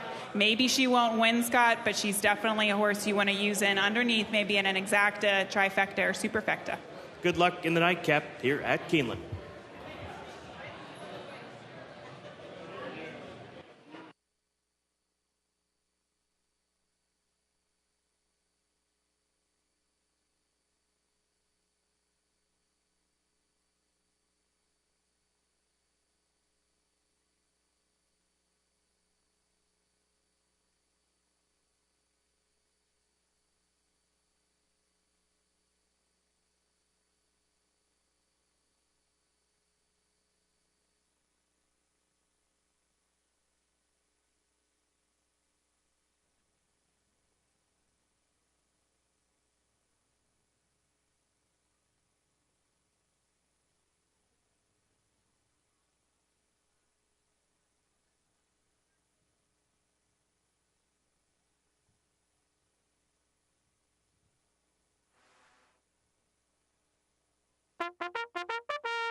Horses have reached the starting gate for Keeneland's 10th and final race, the Warrendale.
They are at the post.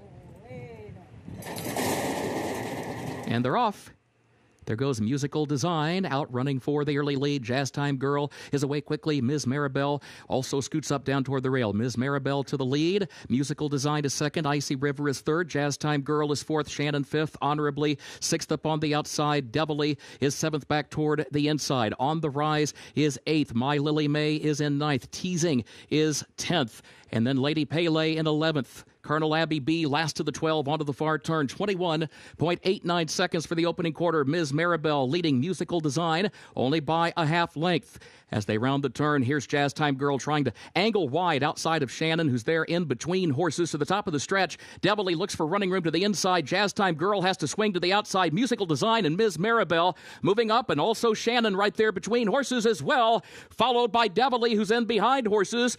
My Lily May, fifth. It is Shannon in front. Musical Design, Devilly to the inside. My Lily May, Shannon with the lead by 2 lengths. Shannon in front at 24-1. Shannon to win the nightcap.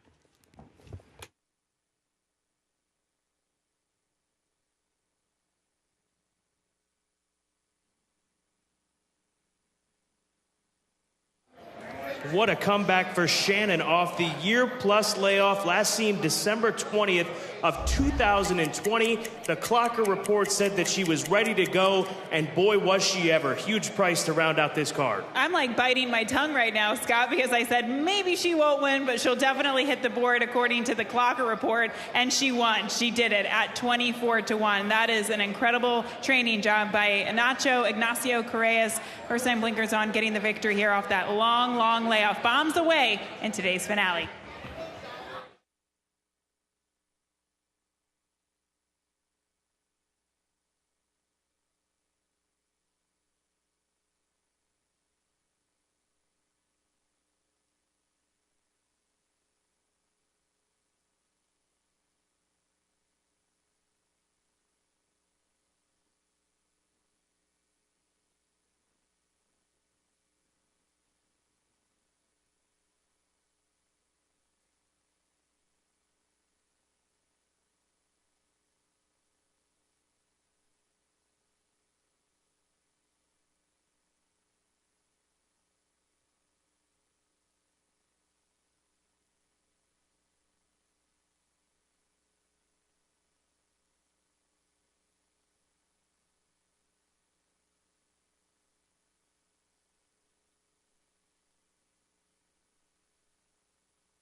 Unofficial results of Keeneland's 10th race. Number 6, Shannon, finished first. Number 5, My Lily May, was second. Number 2, Devilly, third. Number 7, Musical Design, fourth. Number 4, Lady Pele, fifth. 6-5-2-7-4, unofficial.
Results of Keeneland's 10th race official.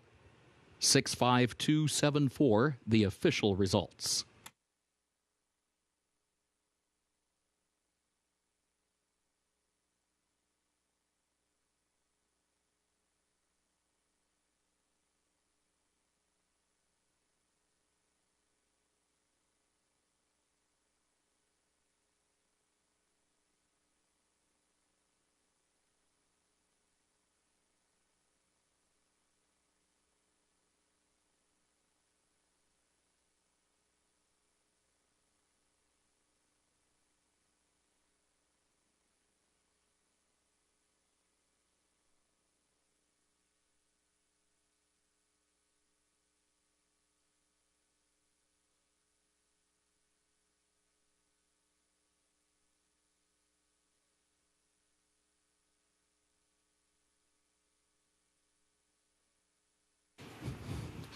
The official winner of Keeneland's 10th and final race, the Warrendale, number 6, Shannon, owned by Faleris LLC of Andreas Bezzola, owned also by IC Racing LLC of trainer Ignacio Correas. Vincent Cheminot, the winning jockey. Shannon, a 4-year-old filly by Nyquist, out of Sweet Belle by Deputy Commander, bred in Kentucky by Nursery Place and Partners. Keeneland sales graduate gets the 5.5 furlongs over the turf-listed good in 1 minute 2.83 seconds.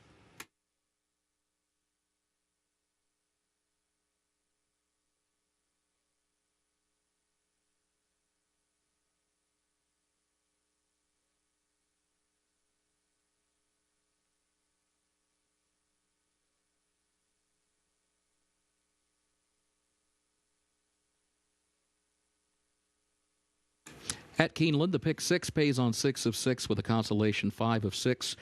The late pick 5 pays on 5 of 5 with a consolation 4 of 5. There will be a carryover for the Toyota Super High 5, $11,731, the carryover for tomorrow's card. Now the trophy presentation for the 10th race, the Warrendale Trophy, presented to the connections of Shannon.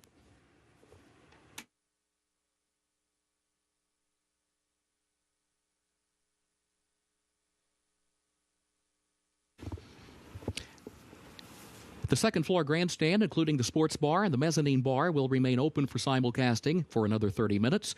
You may advance wager any races scheduled to occur after that time. We thank you for being with us. For now, on behalf of Keeneland, also for Baird, we bid you good evening.